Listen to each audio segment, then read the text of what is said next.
The office staff heard noise in the next room. No one could understand what was happening. Everyone immediately went to see what was going on. The woman was yelling at the girl who was dirty with something. The employees standing nearby asked to call security. Someone thought the girl was covered in blood, but in fact, the girl was stained with kimchi. It was later revealed that the director, Cha, received kimchi in the face. Security soon intervened in the fight and stopped the woman.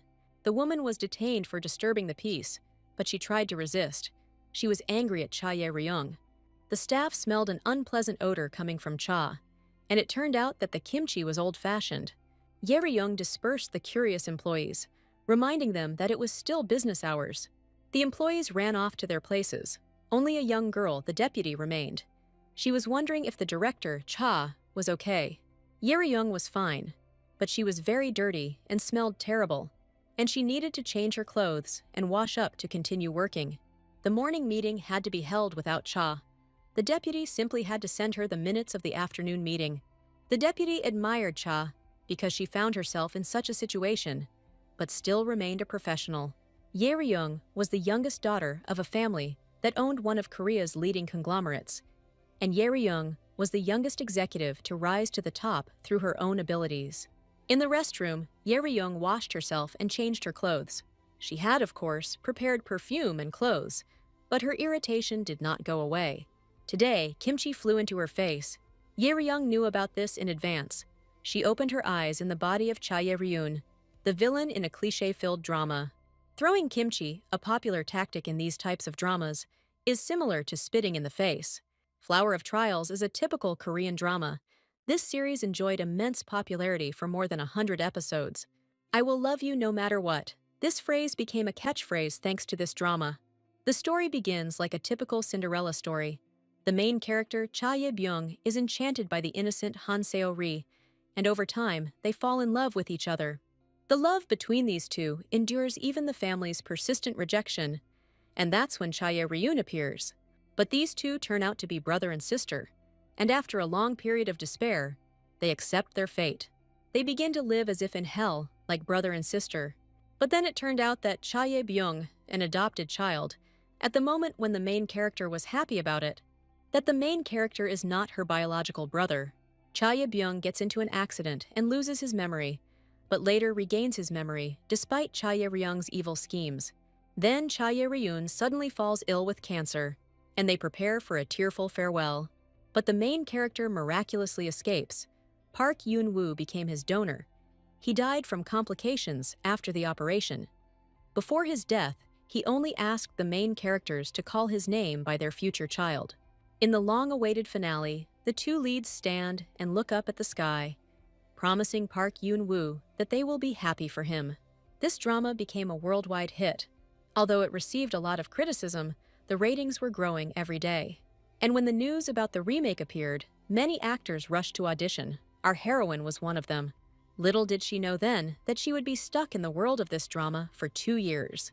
Back then, she was just an unknown actress. Now she had better think about what to do next. After all, even if the drama ended, she didn't know if she would be able to return to reality. Now she had only one thing left to do: watch the ending of this drama. Soon Cha arrived home. The housekeeper was perplexed. She didn't understand why Cha smelled like kimchi. Ye-ryung told her that she accidentally knocked over her plate while eating and asked her not to tell other family members about it. The housekeeper's name was Kim Chung-soon. She was 54 years old and a good-natured woman. Kim had taken care of Cha Ye-ryun from an early age and was like a mother to her, and the whole family trusted her, so they had to be even more careful with her. After Kim learned of Cha Ye-ryung's evil deeds, in order to correct her, Kim gives the main character the stolen documents. But her efforts were useless, as Cha Ye-ryun still finds out about everything. Cha Ye-ryun was very tired that day, but she still had things to do. She needed to check something. What she started doing first when she arrived in the world of the Flower of Trials. What kept her from giving up for the last 2 years? She walked over to the notice board to see how far she had come. After learning the results of the genetic test, Han Seo-ri's adoptive mother doused Cha with kimchi. Han Seo-ri, who did not know the test results, threw a tantrum at her adoptive parents because they were against her marriage to Cha Ye-byung. Since it will take about 2 episodes, Cha will have nothing to do plot. Cha Ye-ryung, a man who never stops bullying Han Seo-ri even after she fails. She tried to hit Han So-ri with her car, but failed. Then Han So-ri's famous phrase was heard. There is guilt in sin, but man is not guilty of anything. Cha Ye-ryun was so impressed that she simply gave up. She gave up her evil plans and went to prison. The current Cha Ye-ryun certainly had no intention of following this path. Then, Han Seo-ri overhears the conversation of her adoptive parents and runs away to Busan. Cha Ye-byung looked for her, then realized that this was Cha Ye-ryung's plan. He was supposed to come to Seoul and visit Cha Ye-ryun. Then she will tell him only one phrase according to the script that he cannot marry Han So-ri. After this line, our heroine will rest for a long time again. One might think that it would be better for Cha Ye-ryung not to bully Han So-ri, but in reality, she had a reason why she couldn't do that. Then not to bully Han So-ri, but in reality, she had a reason why she couldn't do that. Then Cha Ye-ryun's brother, the main character, Cha Ye-byun, entered her room. He found out about what happened in the company and asked his sister to tell him the story in more detail. He wondered if it was something to do with Han Seo-ri. Before he met her, he and Ye-ryung had a good relationship. Now he only came because he was worried that Ye-ryung was pestering So-ri again. In this world, Cha Ye-ryung cannot stop committing his evil deeds. He also cannot restore his relationship with his brother. Ye-ryung promised her brother that she would no longer interfere with him marrying Han So-ri. Ye-byung was perplexed. He didn't understand what had come over his sister, that she had changed her plans so abruptly. He didn't understand if Ye-ryung was being sincere. After all, she told her brother that she was wrong and had just realized that only So-ri was right for him. Here, Ye-ryung began to be reminded that this was not her line and asked to say everything according to the script. When a heroine goes off script, Flower of Trials doesn't let it go. She first appeared in this drama 2 years ago. She didn't understand anything. Her transformation into Cha Ye-ryun was a mystery to her. She couldn't believe it. That's why our heroine didn't leave her room for a long time. Ye-ryung's mother tried to drag her out of the room, thinking it was because of the engagement. She wanted to talk to her daughter about it. Ye-ryung's father also came to see her and was very worried about her. But she was in a panic. She understood that this world was not real, and she did not want to be in it. She didn't want to live Cha Ye-ryun's life. Suddenly, Ye-ryung's phone, which had a broken screen, started working. Ye-ryung had to go to the engagement party and was being rushed. They kept telling her the same thing. She had to come to this engagement party. Ye-ryung found it unbearable to listen to this. The voice from the phone was extremely unpleasant. After this happened several more times, the heroine had no way to get rid of the role of Cha Ye-ryun. She had to oppose Ye-byung and So-ri's engagement every time. Ye-ryung couldn't allow So-ri to enter their family. But Ye-byung didn't want to back down either. He didn't want to let So-ri go. Ye-ryung, of course, wasn't going to do everything according to the drama's instructions. She wanted to play her role and make sure Cha Ye-ryung stayed alive. At the security department, Ye-ryung was trying to figure out how the woman was able to get up to the 19th floor. The cameras showed that the woman walked freely through the barriers. The guards didn't understand how this happened. Ye-ryung understood that it wasn't their fault. After all, this world is created for drama, and things that are supposed to happen regardless of common sense. Another reason was that the rest of the details are the same as in the real world. But Ye-ryung still had to scold the guards. They asked Ye-ryung to forgive them. They were ready to accept any punishment. Ye-ryung accepted their apology and asked them to make sure that this didn't happen again. Ye-ryung didn't know if some idiot would show up and want to punish them if she didn't. It wasn't the guards' fault, so Ye-ryung showed them mercy. Then someone called out to Ye-ryung, and the voice seemed all too familiar to her. It was Puk Eun-woo. Ye-ryung didn't understand what he was doing there. Puk Eun-woo, the CEO of the company and Cha Ye-ryung's fiancé, and a supporting character who has a carefree crush on Han Seo-ri. Having fallen in love with So-ri at first sight, Eun-woo became a cold, handsome man who pays no attention to other women. And that meant that this was not the man who should smile so sweetly at Ye-ryung. He hated Ye-ryung because she was bothering. So-ri, most likely he was smiling because he had something in mind.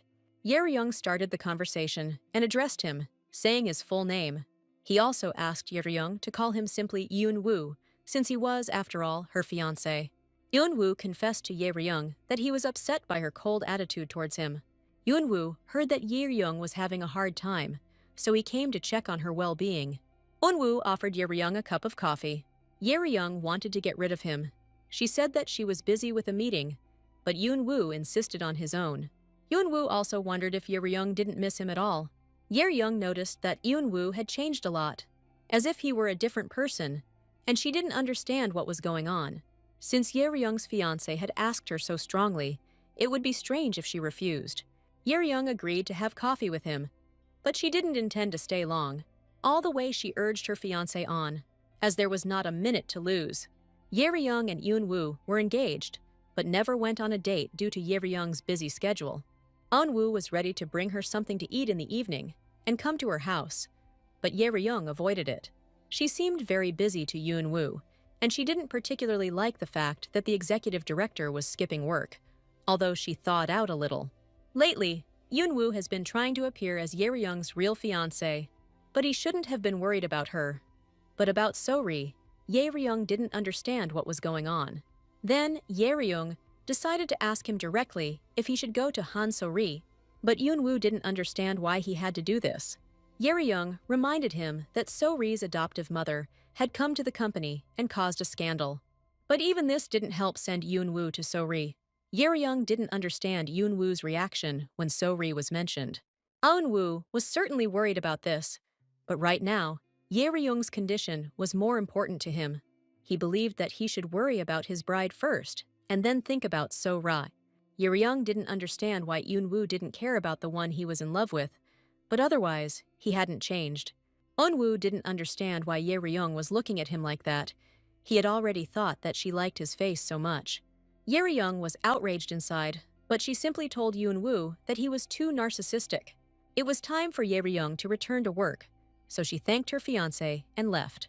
Eunwoo was too ambiguous a man. Yeryung couldn't tell if he was a snake or a fox. In the hallway, Yeryung met Deputy Lee Yoo-jin from the 3rd Marketing Department. Yeryung asked about the protocol she requested yesterday, since it still wasn't on her desk. It turned out that Deputy Khan is not at his place, so they are currently on a break in work. The meeting minutes were saved on Han's laptop, but no one knew the password. Yoo-jin heard that Han left after some call. Yeryung was sure that her mother called her, who was against her marriage, so Han ran home. They were supposed to send this protocol to the planning department, but due to the urgency, Eugene simply rewrote the summary report for them. Yeryung didn't understand whether Han was getting away with everything because she was the main character. Han So-ri enjoyed special privileges. In this world, everything is like in reality, except for the scenes from the drama. So-ri's job, which she quit, was transferred to other employees. Even though our heroine wasn't the real Cha Yeryung, she was still a villain who bullied the main character. Yeryung decided to visit the 3rd Marketing Department in person. Yeryung asked the deputy to organize a meeting of the entire department. The moment had come to show how to torture the main character. Soon the staff of the 3rd Marketing Department were assembled. Yeryung apologized for the sudden meeting and said that she just needed to ask something. She asked about Han, and the man said that Deputy Han had gone away for a short time due to personal reasons. Here Yeryung told Headmistress Choi that she had heard a very interesting story. Yeryung was worried about the protocol that neither she nor the planning department had received, since Han was responsible for it. Without a protocol, the work of the next department was delayed, and the person responsible for it left work without saying anything. Yeryung asked Choi if he thought this was okay. After this, Sui started calling Han. Next, after the head of the department, came the deputy, Kim Hyun-jae. Han's other project had already been going on for a month, and Yeryung couldn't understand whether there was anyone else on the team whose project preparation took longer than a month. Yeryung found this strange, since they were all one team, not someone's assistants, but for some reason they all sacrificed themselves for the sake of one employee. Han needed to go back first. This time she decided to forgive Han, but Yeryung would not do her any favors anymore. And if something like this happens again, Yeryung will simply fine the entire team. Shui was unable to reach Deputy Han by phone. Personal and home phones were unavailable. Since the matter was urgent, Yeryung asked the staff who could file a report for Han. This was the way to mock Han Seo-ri as the villain, Cha Ye-ryun. She simply made the characters in this drama aware of reality. This world was not at all different from reality. There are heroes who do unimaginable things to advance the plot, and there are ordinary people who clean up after them and finish things. But there was one catch. When there is someone who causes trouble and someone who cleans up after him, it is very inconvenient. All Ye Ryung has to do is open the eyes of the supporting characters. The fact is that even though they are extras, they don't have to clean up after the main characters. The advantage is that Ye Ryung won't bother, so Ri herself, the team's changed attitude towards her, will be enough. As a result of Ye Ryung's gradual behavioral changes over the course of 2 years, the character was able to make a different choice from the drama without affecting the plot. The heroine only committed minor crimes as Cha Ye Ryung. She hoped that she would be able to watch the wedding of the main characters. There was a possibility that she wouldn't be able to leave this world even if she followed the original plot. Therefore, the heroine was not ready to accept the ending in prison. She wanted to protect Cha Ye Ryun, because if she can't return to reality after the drama ends, she will become Cha Ye Ryun. Ye Ryung returned home. The house was in terrible disarray. Ye Ryung didn't understand what was going on. Housekeeper Kim couldn't explain anything to Ye Ryung. She only said that Mr. Ye Byung did it. Ye Ryung approached her brother to ask him what had happened, but Ye Byung wanted to ask Ye Ryung the same thing. He wondered why So-ri's parents were now against their wedding. It was because of this that Ye Byung turned the whole house upside down. He wanted to know if Ye Ryung was involved in this. Ye Ryung didn't want to answer him. She went to her room.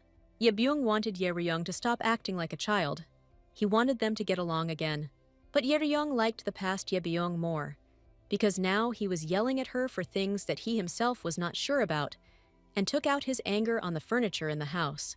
Now he should clean up before his parents see this mess. Ye Ryung didn't understand how it had come to this, because she and her brother had never had such a relationship to begin with. Ye Ryung lay on the bed and tried to rest after a hard day. Then Ye Byung knocked on her room door. But Ye Ryung didn't want to see him. She wanted to rest after work.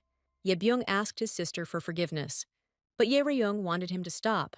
Ye Byung thought a lot after what Ye Ryung told him. He confessed to Ye Ryung that he had decided not to marry Han So-ri. He felt like he was out of his mind because he had abandoned his family and company. Ye Ryung didn't believe it because it couldn't be. Ye Byung listened to her. Ye Byung still asked his sister for forgiveness. He was ready to become the best brother for her. Ye Ryung began to carefully open the door to let her brother in. She was happy because she thought that now everything would be like before. But when Ye Ryung opened the door, she realized it was a lie. Then Ye Ryung woke up. It was all just a dream. There's something that drama viewers often miss, and that's that even villains have families. Cha Ye Ryung's family was harmonious and loving. The heroine trapped in this drama was able to muster the courage to leave the room only thanks to Cha Ye Ryun's family. In the real world, she had no family. She was pleased that here they treated her with warmth, like a daughter. But everything went wrong with the appearance of Han So-ri.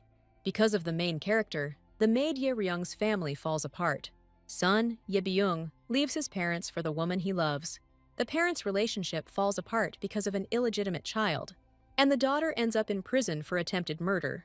This conflict with Ye Byung is nothing compared to what will happen next. There was one thing Ye Ryung could never forgive this drama for. The drama created a world similar to reality, where the pain and suffering of others was taken for granted for the sake of the heroine alone. Ye Ryung was not happy with this, because all people are important, not just Han So-ri. And if this world was created so unfairly only for Han So-ri, Ye Ren will happily play the role of the villain and bully Han Seo-ri. It was morning, and it was time for Ye Ryung to get ready for work. At 3 o'clock, Ye Ryung had a meeting, and after it ended, she had to immediately prepare for the next meeting. She didn't like being so busy, because it made this place even more like reality. Ye Ryung needed to look at the minutes of the third marketing meeting. Suddenly, Ye Ryung collided with a man who knocked her off her feet. He apologized to Ye Ryung and helped her up. Upon closer inspection, Ye Ryung realized that the man was not an employee of the company. The man said he was from a fast food service and started to quickly leave, but Ye Ryung needed to stop him. After all, he dropped something when he collided with her. Ye Ryung gave the thing to the man. He apologized again and quickly ran to the other side of the corridor. Later, Deputy Lee came to Ye Ryung and brought her the protocol. For some reason, Deputy Lee felt like Chief Cha was having some special day. Ye Ryung didn't understand what Lee was talking about. Then, Yeryung noticed a basket of flowers from Yoon-woo. In the note, he asked Yeryung not to overwork herself. Yeryung was alarmed by all this and felt uneasy. Yeryung should have been more careful with Yoon-woo. His actions became more and more bizarre, so he needed to be kept under close supervision. But Yeryung was pleased. The flowers made the atmosphere much better. Then, Han So-ri finally appeared in the office, and the first thing she did was go to Yeryung. Seo-ri also wondered if it was because of Yeryung that her parents were against the wedding. Han Seo-ri was curious to know what Yeryung had done this time. So-ri thought that Yeryung had said something to her parents, causing them both to be against the wedding. Yeryung was glad that So-ri had finally appeared. Now she could start playing the role. Yeryung told So-ri that she had done nothing and asked her to be careful in her words and actions. After all, in the company they had to observe subordination. So-ri was angry. She knew that Yeryung herself did not respect the chain of command. So-ri asked Yeryung if she had any evidence. Yeryung thought that So-ri was acting this way because there was no evidence, but she needed to take her anger out on someone. Yeryung asked So-ri if she had finished her morning chores before going to argue and asked her not to skip work. There are limits to how much So-ri's colleagues will cover for her. So-ri didn't understand whether Yeryung was threatening her, but Yeryung only told the truth. In fact, So-ri's anger is justified because Cha Yeryung is indeed interfering with their wedding.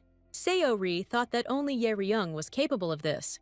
Seo-ri didn't understand why she was so angry, because they would soon become a family. Yeryung ignored So-ri. She said too much. It was too much, because Yeryung did not do it because she wanted to. Just then, Yoon-woo entered Yeryung's office. Yeryung was saved. Her eardrums almost burst from So-ri's scream. So-ri immediately rushed to Yoon-woo, but he didn't understand what she was doing there. Yoon-woo came to check if Yeryung received the flowers, and if she liked them. Seo-ri asked Yoon-woo to listen to her. Yeryung wanted him to take her away from here quickly. Here, Yeryung remembered that according to the original plot, she was supposed to quarrel with So-ri. Yeryung did not understand where Yoon-woo came from, but in any case, he arrived on time, so Yeryung didn't care about it. They were supposed to have their romantic scene soon. So-ri said that her parents suddenly opposed the wedding, and she doesn't know what to do next. Aun-woo told Seo-ri that then she needed to find another way to get their blessing instead of blaming everything on Yeryung. So-ri was surprised, although Yeryung was no less surprised. After all, Yoon-woo had another original line. He should have told So-ri that then she shouldn't marry Yebyung. Yeryung stood up and yelled at So-ri and Yoon-woo to leave the office. She was very angry. Yeryung did not understand at what point everything went wrong. Yoon-woo and So-ri walked out of the office, not understanding what had happened. So-ri asked Yoon-woo if he was mad at her for something. But that wasn't the case. Yoon-woo wasn't angry at her, but Seo-ri felt like Yoon-woo was very cold towards her. Yoon-woo apologized to So-ri and said that he just didn't want to see her cry over the wedding. So-ri realized that she had worried for nothing, but she still owed a lot to Yoon-woo. So-ri said that she knew that he was distracting Yeryung's attention, for her and Yebyung's sake. Eun-woo turned to So-ri and said that she should go to Yebyung first, to convince your parents together, because they will definitely find a way if they think about it together. So-ri decided to listen to Yoon-woo's advice and thanked him for his help. Yeryung couldn't understand why Yoon-woo's attitude towards So-ri had changed, because characters can't escape their roles. After all, in the original, Yoon-woo is a secondary character who is unrequitedly in love with So-ri. Then, Yoon-woo came to Yeryung again and invited her to lunch. Yeryung asked him to stop caring about a bride he wasn't even interested in. Yeryung understood that they still just had a business relationship. This line was supposed to be said by Yoon-woo Yeryung. She never thought that she would have to say it. Yeryung told Yoon-woo that she liked the formal relationship with him, so she asked him to stop pretending. Yeryung believed that they didn't need to worry about each other any more than necessary. Yeryung thought that Yoon-woo would understand her correctly, but Yoon-woo didn't want that. Yoon-woo told Yeryung that he didn't want a formal relationship. Yeryung understood that this was not possible, and that this should not have happened at all.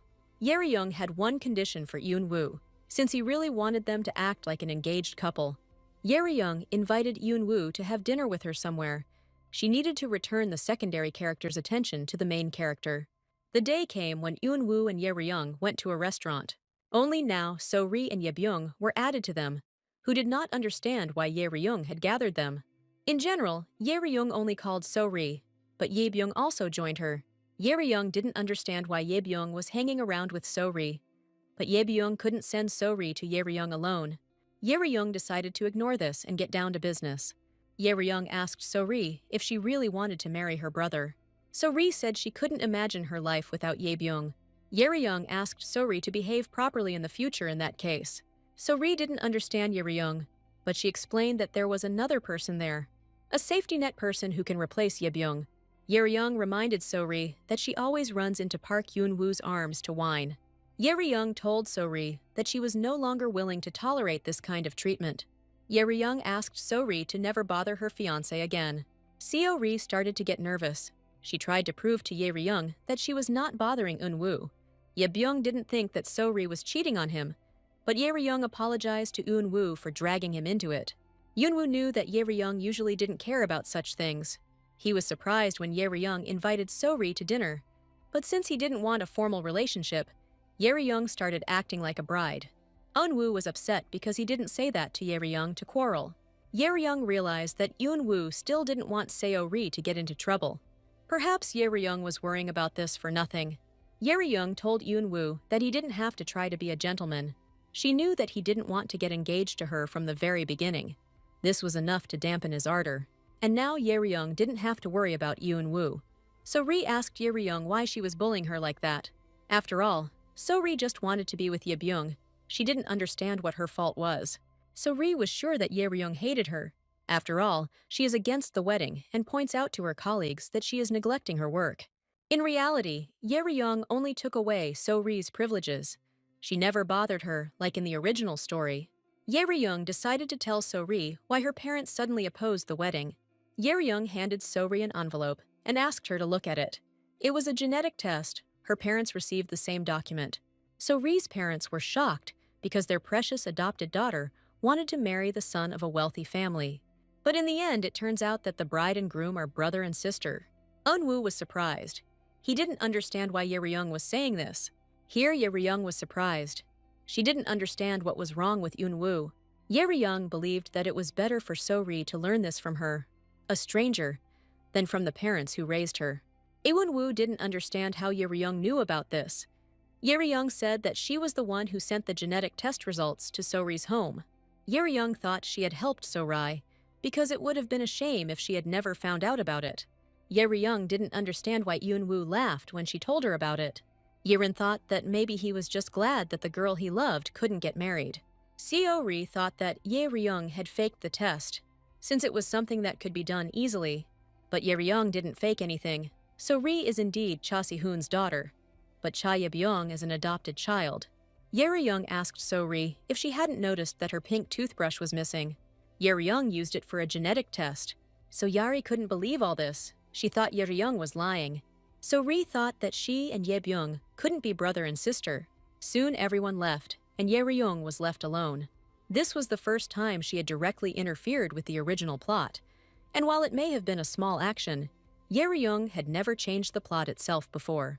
Ye Ryung hoped that there would be no problem with this, because it was bound to come to light eventually. Judging by the fact that no one punished Ye Ryung, she hoped that everything would be okay. Soon, Ye Ryung came out to the parking lot, looking forward to returning home.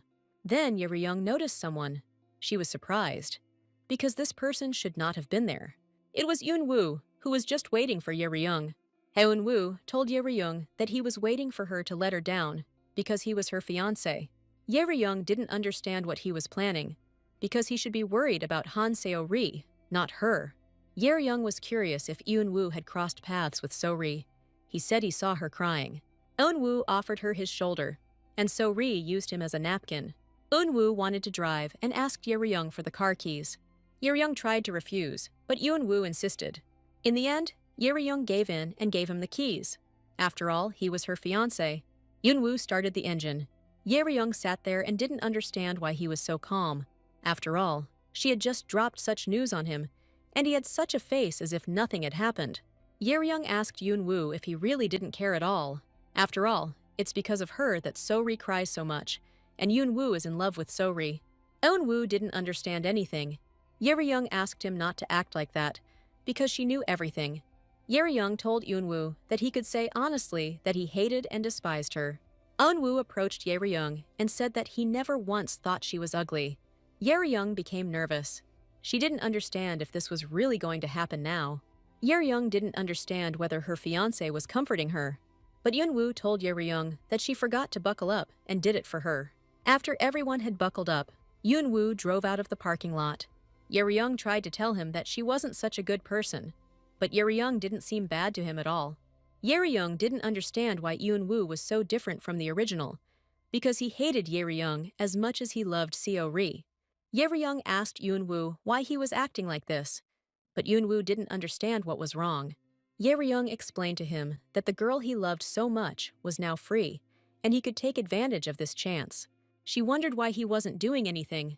Eunwoo told Yeryung that he didn't understand why he would do this, since he was her fiancé, not Seo-ri. Eunwoo responded appropriately to a groom, and Yeryung realized that she couldn't get anything more out of him. Things weren't easy for Yeryung at home either. Yebyung didn't leave her alone.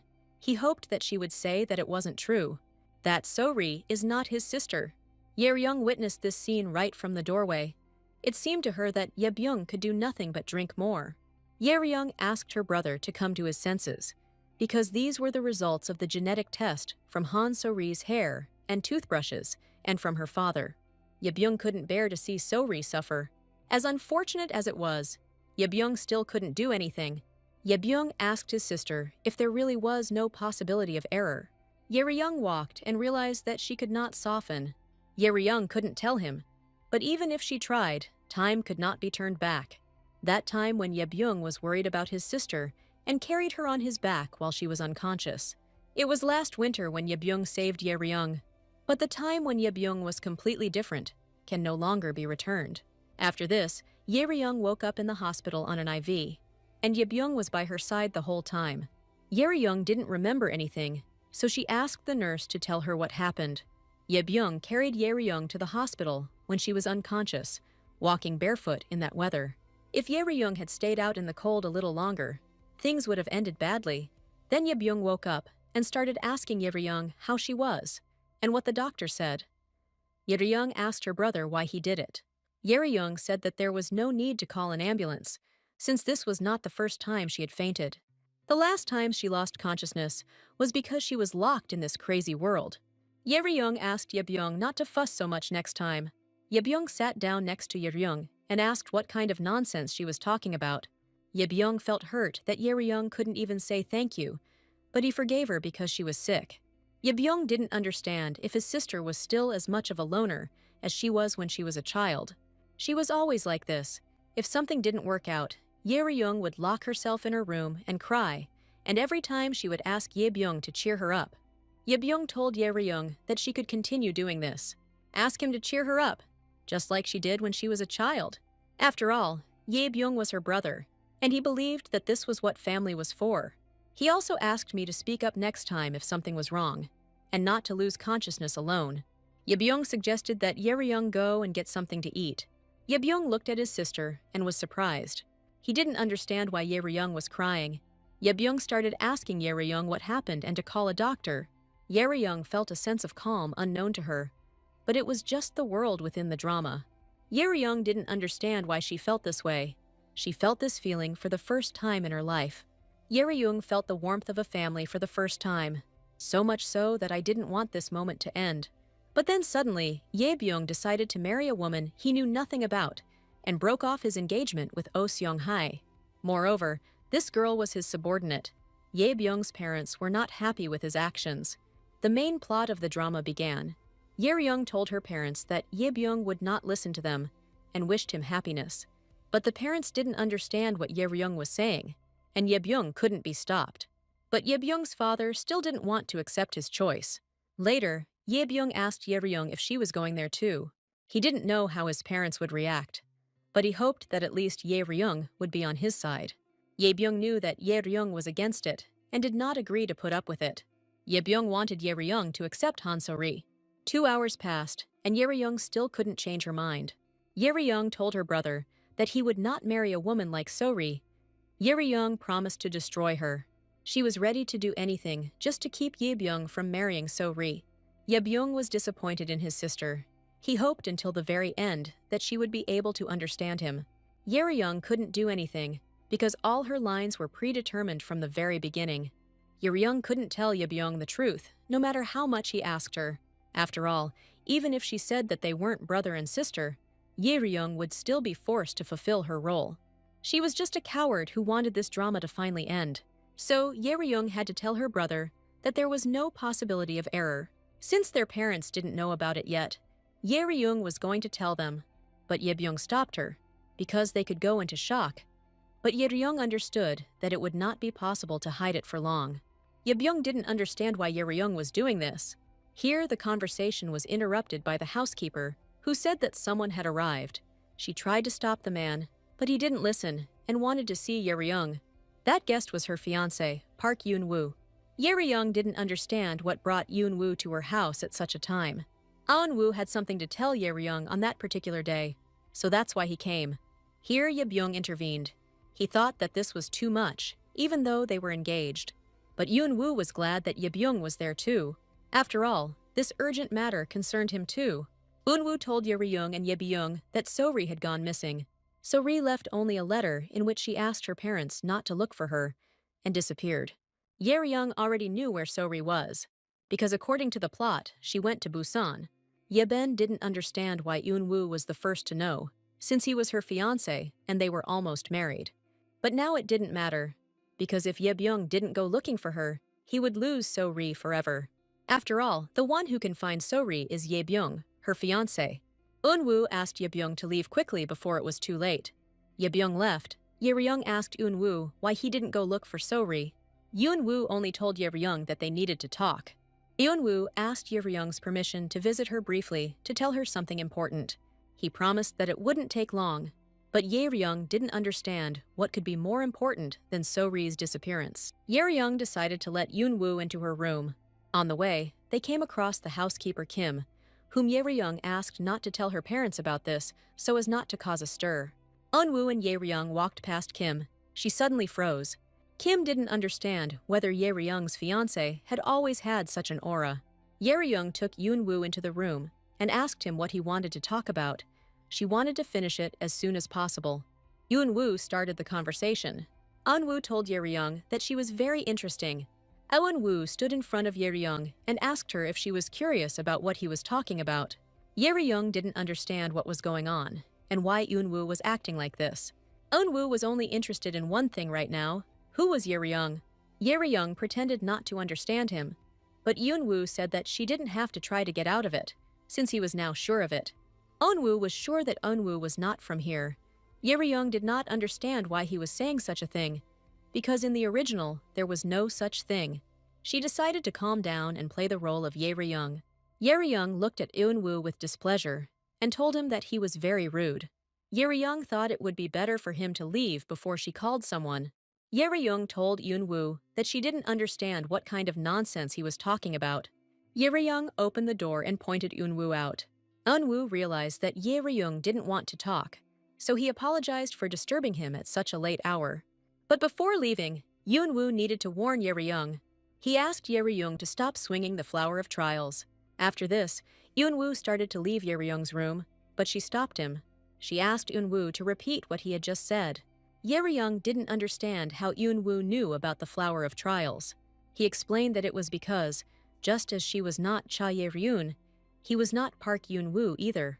Ye Ryung couldn't believe Eun-woo's words, as it could be a trap. She asked Eun-woo to convince her of this so that she would believe it. Eun-woo was ready for this, but he didn't know where to begin his story.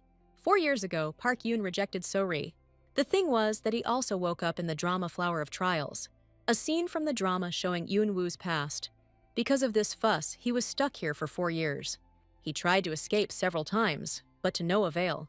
This world did not leave him alone. They did not allow him to take an extra step. So-ri didn't understand that Eun-woo wouldn't console her. Eun-woo almost went crazy because the main character kept repeating the same thing for 2 hours.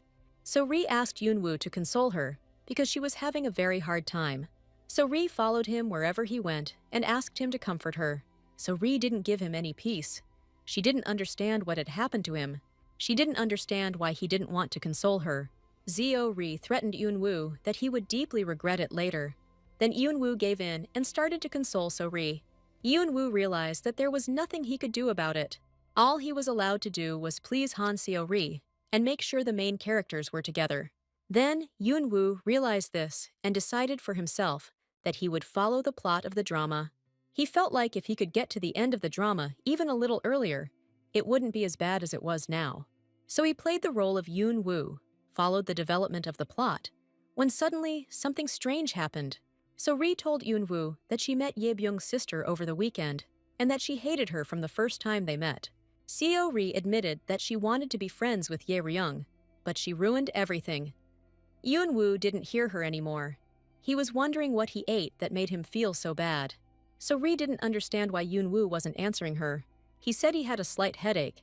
Then So-ri offered to bring him some medicine.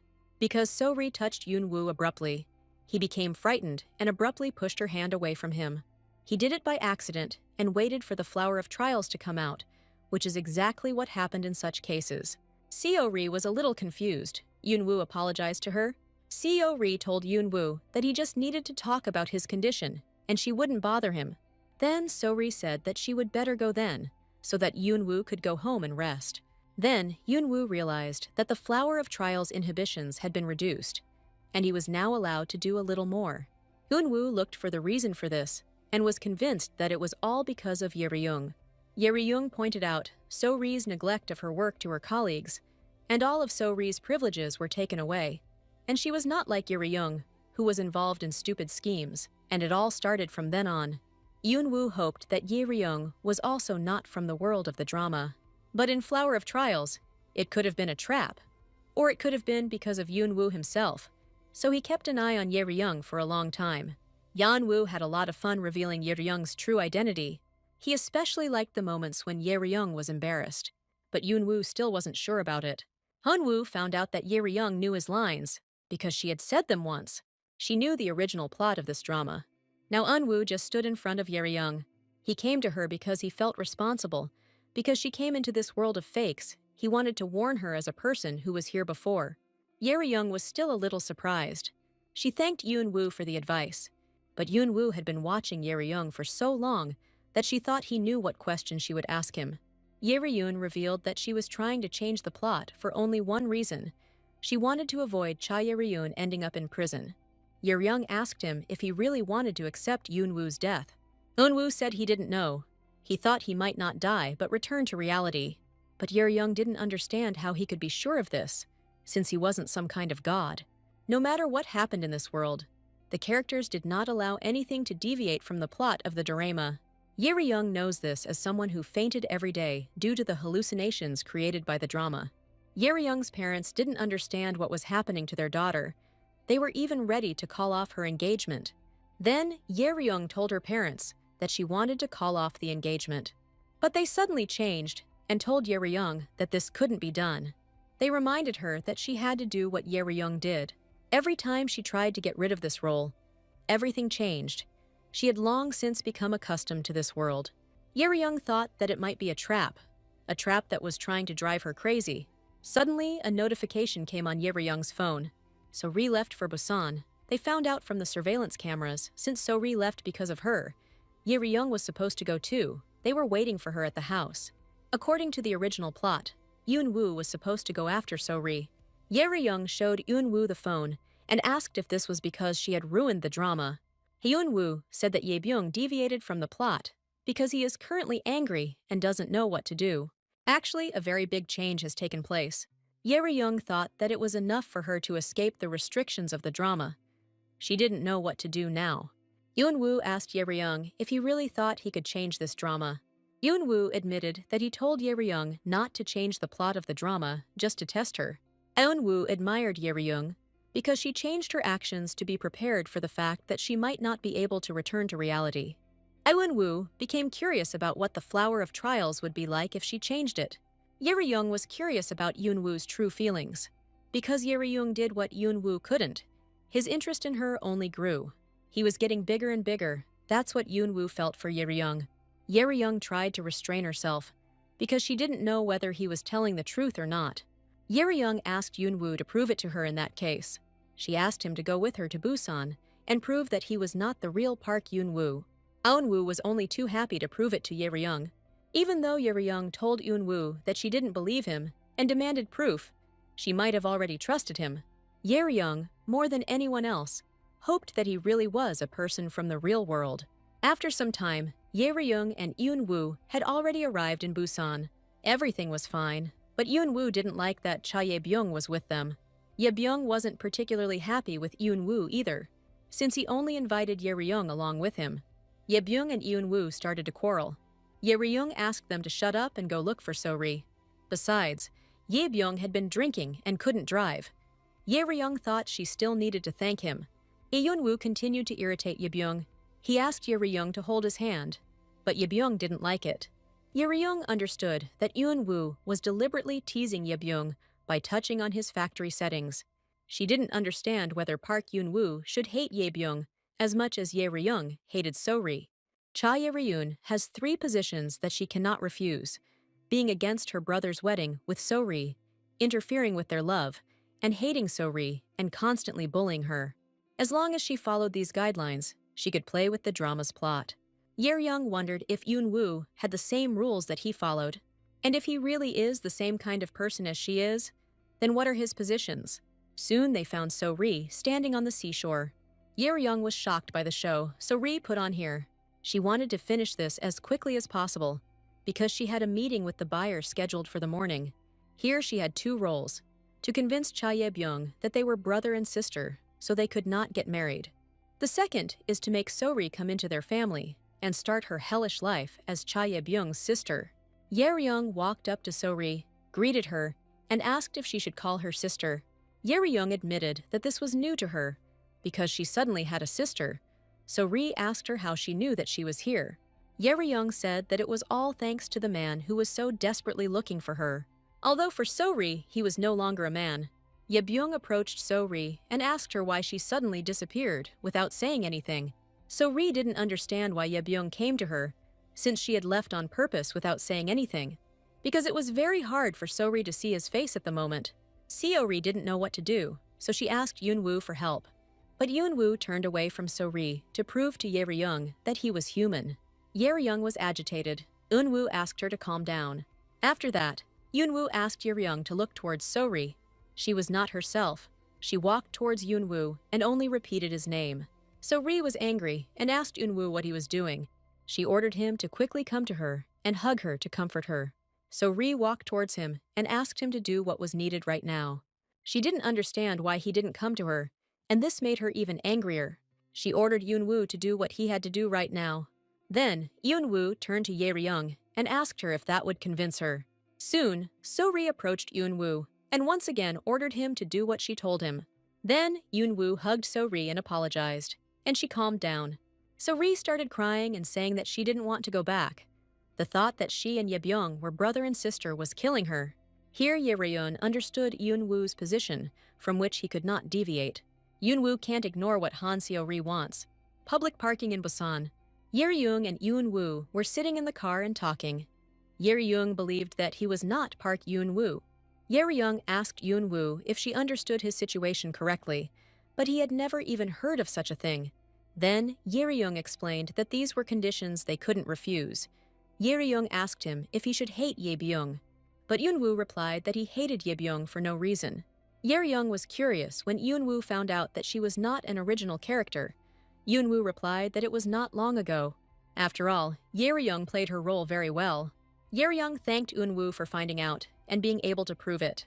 But there was still something that Yeryung couldn't understand.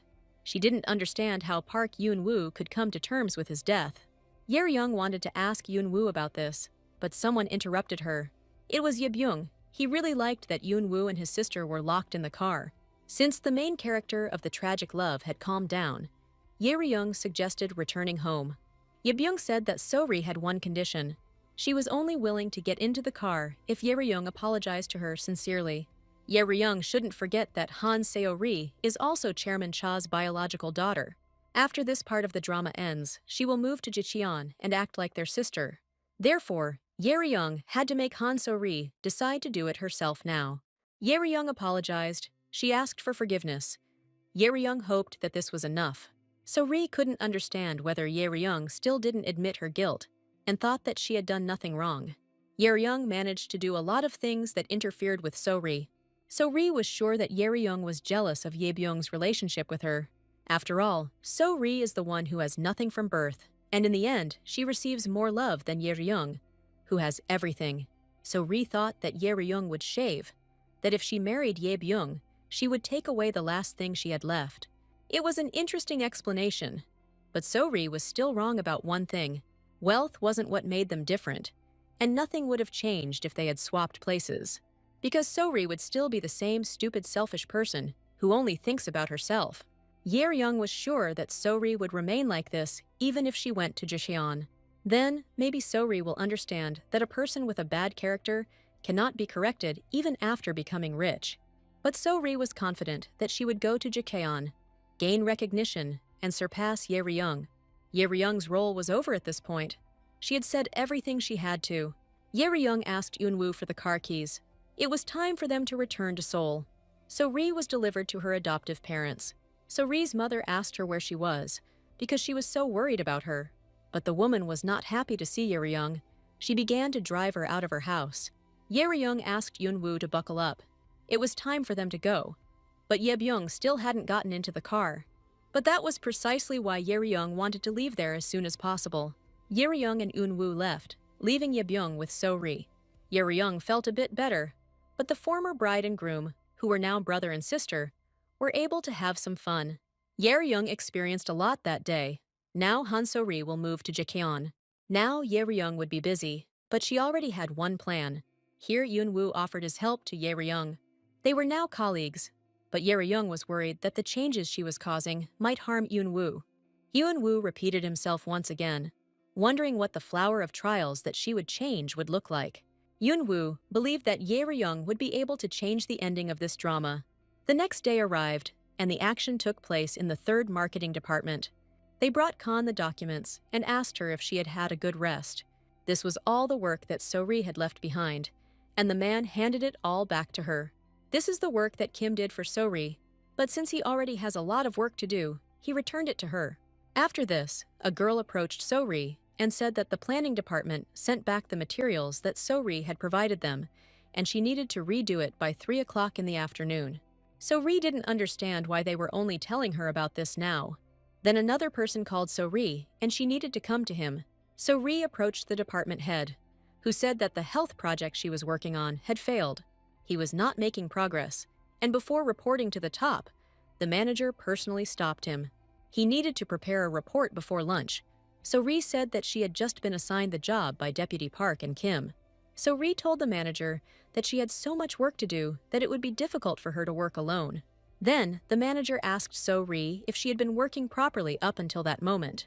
After all, she herself had neglected her duties, so So-ri could no longer expect help from her colleagues. So-ri walked to her workplace and didn't understand why all her colleagues suddenly became so angry. So-ri didn't understand what she had done wrong, because they had never behaved like this before. They had always been happy to help her before. Here So-ri met Deputy Lin, who asked So-ri to go with her for a while. So-ri began to complain to Lee and say that she was completely confused. So-ri didn't understand what was wrong with her colleagues today. They were angry and immediately bombarded her with the work she had asked them to do. Lee asked So-ri if she had been completing tasks on her own lately. This did not happen. And besides, So-ri did not thank her colleagues who did the work for her. So-ri should have known her limits, as she couldn't endlessly cite personal circumstances. Lee said that their supervisor, Cha, told them about this, and that if nothing had changed, their department would have been closed. So-ri asked Lee what Cha Ye-ryun had to do with it, and Lee asked So-ri to be careful with her words. She shouldn't have called Ye-ryung by her first name so easily when they were at work. Lee told So-ri what Ye-ryung had told them. Lee herself later wondered why no one had thought about this before. So-ri didn't intend to listen to Lee anymore and went somewhere. The employees who noticed her in the hallway started gossiping. It was said that So-ri seduced Vice President Cha Ye-byung and shirked her job. The men thought that it was because of the man that Han So-yari became the deputy. So-ri was very angry with Ye-ryung. She was not ready to forgive her for this. At this time, Ye Byung was sitting in his office as vice president. Suddenly, So-ri burst into his office despite the security. So-ri threw herself into Ye Byung's arms and began to tell him how hard it was for her. So-ri told Ye Byung that Ye Ryung had set her up. Everyone suddenly hated So-ri and started gossiping about her. They used to do her work for her, but now they blamed everything on her. So-ri felt that because of Ye Ryung, she was overwhelmed with work and her reputation was at rock bottom. Recently, Ye Byung hadn't seen So-ri at work. He couldn't understand if this was all Ye Ryung's bullying this time too. So-ri told Ye Byung that she had one request for him. So-ri tearfully begged Ye Byung to help her. Ye Byung decided that they should first go to Ye Ryung and sort out the situation. At this time, Ye Ryung was sitting in her office at the computer. Ye Byung and So-ri came in to see her. Ye Ryung asked them to speak briefly and to the point, as she had a meeting soon. Ye Byung explained what was going on, and as far as he understood, it was because Ye Ryung had said something to So-ri's colleagues. Ye Ryung had been prepared in advance for So-ri to complain to Ye Byung. Ye Ryung stood up from the table and asked Ye Byung and So-ri to follow her. She wanted to show them what she had done. Ye Ryung called from the 3rd marketing department to the So-ri department. At the department, they were met by the head of the department, who was surprised. Ye Ryung told the manager that one of the employees was complaining that he had been treated unfairly. Ye Ryung turned to So-ri and asked if this was true. Ye Ryung asked to speak. She Ryung was wondering what kind of injustice had happened that So-ri had come running to her and the vice president. So-ri said that Ye Ryung was turning her colleagues against her.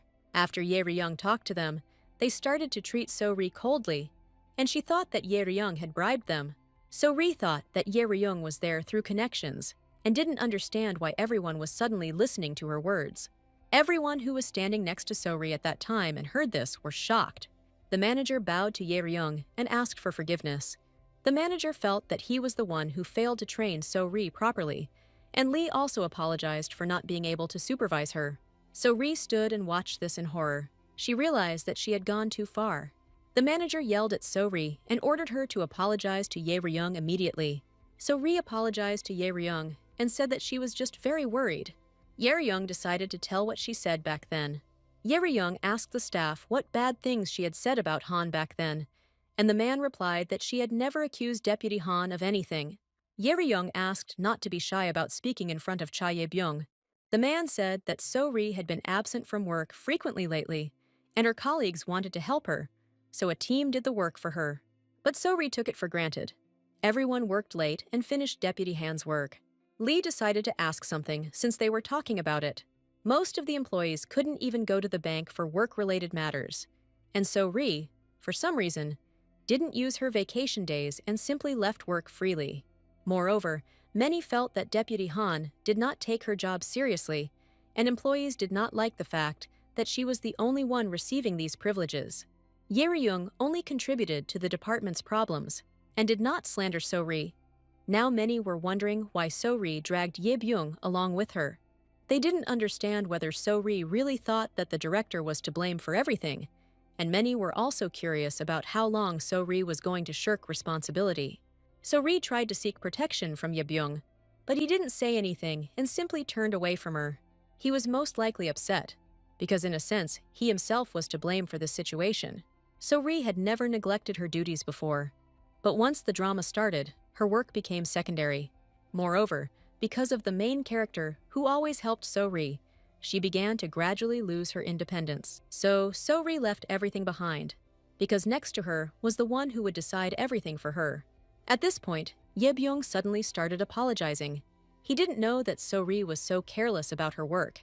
Ye Byung believed that it was because he often dragged So-ri along with him, so he sincerely apologized to the staff. Ye Byung told Ye Ryung that he had to go and asked her to handle the rest. So-ri was stunned and tried to stop Ye Byung, but he didn't even turn around. Ye Ryung didn't know if she should deal with the situation, since even So-ri got into trouble. Deputy Kim Hyun-jae developed a project to promote the style on social media. Ye Ryung told him that she received the interim report and she really liked it. Also, Deputy Lee Yoo-jin corrected the protocol template very well, and now they will use this template. Also, the director Park Young-ji did an excellent job in developing the project plan. So-ri stood there the whole time, listening to Ye Ryung praise her colleagues. Ye Ryung believed that their company was in good hands with such employees. Ye Ryung told So-ri that she hoped that she would take her work more seriously in the future. The staff stood and discussed Ye Ryung. They thought she was the best. Now, Ye Ryung seemed ideal to them. But So-ri did not understand in what way Ye Ryung was ideal. She was shocked that her colleagues adored Ye Ryung so much after she praised them a couple of times. So-ri thought that Ye Ryung was just lucky with her parents. At this point, the employees began to wonder why Han So-ri continued to work for the company. They didn't know how she even got into the company. They thought she had no shame or conscience since she immediately ran to the vice president.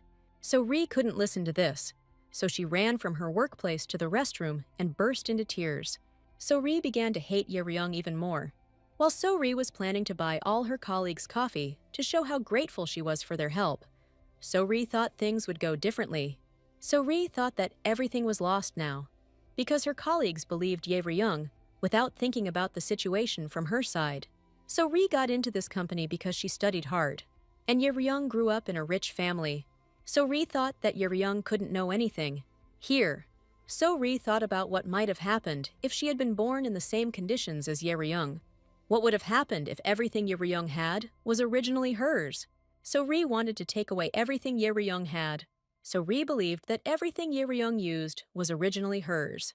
Ye Ryung sat in her office and worked. They called her and asked her to come to the chairman's office urgently. The chairman was furious at this point and was smashing up the meeting room. The man asked Ye Ryung to calm the chairman down. Cha Se-hoon, Ye Ryung's father and the company's chairman, was a charismatic and gentle man who established the principle of family-run corporations. He never got angry, even when Ye Byung broke off the engagement. His blood pressure just went up. Ye Ryung didn't understand what had happened, but a couple of minutes later, she was already near her father's office. The man begged Ryan to save him. He was scared because the chairman was behaving inappropriately. It started after he met with Deputy Han So-ri.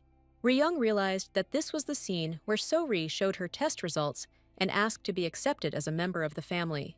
In the original, So-ri loved her adoptive parents and wanted to succeed at work to provide for her parents. Even after joining the Cha family, she tried to prove her worth in order to become an outstanding person and repay her parents. Cha Se-hoon felt guilty about his past and retired for a while, but soon returned and accepted So-ri into the family. But in the original, there were no scenes where he became enraged. Entering the office, Ryan was confused. Everything was in disarray. Cha Se-hoon looked at his daughter and asked her not to touch anything as it was dangerous. At this point, Ryun realized that this was not the first time Cha Se-hoon had done such things. Ryung asked her father what he and So-ri had talked about, but he didn't want to talk about it. Cha Se-hoon was tired, so he was going to go and rest. Ryung asked him if So-ri had told him that she was his daughter. Si-hong didn't expect this. He didn't understand how Ryung knew about this. Ryan told her father that she was the first one to know about it. Since Ryung didn't want Ben to marry So-ri, she started to dig under her. When the chairman was vice president, the secretary who worked for him had a younger sister. She was So-ri's biological mother, and this girl was very greedy and eager to improve her status. When she and her brother learned of Se-hong's engagement, they invited him to their home under the pretext of congratulating him. They put sleeping pills in his tea. Se-hong lost consciousness. All this was to get the girl pregnant. Cha Se-hoon tried to take responsibility, but his grandfather, the former chairman, conducted an investigation. He learned that the secretary was buying drugs and that Han So-ri's biological mother was involved in fraud. That's why grandfather sent them abroad. So So-ri's mother and her brother left, leaving Han So-ri in the orphanage. Grandpa made a large donation to the shelter so they could hide everything. Ryung understood that So-ri would go for it, but she didn't think that her father would get angry. Ryung was curious about what So-ri had said, since Se-hoon had never even raised his voice. So-ri asked him to give her the power that only members of the Jaehyun family had. Ryung thought that So-ri would ask Se-hoon to repay the debt to her adoptive parents, but So-ri blackmailed him instead. She screamed that she also had Jaehyun blood in her and that she had the right to get money and power. At that moment, So-ri looked very much like her biological mother. Se-hoon accepted So-ri into the family, even though he was not happy with her. Han So-ri hated her blood for being the sister of her beloved, and she resigned herself to it in order to repay her adoptive parents. There was a reason why events changed. It's all because our heroine invaded this drama. Because she changed the plot, Sehong found himself in a more difficult situation than he should have been.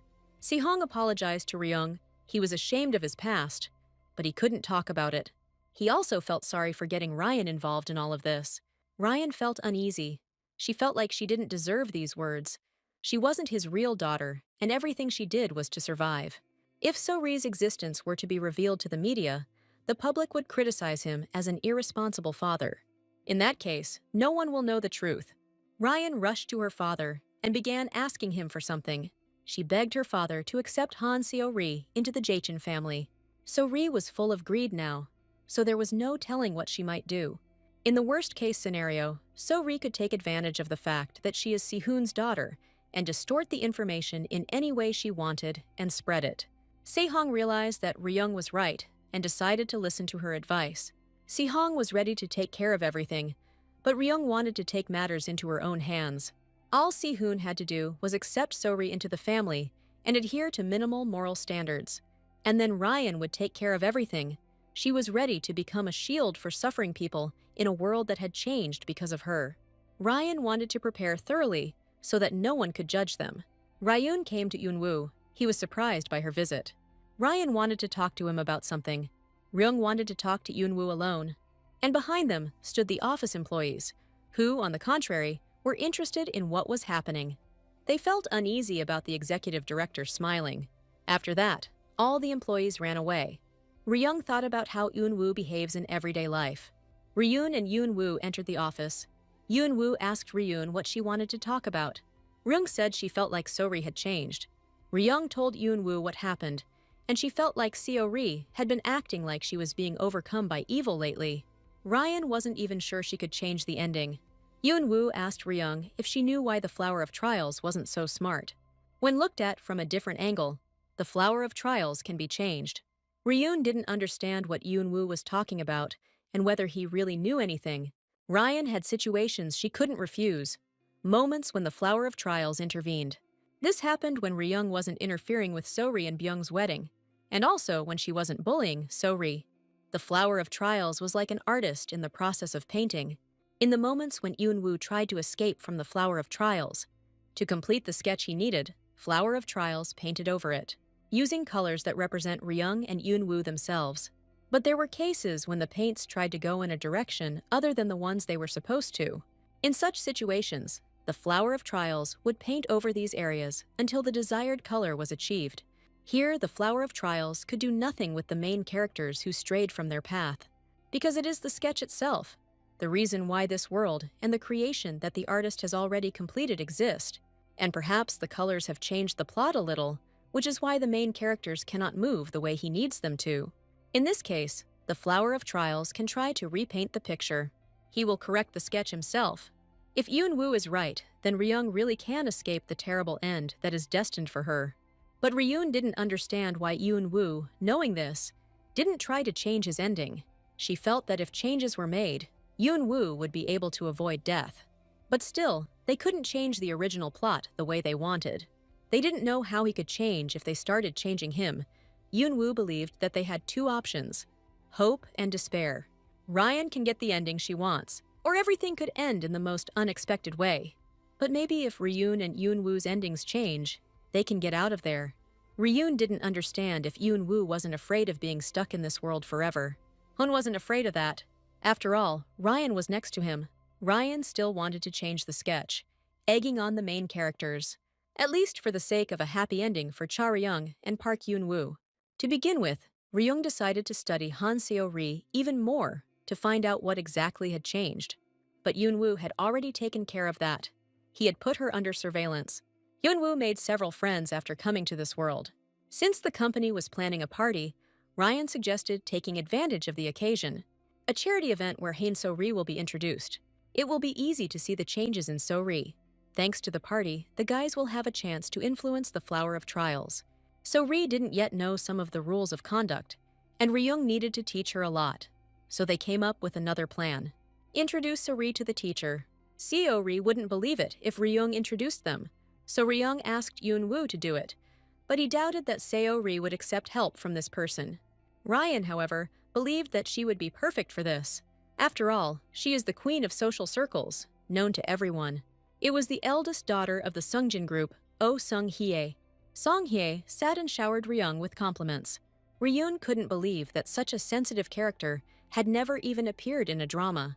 Oh Sung-hye, the eldest daughter of the Sungjin group, one of the country's 3 largest conglomerates.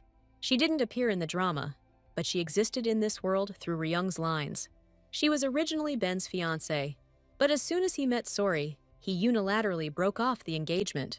Song-hye, who found herself in a difficult situation, was able to turn it to her advantage. She consolidated her position and took control of Seongjin, thus achieving recognition as the official successor.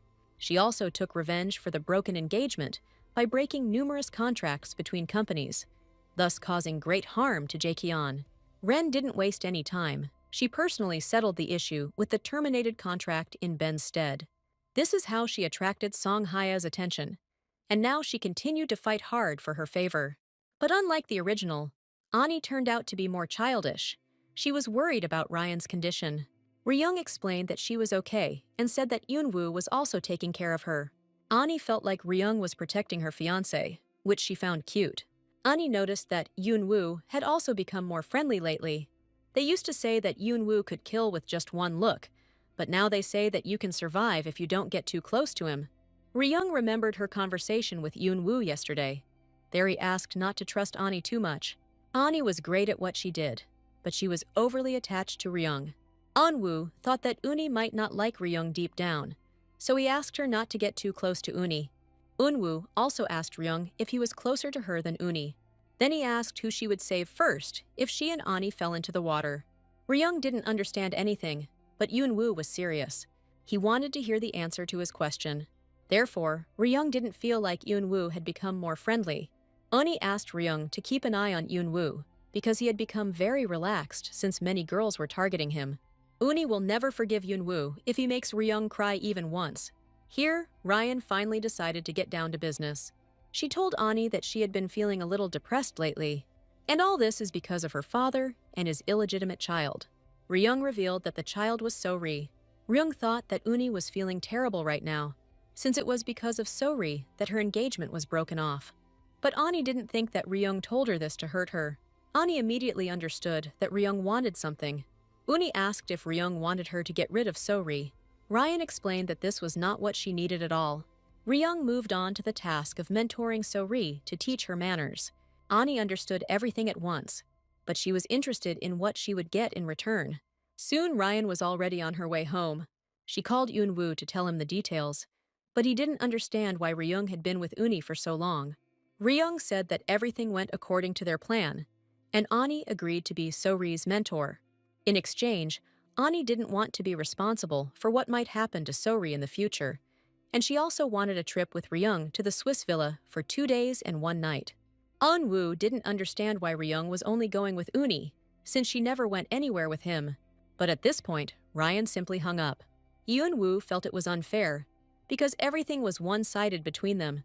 He didn't understand what he needed to do to make Ryan start to be interested in him the way he was interested in her.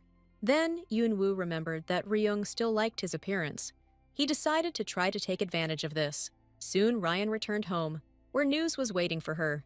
The whole family was gathered around the table. It turned out that the date for the girl's arrival at their house had already been set. The girl who was the result of a mistake and oversight by Ryan's father.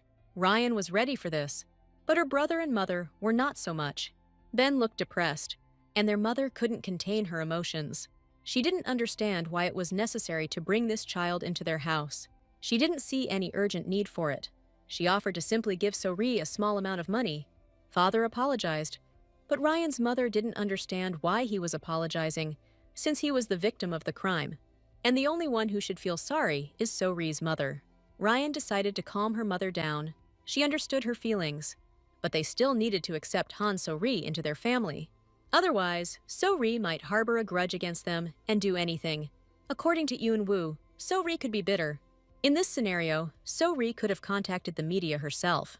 Ryung believed that they needed to take the lead before So-ri could do anything. Ryan believed that her mother needed to officially acknowledge the mistakes of the past and accept the illegitimate child. However, Ryan was ready to do everything possible to ensure that their family would not suffer. Ben couldn't listen to this any longer and decided to go up to his room. Ryan understood that Ben was having the hardest time right now because he believes that his girlfriend is his real sister. Ryan decided to apologize to Ben in advance. Ryan warned him that something might happen in the future that would make his life difficult. Ben found it strange that Ryan was apologizing in advance for something that hadn't happened yet. Ryan felt that she should have apologized after all. After all, from now on, she will begin to turn the life of Ben's beloved upside down for the sake of a happy ending for Ryung and Yoon-woo. Still, Ryan could promise one thing. Ryan promised to eventually bring the smile back to his face. Since the conversation was over, Ryan's parents also left the living room. Ryan began to remember the original. So Rai was supposed to come to their residence. It was time to slowly move on to the implementation of the next stage. Here Ryan was distracted by their housekeeper. She told Ryung that she had fulfilled her request and prepared a room for So-ri. Since Ryung didn't know So-ri's tastes, she asked to leave the room empty so that So-ri could fill it herself. The housekeeper didn't understand whether Ryan was really ready to let this illegitimate child into the residence. She saw that the hostess was furious at this news, and the president was not eager to do so either. She was also worried about Ben's condition. In the original, after Lady Kim learns of Ryung's atrocities, she begins trying to undo the damage the villain has caused and passes on important evidence to the protagonist. But since the character had changed, Ryung didn't know exactly how things would unfold, so she decided to simply reassure Mrs. Kim. Ryung said that she was determined to accept So-ri into their family. And even though things might be tough for a while, Ryan believed that she had to do everything she could for the sake of their family. She asked Kim for help so she could feel more confident. Kim agreed to help. Ryung got Kim on her side. If she keeps pretending to care about So-ri, Kim won't betray her like she did in the original. All preparations were completed. Only one thing remained. It was necessary to wait for the main character to appear. The day came. So-ri arrived at the residence. She was stunned by what she saw. So-ri didn't understand how the house could be so huge. Now So-ri was even more angry at Ryung, because she believed that she had only used the family's money her whole life, and at the same time, she was saying something about her nature. So-ri believed that if she had grown up in the same comfort and prosperity, she would have become a real lady, unlike Ryung. A couple of minutes later, So-ri was noticed, and the gates were opened. Entering the courtyard, she began to get angry at what she saw. So-ri met Ryung, who began asking her about how the trip went. Ryung extended her hand to So-ri and beckoned her to follow her. Ryung escorted So-ri to her family. They weren't particularly happy about her appearance. Father explained to So-ri where her room was, said that she was not obliged to change her last name, and that she could contact Ryung with any questions. He asked So-ri if she had anything to tell them. So-ri didn't want to say anything. He liked this and moved away from So-ri. So-ri didn't understand what she had done wrong, since she was also a legal member of the family, and she found it unfriendly. Ryung asked So-ri to follow her. Meanwhile, Mrs. Kim took the suitcase from So-ri. They went up to the third floor, and Ryung showed So-ri her room.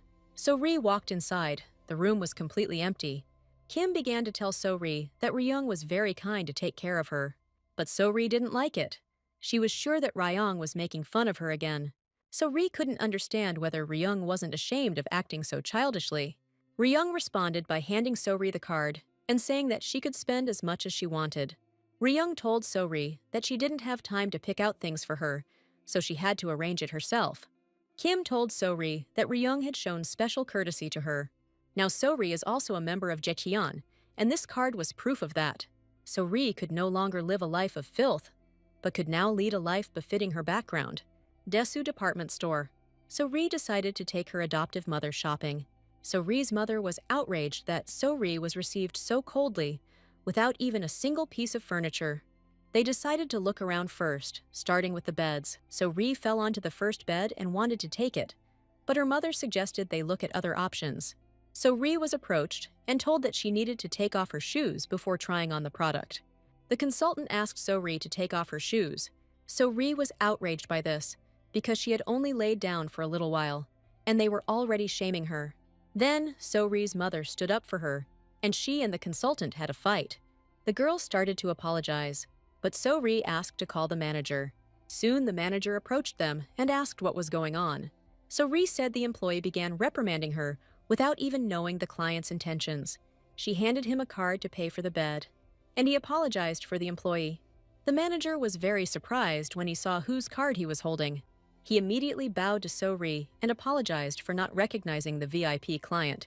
This was the first black card, which is given out to special clients. He apologized to Han So-ri once again. So-ri liked this position, where everyone around her respected her. So-ri wanted to ask the manager something. So-ri was curious why he was the only one apologizing when someone else had made the mistake. The manager turned to the girl and called her. He told Kim Yong-hwae to kneel down immediately. Otherwise, they will lose a VIP client because of her. So if the girl didn't want to be fired, she had to get on her knees. Kim knelt down and asked So-ri for forgiveness. Kim knelt down and begged So-ri to forgive her. Those around her thought that this was already an abuse of power. They did not understand why So-ri was acting this way. Everyone in the store took out their phones and started filming. So-ri noticed this. There were a lot of spectators. So-ri suddenly told the store employees that this was too much and they didn't need to go that far. But the manager thought it was right, because they had shown her terrible disrespect. As an apology, he offered So-ri his services for the entire day. The conflict was resolved. Kim quickly ran away from So-ri. So-ri just laughed.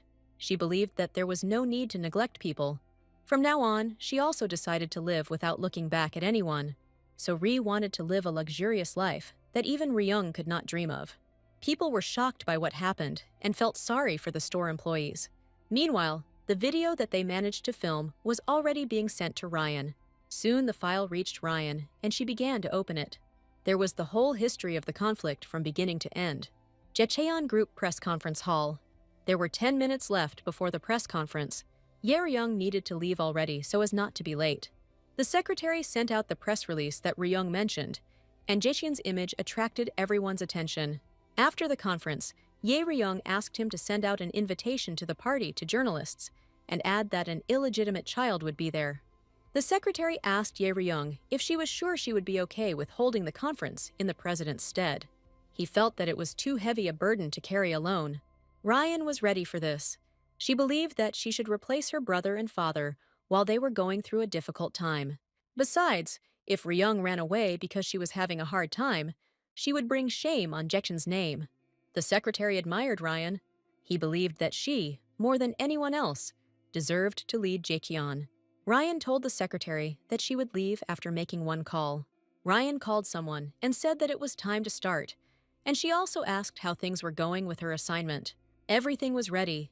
Photographs and rumors were spread among the company. Ryan asked to publish the video on social media.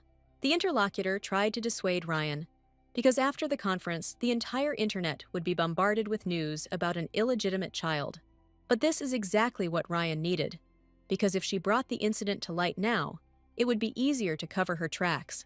Today, this world will be shocked by the appearance of President Jaekyon's illegitimate child. Jecheon Group's announcement that he will take responsibility for his illegitimate child will spread very quickly, and while the eyes of the whole world will be turned to the illegitimate child, Ryan will pull her off her pedestal. Ryan came forward and told the news of her illegitimate child on camera. The news spread very quickly and was shown everywhere. Ryan said that they fully take responsibility and will overcome all difficulties together. People would be surprised by this news. This conference was at the top of the live broadcasts, and one man even heard a strange rumor. The rumor about the illegitimate child that everyone was trumpeting on TV. He was told that the illegitimate child was Han So-ri. Moreover, So-ri didn't come to work without warning. No one knew where she was. The girl assumed that she had a viscous reason for this. After all, there was an assumption that So-ri was the illegitimate child that was mentioned at the conference. They looked at the company's internal forum. There was a news story about a marketing company employee buying luxury items in the middle of the day. This explained the situation, because how else could she afford luxury shopping? Here the employees came across that very video. They looked at what happened there in surprise. The staff noticed that the girl was dressed the same as Han's assistant. At this time, Ryan lay down on the bed with relief. She was tired and nervous, but she felt like she had done well. However, Ye Ryung could not forget the situation with one journalist. There were a lot of them, mostly questions about President Cha. But there was one, Chae Bang-hyuk from Escape News. He was interested in Ryan's words that a child should not be responsible for his parents.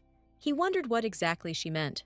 And does this mean that the birth of the child is not simply a consequence of the president's oversight? He also hadn't heard about the child's biological mother, and he was wondering if she was alive. At the end, he asked whether it was possible to touch on this topic at all. Ryan didn't like this man because he was eager to write about something scandalous. When Ryung was asked about So-ri's mother, she deliberately avoided answering. But this guy could be smart, and later it can be used as a trump card. Then there was a knock on Ryan's door, and they said that a delivery had arrived for her. And since the package will explode in 10 seconds, she needs to get it quickly. Ryan asked him not to fool around and to come in. It was Eun-woo. He liked how Ryung handled the conference. Ryung was glad that Eun-woo brought coffee. She was so exhausted that her blood sugar dropped. Eun-woo knew that Ryung was exhausted from the conference. The rest of her plans for the day worked out well too. The reaction on the internet was stormy. The news of So-ri abusing her position quickly spread, and everyone was convinced that she was Jae-kyun's illegitimate child. The company's forum was in chaos, and even cybercriminals got involved, wanting to find out everything. Eun-woo thought that releasing the video before the conference was a wise decision. If the video had been released after the conference, it would not have attracted so much attention. Eun-woo believed that thinking ahead was exactly Ryung's style. Ryung felt like he was praising her too much, but Eun-woo said it sincerely. Ryung was worried that hackers might criticize Jae-kyun for So-ri's entry.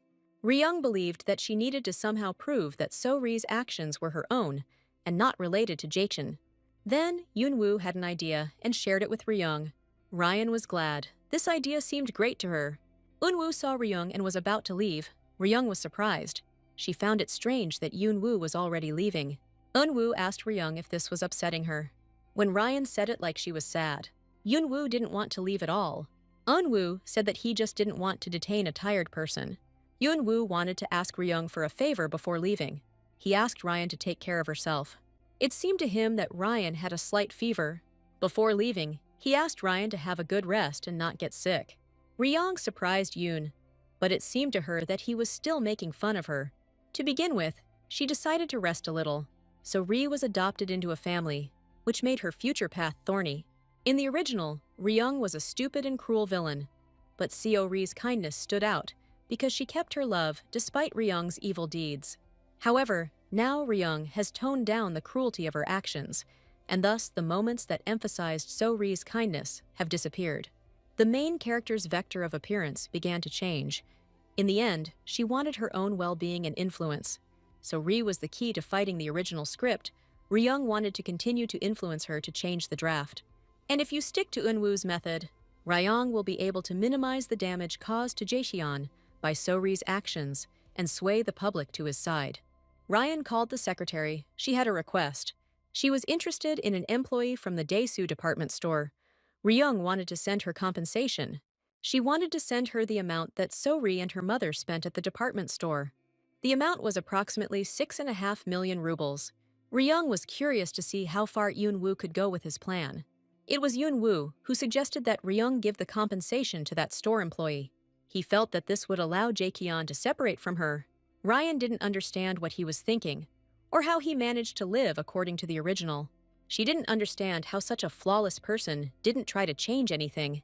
And did he really become so desperate during those 2 years that Ryan was gone, that he gave up everything halfway? Moreover, this is due to his intelligence and grasp. But in the end, the past no longer mattered.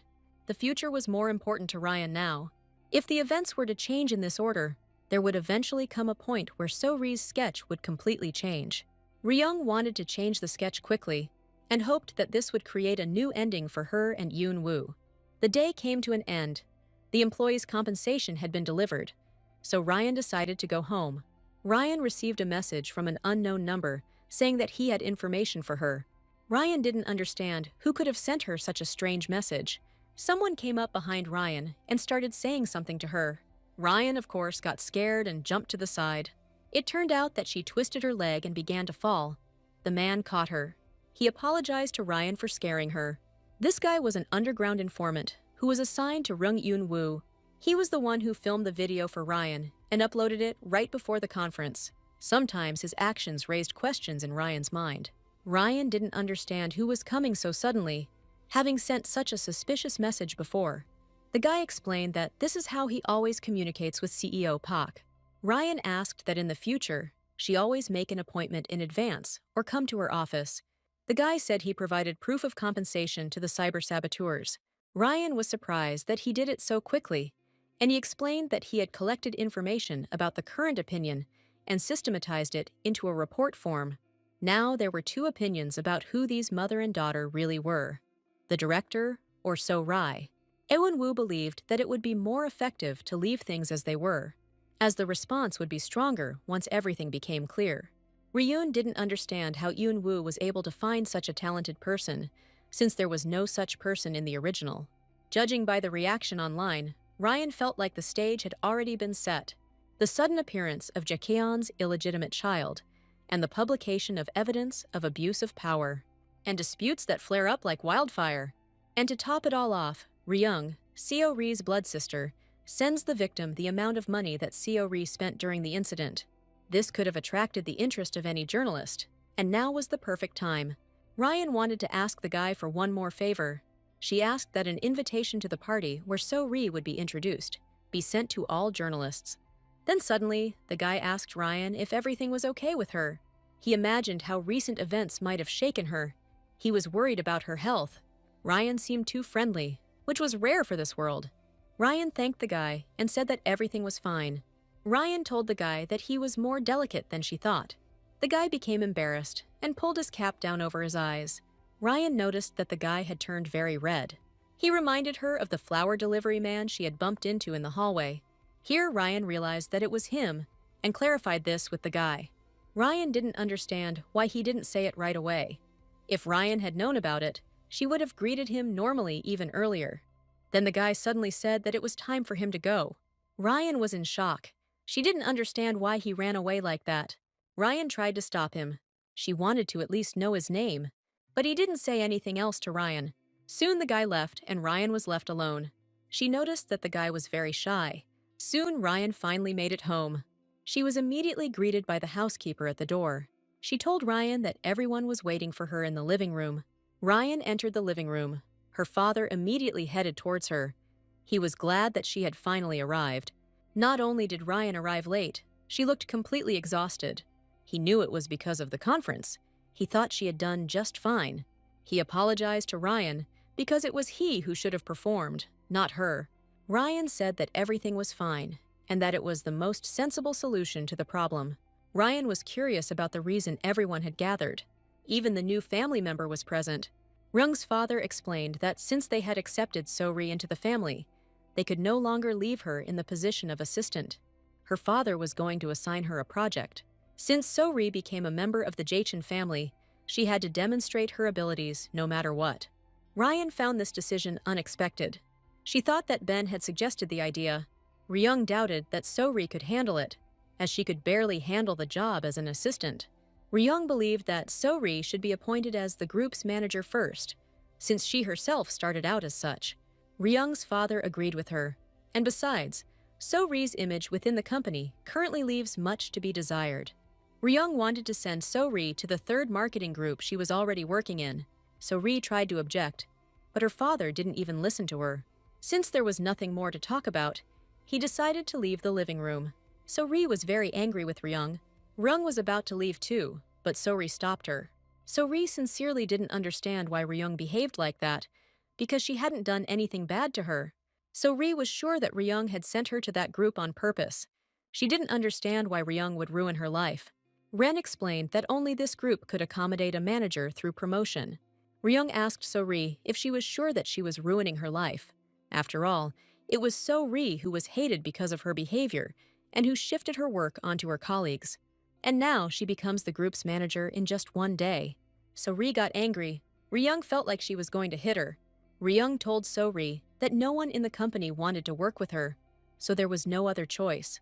And besides finding out the fact that So Ri is her sister, Ryan did nothing. Ryung asked So Ri to stop blaming others She was sick of people who only knew how to feel sorry for themselves. Ryung promised to pass the information on to the HR department, and So-ri would be able to start working as a manager next week. So-ri asked Ryung if she really hated her that much. After all, it was she who destroyed their relationship with Ben by revealing their relationship. So-ri didn't understand why Ryung was doing this to them, because she and Ben were perfect for each other.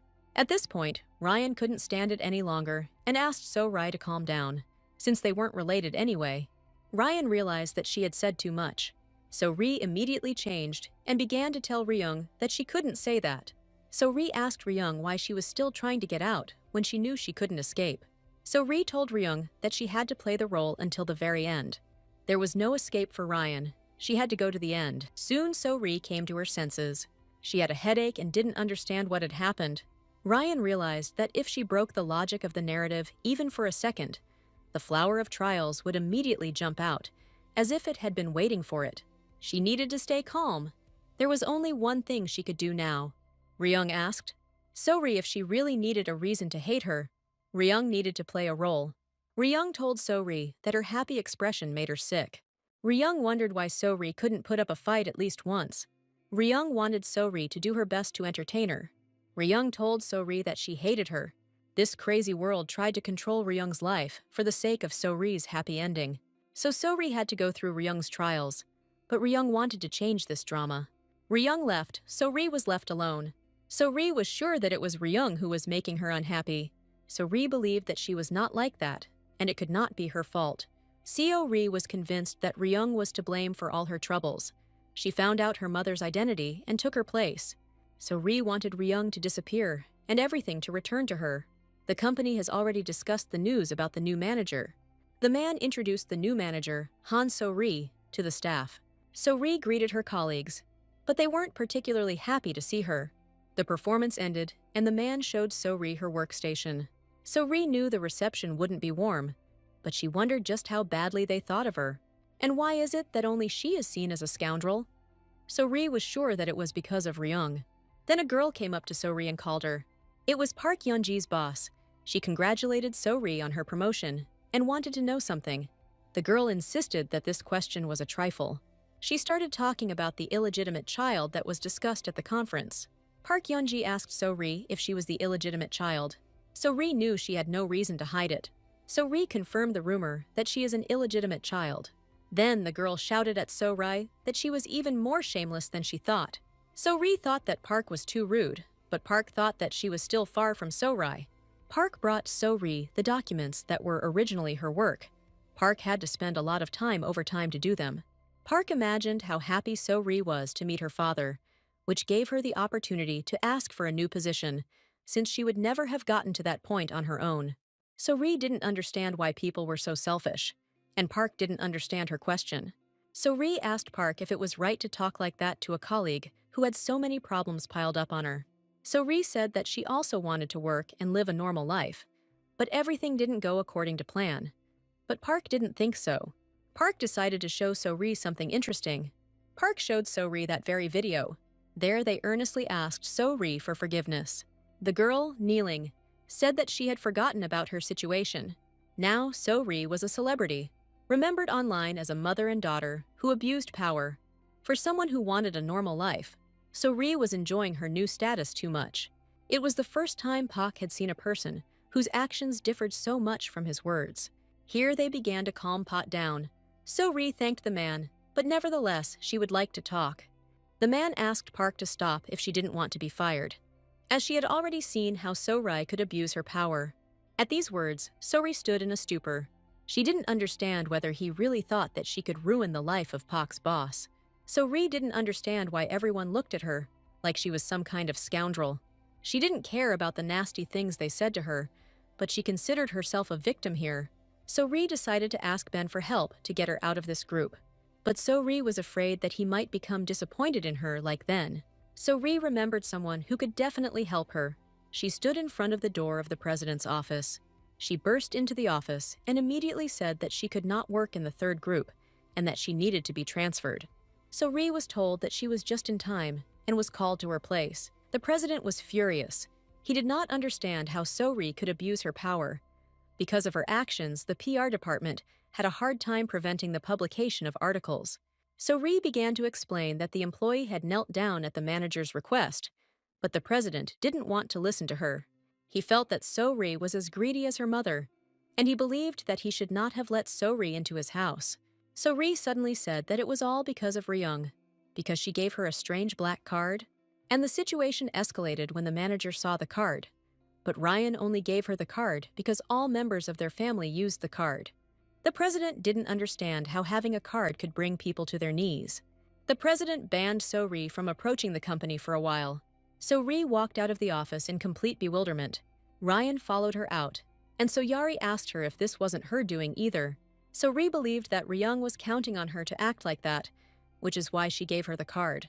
Ryung didn't remember sending So-ri to buy luxury items. She just told her to buy everything she needed. Besides, So-ri could have stopped the department store workers when they started kneeling. So-ri said that she was confused at the time and didn't really want to do any of it. But despite this, the incident happened, and it was too late to change anything. So-ri didn't understand what was so good about Ryung. She didn't understand that Ryan was the kind of person to ruin her life. Ryan recognized this line. In the original, it belonged to Ryung and addressed So-ri. So-ri's sketch began to change, and all it took was a little effort to influence it. Ryung reminded So-ri that no one forced her to do this, and the entire chain of events that she set in motion was the result of her choices. Ryung warned So-ri that she would never win if she continued to blame others and shirk responsibility. So-ri thought that Ryung was trying to put himself in a good light by humiliating her. But Ryan lived, spending more money than she did that day. So-ri didn't understand why she was the only one who ended up suffering such attacks. So-ri thought that Ryung was jealous of the fact that everyone loved her, so he was trying to take everything away from her. So-ri was not ready to forgive Ryung for this, even in the future. So-ri was going to take everything away from Ryung so that she would remain more unhappy than So-ri herself. The man stood and admired Ryan, and all because of the amount of money she sent to the department store. Even the media expressed approval of Ryan's actions. But Ryan believed that she simply did what she had to. Ryan was good, because at this rate, most of the employees would be on her side. It was important to know where the employees' sympathies lay, because soon they and So-ri would be competing for a big project. In the original, Ryan's atrocities were purely out of a thirst for victory. Shortly before the competition, the engagement between Ryung and Yoon-woo broke up, which added fuel to the fire. By this point, the president was in a difficult situation. First, Ben couldn't leave So-ri, and then the marriage of convenience fell through. When the president learned of Yoon-woo's feelings for So-ri, he came up with a plan that would solve all his problems. He tried to arrange Yoon-woo's engagement to So-ri so he could cool his son's ardor and give him time to figure himself out. For this reason, Ryung hated So-ri to death, so she resorted to meanness in the project competition. But now, breaking off Ryung and Yoon-woo's engagement was impossible because they were not the same as in the original. Moreover, now there were no more Ryan's villainies, which meant that Ben would not be able to find an excuse to help So-ri. Yoon-woo won't be helping her that much either, and this project will end up being a one-on-one fight with So-ri. Whoever gets the project could be the turning point, capable of changing the design. That is why it was important to know whose side the workers' sympathies were on. None of the employees would want to work with So-ri, who was promoted unfairly. Here Ryan was scared by that guy again. He waited for Ryan in the corridor. It seemed to him that she had a lot of things to do. Ryan believed that he lacked understanding of violating other people's boundaries. Ryan asked him to take off his mask and cap first. Just like last time in the parking lot, Ryan was terrified when a guy dressed entirely in black jumped out of nowhere. The guy apologized to Ryan and began to take off his cap. Since he had always worked with Pak like this, he didn't even think that it might scare Ryan.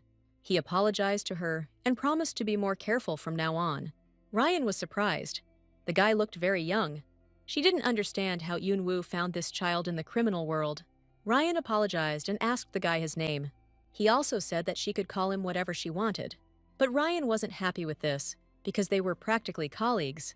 The guy was embarrassed, but told Ryan his name. His name was Van. Ryan thanked him, and he asked if he could wear his cap again. Ryan didn't understand why this was happening. Wong admitted that he feels shy when she looks at him.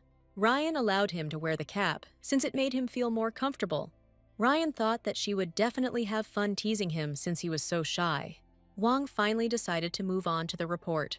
The articles about So-ri that appeared in the morning stopped appearing faster than expected. Ben was presumably instrumental in this. Contrary to plan, the first to distribute the articles was a tabloid reporter. Wang thought that major publishing houses wouldn't dare to do this. Ryan asked the name of the tabloid reporter. His name was Chae Bang-hyuk. Ryan realized that it was definitely the guy from the conference, the man whose eyes lit up when Ryung dodged the question about So-ri's biological mother. His article was not heard of because it was drowned out by information from major publishing houses. That reporter wasn't ready to stop. Now he was gradually getting closer to So-ri. So-ri was now the main participant in the scandal. A very favorable situation has developed. Ryan had one request for Van. For a successful hunt, it was necessary to prepare bait. Ryung wanted Wang to find out where So-ri was now. Ryan wanted to try to pull this man onto their game board. Ryan and Van were riding in the car, where Ryan took the tablet from Van. It was written all about the journalist Choi Bang. Wang was very embarrassed that Ryung read it out loud. Ryan considered Van to be blameless. He didn't look like a man from the criminal world at all. Ryung asked Wang about how he met Yoon-woo. Wang revealed that his father works for the president of Tasu Group, and he started working for CEO Yoon-woo. But Ryan didn't understand, since he followed in his father's footsteps, why he didn't work for the president. Wang admitted that Yoon-woo is his role model. Because Yoon-woo's planning and execution skills are excellent, Wang believed that Yoon-woo would conquer the world if he decided to enter the criminal underworld. Ryung realized that Wang really liked Yoon-woo. Wang was embarrassed and said that he rather respected him. Then Ryan decided to ask Van what about her. How does he feel about her? But Van suddenly said that for him, Ryan was a scary person.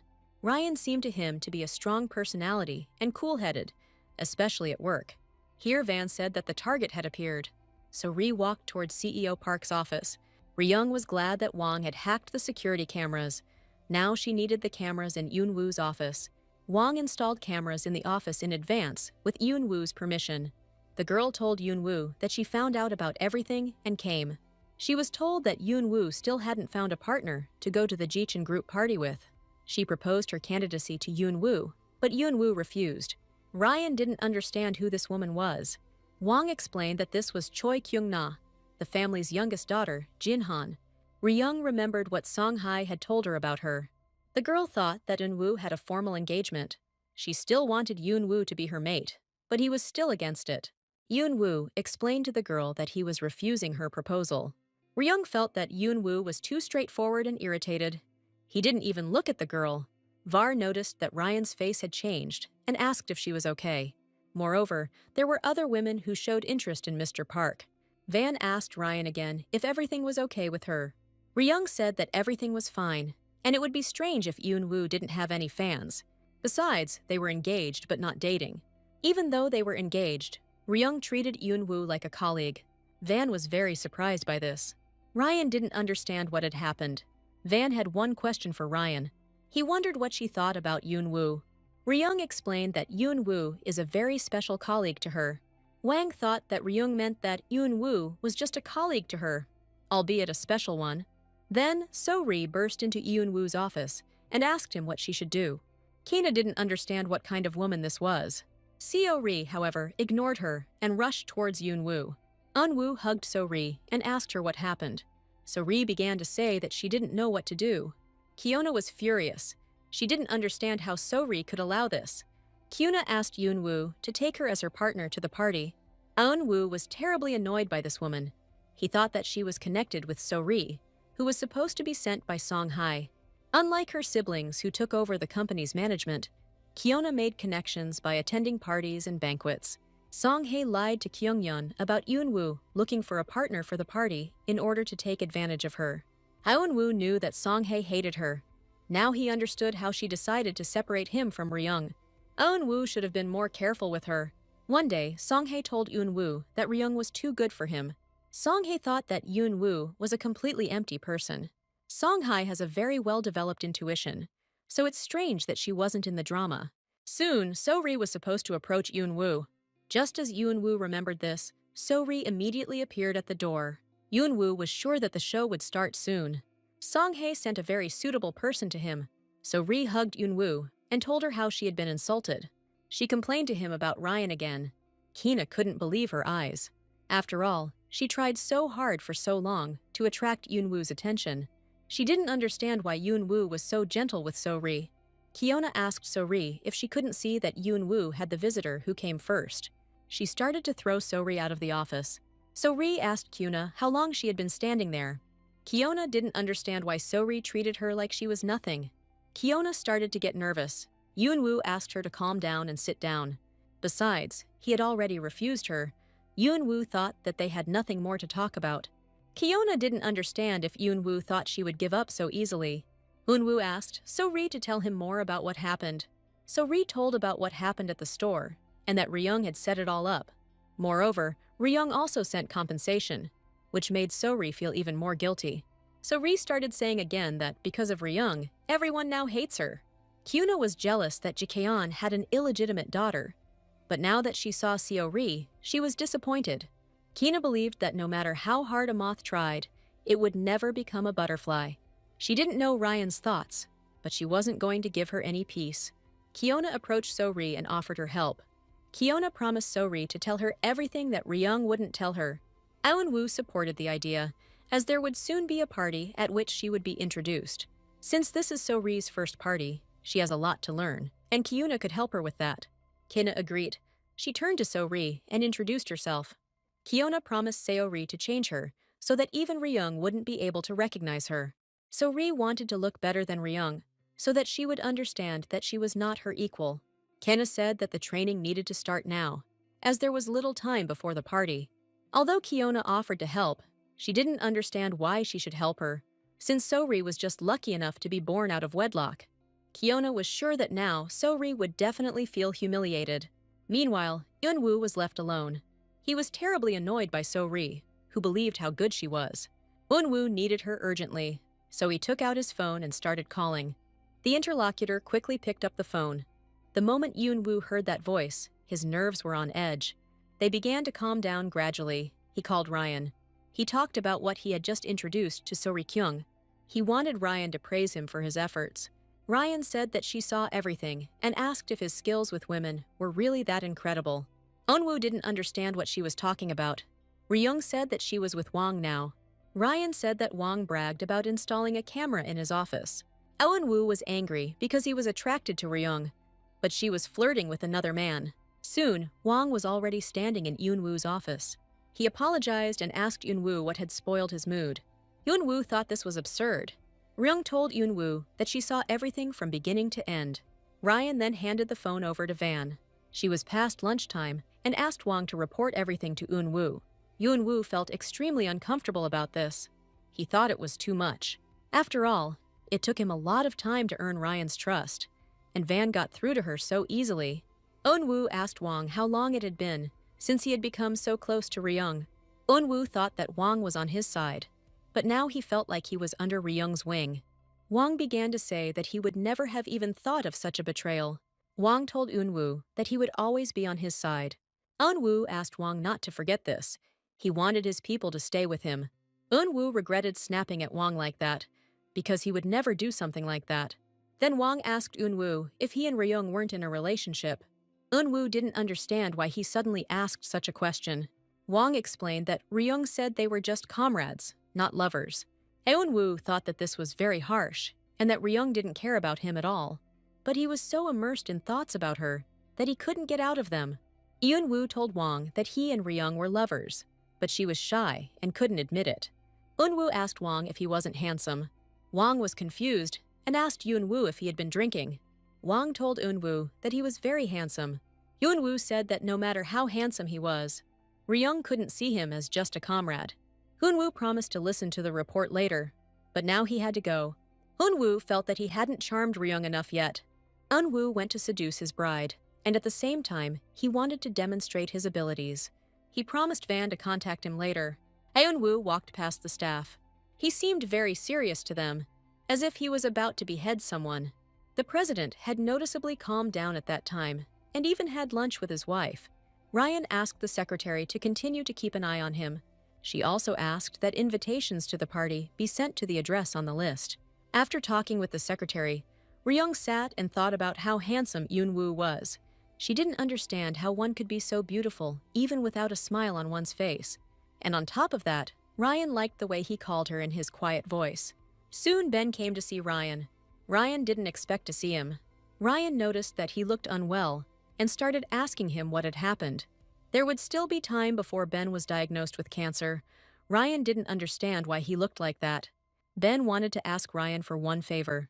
He knew what Ryan was planning to do at the upcoming party. Ben asked his sister to stop and not touch this lonely and confused man anymore. Ryung asked her brother what he was talking about, since she had never touched So-ri. Ben didn't believe that So-ri was being criticized from all sides, not because of Ryung. He believed that Ryan was involved in both the store scandal and their relationship. Ryan asked her brother to calm down, because deep down he knew that this was a lie that he wanted to believe. Ben asked Ryung if she could help So-ri. After all, she was too soft to withstand such humiliation, and Ryan had the opportunity to protect her. Ben was not like in the original. In fact, he himself had to decisively cut off his connection with Ren. But now he tried to find support in her. Ryan knew she had to get back into the role. She told Ben that she was already doing everything she could to smooth over the incident involving So-ri. And once So-ri is officially declared a member of the Jaehyun family, there is no turning back. Baek didn't understand what to do then. His heart was still beating fast when he saw So-ri. He couldn't do anything about it. It all seemed like hell to him. Ben thought it would be better for him to just die.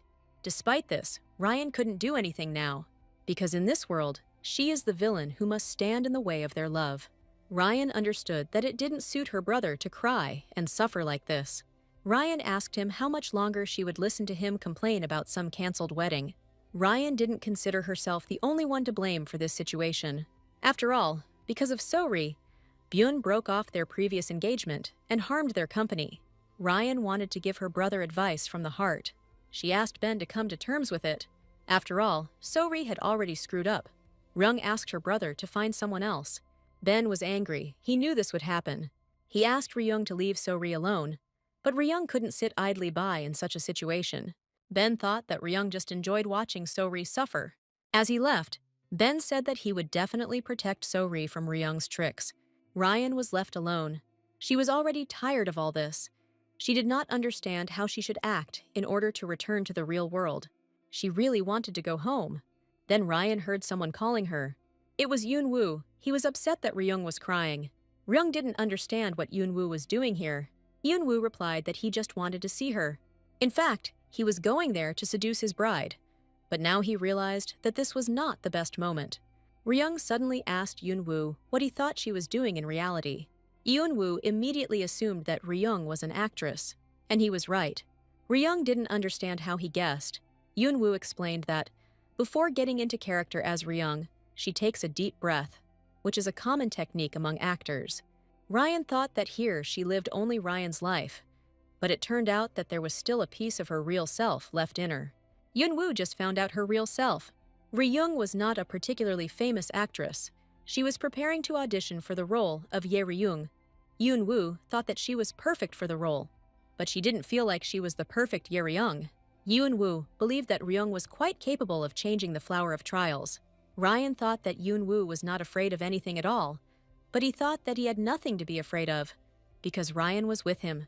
Yoon-woo was confident that they would make sure that the drama ended happily for Ryung. For this, he was ready to give his all. Ryan heard the same voice that always calmed her down, but now she felt uncomfortable. Ryan decided not to wind herself up any further and ask right now. Ryung wondered why Yoon-woo didn't try to avoid his death. After all, he himself figured out that the sketch could be changed. Therefore, the death of his character could have been avoided. Ryan didn't understand why he didn't try to change his future. Ryung waited for Eun-woo's answer. Eun-woo thought about it and told Ryung that he himself didn't know. Eun-woo said that at the beginning he was completely different from who he is now. At that time, he did not feel as alive as he does now. This way he survived every time. He was so morally devastated that he lost confidence that he was alive at all. During this period, he met Wang, and it was then that his character developed a connection to the criminal underworld that was not present in the original. At that time, Yoon-woo didn't think there was a reason to be afraid. But now he realized that he had been scared back then. Deep down, he wanted to feel alive. even if it meant seeking thrills. There were things that Yun-woo found hard to say out loud. He needed time to gather his strength. Yun-woo told Ryung that he wasn't afraid of anything now. Because Ryan was by his side, he could now devote himself to helping her. He asked Ryan to wait a little and promised that he would tell her everything after a while. Ryan heard sincerity in his calm tone. He came into this world 2 years before Ryan, and he was so broken that he didn't even have the slightest hope of escape. Ryan believed that she should understand his heartache because they were from the same world. Ryung agreed to give Yun-woo time. Ryung asked Yun-woo if she could audition after escaping from the drama, a question she thought Yun-woo would be able to answer. Yun-woo replied that now he couldn't imagine anyone else playing the role of Ryung. Ryung felt that Yun-woo was overpraising her, but he didn't think so. In this world, where everyone behaved according to the rules, Yun-woo saw only Ryung as a living person. In the last 4 years, he hadn't met anyone who shone as brightly as she did. Ryung told Yun-woo that she wanted to know more about him, everything from what he did in reality to the kind of person he was. Yun-woo challenged Ryung to guess how he did it. Yun-woo believed that if Ryung continued to watch him closely, he would be able to find out. Ryung decided that even if she guessed right now, Yun-woo would not confirm it. Ryung was right. Yun-woo confirmed it. Eun-woo approached Ryung and kissed her. Then Van flew into the office and said that he had an urgent report. Yun-woo and Ryung froze in surprise. Wang was surprised that Yun-woo was still with Ryung. Later, Wang apologized to Ryung and asked if she had a fight with Yun-woo. Ryung said that everything was fine, but Wang was still worried because Yun-woo looked very gloomy. Ryan said it was strange because he was in a good mood with her. Ryan was convinced that information was reaching Van with difficulty. Yun-woo thought Wang was following him, but Wang said that he came because Ryung asked him to in case something happened. Yun-woo reminded Wang that he told him that he was going to meet Ryung. Yun-woo was angry. He didn't understand why Wang didn't get his hint. Van thought that Ryan was angry with him. She confirmed it and said that now he was in big trouble. Ryan couldn't stop teasing Van, as he had upset her a little earlier. Ryan explained to Van that it was a joke. She asked him to calm down and report. Wang revealed that journalist Hyuk had a special reason for being so picky about So-ri. The matter was with her biological mother. A letter from So-ri's biological mother was left in the orphanage. Van felt like Hyuk had gotten his hands on this letter. Ryan was surprised. She expected something like this, but this man turned out to be more fearless.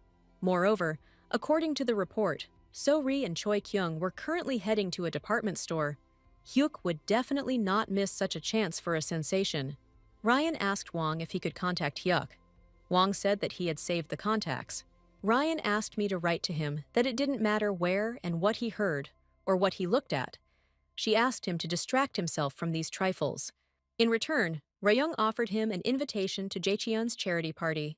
Wang didn't understand why Ryung wanted to stop him, since it would be better for her if he published an additional article exposing So-ri's past. Van didn't understand what Ryan wanted to achieve. Ryan had no intention of doing anything personally. After all, now that the bait was ready, it was possible to simply release the hound. Wang promised to report back after the work was done, and Ryan also asked Wang to sign her brother up for a medical examination. Van was surprised.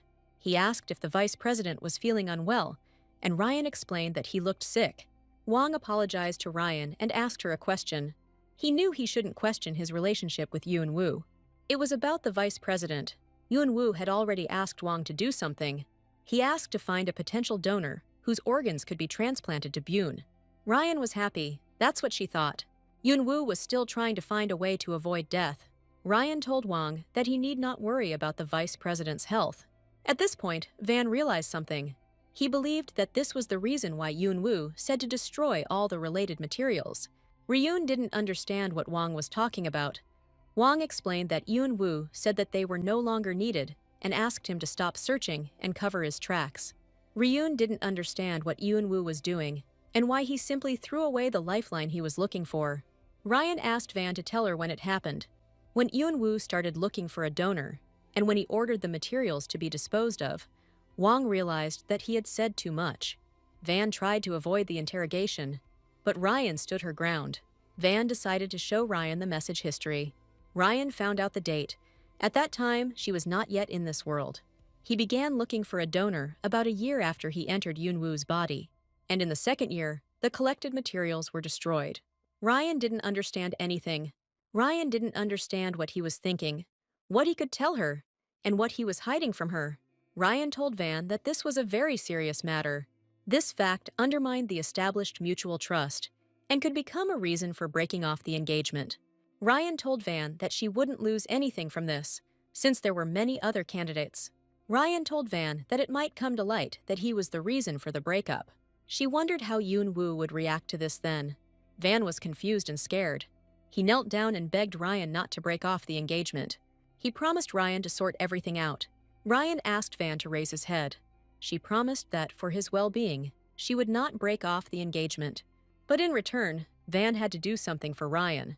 First, Ryan asked him to provide her with Bayun's medical examination results. Wang also had to do whatever Ryung said, while keeping it a secret from Yoon-woo. So Ri wanted to look better than Ryung at the party, so she had to change everything, starting with her style. Gayeon believed that So-ri's current appearance was no match for Ryung. So-ri sat and thought about Yoon-woo. Previously, he only showed warmth towards her, but recently he was constantly with Ryan. For some reason, So-ri felt like this was the right thing to do, and that Yoon-woo should pay more attention to Ryung. Gayeon screamed because So-ri wasn't listening to her at all. First, So-ri needed to buy clothes. So-ri thought that just looking neat was enough, and there was no need for new clothes. But Gyeong didn't think so. The plain look needed to be compensated for at least by brands. But So-ri thought this idea was bad. So-ri believed that human beauty comes from within. Gyeong took a map out of her bag and showed it to So-ri. She believed that So-ri knew very well what it was. Gayeon asked So-ri if she should be reminded of what she had done with the same card. Gyeong remembered that So-ri said that she had fallen into some kind of trap and that Ryung had given her this map on purpose. Gyeong didn't understand why So-ri didn't return the card if she really thought that way. Why was the card that had set her up still in her wallet? So-ri tried to justify herself, but Gyeong asked her to stop. Stop slandering Ryan and confess. After all, she enjoyed the influence that this card gave her. So-ri couldn't believe what was happening. She spent her whole life modestly and correctly. That's why everyone loved her. So-ri believed that there was no way she could be frivolous and criticized by everyone around her. So-ri was always loved for her positivity, because that's how she lived her life. So-ri was certain that it had to stay that way. Then someone started telling So-ri that she was right, and had always been right, because she was the main character and Ryung was the villain. The main characters are the winners, and the truth is always on the side of the winners. They tried to convince So-ri that she was not mistaken, and she just needs to accept it rather than change it. After all, the winner is always right. Seo-ri and Ki-young were unconscious. Gyeon slowly began to come to her senses. She didn't understand anything. She asked So-ri to remind her what they talked about. So-ri also didn't remember what their conversation was about. It seemed to her that they had just sat down. Gyeong decided to go shopping first and change So-ri's style. So-ri suddenly felt a sense of déjà vu, which seemed strange to her. Gayeon called So-ri to follow her and said that they didn't have much time. They came to the Daesu department store. So-ri didn't want to go there because she was humiliated and filmed there. Seo-ri was sure that they wouldn't be able to get into the store because it was after business hours. But Gyeong asked Seo-ri to just follow her. She wanted to show So-ri a world she never even knew existed. The girls went inside. All the store employees lined up in rows and bowed to them. So-ri was surprised. Gyeong explained that everyone adapts to her as long as she has a black card. To begin with, Gyeon decided to start by trying on dresses. So-ri suddenly said that there was another customer in the store. Gayeon was surprised, because she had insistently asked that only she be allowed in at this time. Taking a closer look, Gayeon realized who this girl was. Gayeon ran to her and they started talking. So-ri didn't understand who she was. At this point, Ki-young began introducing Seo-ri to Song-hye. Song-hye greeted So-ri and said she was glad to meet her. So-ri was surprised that Song-hye knew her. Song-hye told So-ri that she was already quite famous. Ki-young told Song-hye that they were going to pick out an outfit for So-ri for the party. Song-hye offered them the help of a specialist. Then another man approached them. His attention fell on So-ri. She was uncomfortable. It was that man who greeted So-ri and offered to help. So-ri was angry at the man, because it was he who asked the girl to kneel. So-ri started scolding him, but he bowed his head and began apologizing. He apologized for causing her trouble that day. The man had no idea how hard it was for So-ri. Song-hee looked at Gyeon. Gyeon was confused. She walked up to So-ri and told the man that So-ri wasn't so petty as to worry about such things, and she has already let go of this situation. The man said he realized this even when she sent the employee compensation. He considered So-ri to be very merciful. He was sure that now in their shopping center, there was not a single employee who would harbor a grudge against her. The girls confirmed his words. They believed that Kim had stumbled first and that it was not the client's fault. They thought that Kim was, on the contrary, grateful to So-ri because she sent her such a generous sum. Gyeon suggested that So-ri personally apologize to that girl later, but the man believed that So-ri shouldn't, since he himself had already broken his forehead apologizing to her. Everyone around laughed, but So-ri stood there and didn't understand anything. Gyeon asked her why she thought the people she had caused so much trouble were so lenient towards her. So-ri thought it was because they knew it wasn't her fault, but she was wrong. Gyeon replied that it was because she was a customer with a fat wallet, which was rapidly increasing their sales. Kyung told So-ri that no one would look at her askance as long as she spent money with them. The store employees began to think about So-ri's image. Soon So-ri was already walking with a bunch of bags. The manager thought So-ri had excellent taste. While So-ri was in the store, they managed to take a photo of her. The photo was taken from inside the car, and that same journalist was sitting in the car. He thought So-ri's late-night shopping spree was a sensation worthy of the front page of a weekly newspaper. He thought that this would definitely make those people who looked down on him change their attitude towards him, because with such a sensation, his name will be on everyone's lips. He was about to send the file, but his laptop suddenly crashed. He didn't understand what was happening. Then his car appeared on his laptop screen. The man realized that this was real-time filming. Then, instead of his car, Ryan appeared on the screen. Ryan greeted Hyuk. Ryan explained that this was not an official conversation, so she would completely deny any connection with him. She told Hyuk that she wanted to offer him a mutually beneficial deal.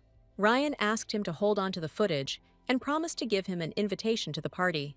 The party was planned to be the official presentation of the illegitimate child. Ryan thought that Hyuk was now wondering what his role was. Hyuk didn't understand if Ryung understood what she was saying. He was curious what she was up to. Ryan ended the conversation and sent Hyuk an invitation. Hyuk had 2 minutes to make a decision. After the time expired, the video and letter would be deleted. Hyuk didn't understand how he was supposed to think in that amount of time. Hyuk realized that Ryun had no intention of negotiating. She had simply stated her conditions. As time went on, Hyuk decided to calm down and think. Hyuk was curious about what she wanted, since she wasn't concerned about So-ri's well-being. Hyuk felt like he had no choice at all. Here he realized that this was a sensation that the abuse of power would not be comparable to. Hyuk decided that now he simply had to seize this chance. Van reported to Ryan that all her orders were being successfully completed. Judging by the report, Bayun and Hyuk acted more or less as expected. So-ri fell into a trap again, with the help of Gyung. But this was only possible because the desire for such a life was originally deep within So-ri, and she only changed her surroundings a little. The original So-ri was a kind protagonist, so Ryung took into account that she might take a different path. Moreover, Song-hee came into contact with So-ri. Ryung asked Wang what happened during their meeting. Wang said that Song-hye quickly disappeared after a short shopping trip. Song-hye only acted personally when she had a specific goal. Ryung was surprised that in the original, Song-hye was not a significant character. Ryung agreed that Song-hye could be a dangerous opponent, as Yoon-woo had told her. But Ryan was confident that Ani wouldn't do anything to harm her. Ryung asked Wang to focus on So-ri. Ryan asked Wang about Byun's examination. Wang said that they had to postpone it. After Wang's stories, Ryung tried to carefully throw the line at Yoon-woo several times about Byun. But as soon as she started talking about a transplant, he immediately ran away. Ryung promised Wang that she wouldn't tell Yoon-woo anything, so she couldn't ask him directly. That day, Ryan thought she understood his true feelings, but he was still hiding something. Ryan was worried about this. It seemed to her that this contradiction could turn them into a deadly poison for each other. Ryung apologized to Wang for making him lie to Yoon-woo. She understood that this was a shock for him. But still, Ryung wouldn't do anything that could harm Yoon-woo. Ryan could definitely promise him that. This concluded Wang's report. For now, Ryan decided to entrust this matter to Van. Now, Ryan had something else to worry about. The party was just around the corner. Moreover, it will determine who will be the leader of the new project. In the original, the conflict escalated when the president gave the project to So-ri. Ryan then resorted to espionage. She falsely accused So-ri of colluding and leaking the project materials to Desu Group. Since Yoon-woo was part of the management team there, So-ri was able to clear himself of the charges. Ryan, exposed as the real culprit, completely lost her mind. The culmination of her crimes was the kidnapping of So-ri. If the general plot hasn't changed, then So-ri will still get the project. But if Ryung managed to change it, then she will get it. Ryan was curious as to who would actually receive the fateful key. But Ryan could only find out this at the party. Then the housekeeper called Ryan. She picked up the phone, and Mrs. Kim told her that something bad had happened. Her mother lost consciousness. Now she was in the hospital. The woman asked Ryan to come quickly. Ryan said she would be there soon and hung up. Ryan didn't understand what was going on because the original didn't say anything about Ryan's mother's poor condition. In other words, something happened that was not in the plot. Soon So-ri was already in the hospital. Ryan entered her mother's room. She was excited. Ben was sitting in front of the bed. She asked Byun to explain to her what had happened. Byun said that his mother heard the request he made to his father and fainted. Byun said he decided to entrust this project to So-ri. Ryan was surprised. This love seemed too touching to Ryan. She wondered if So-ri knew that Byun was going to such lengths for her. Byun asked Ryun to stop.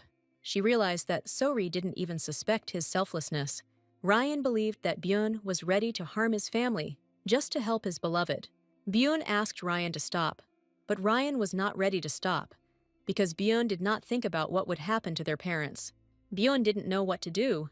Byun believed that Ryun was torturing So-ri and that this was the only way he could help her. Ryung cried out that she had never tormented So-ri.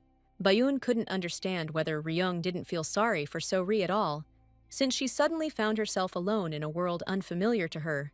He thought that So-ri was fragile, but nevertheless she had to endure criticism from the whole world. Ryan asked her brother if he didn't feel sorry for her.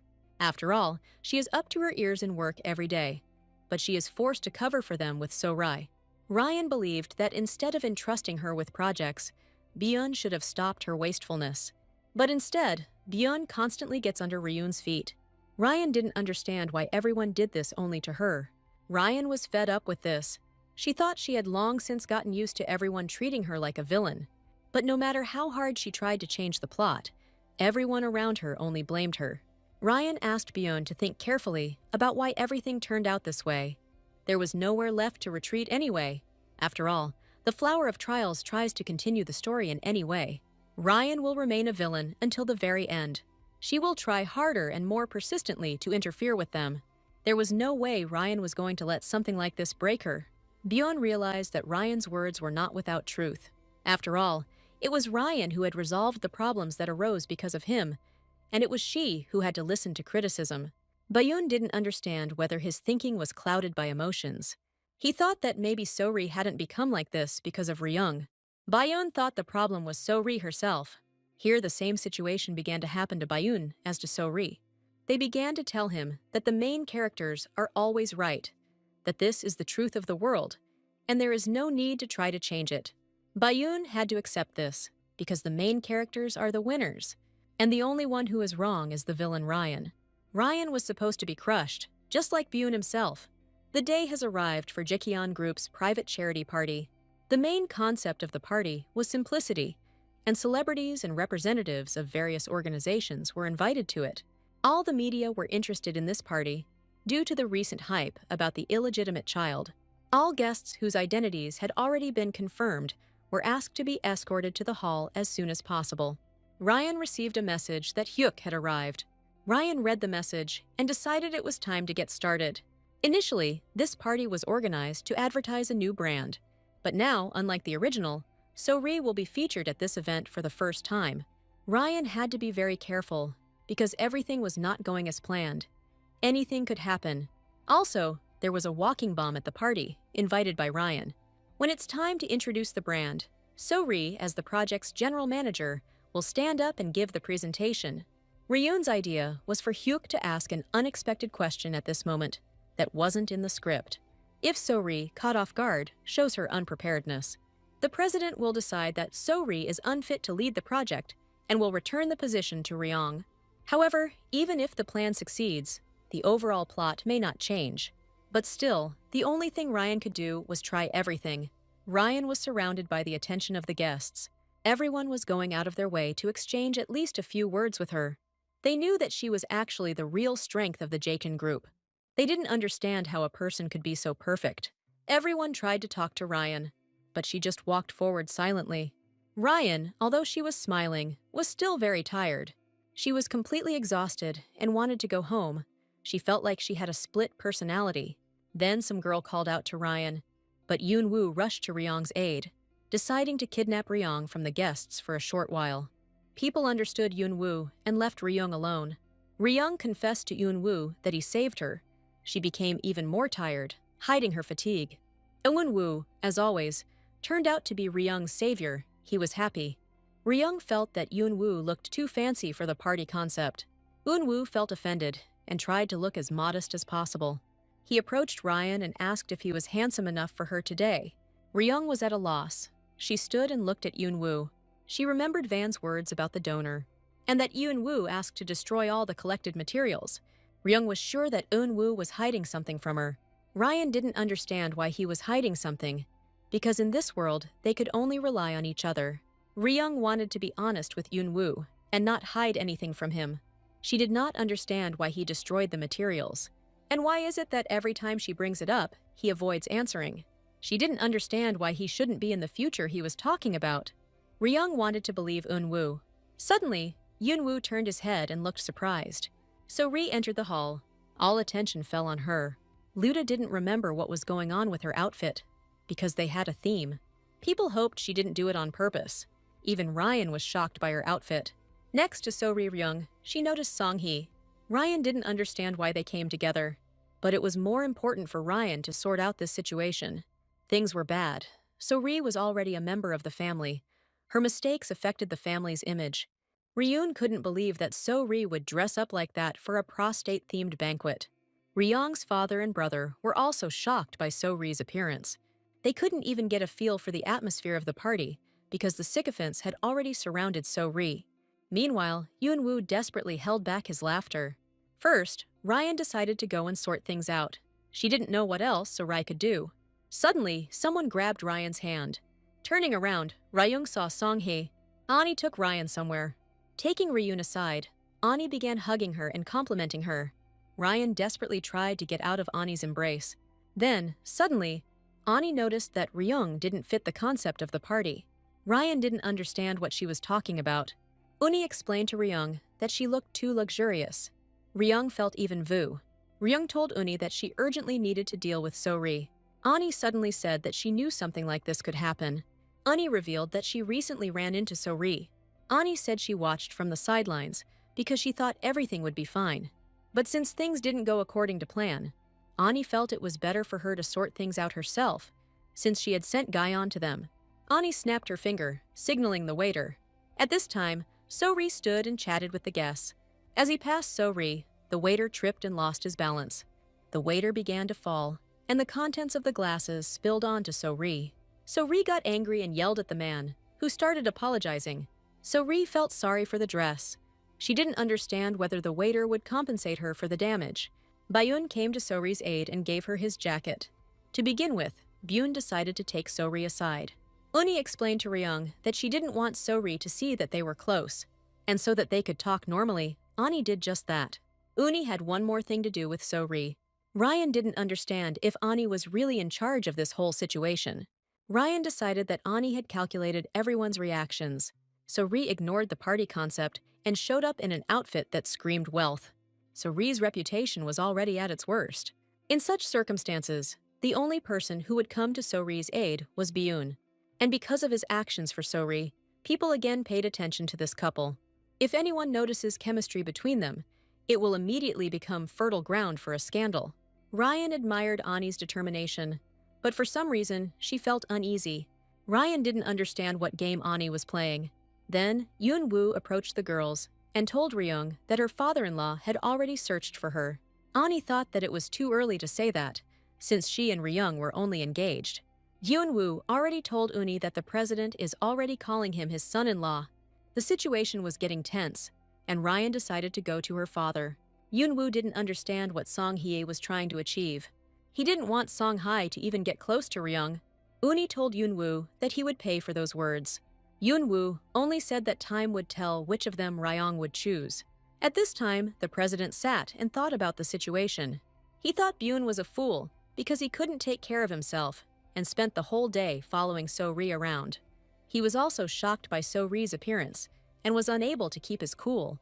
He was incredibly happy that he had Ryan, who always solved all his problems. The presentation was about to start, and he asked Ryung to talk to So-ri and explain that she had to stick to the script. He didn't know what might happen, even though only instructed reporters were supposed to come.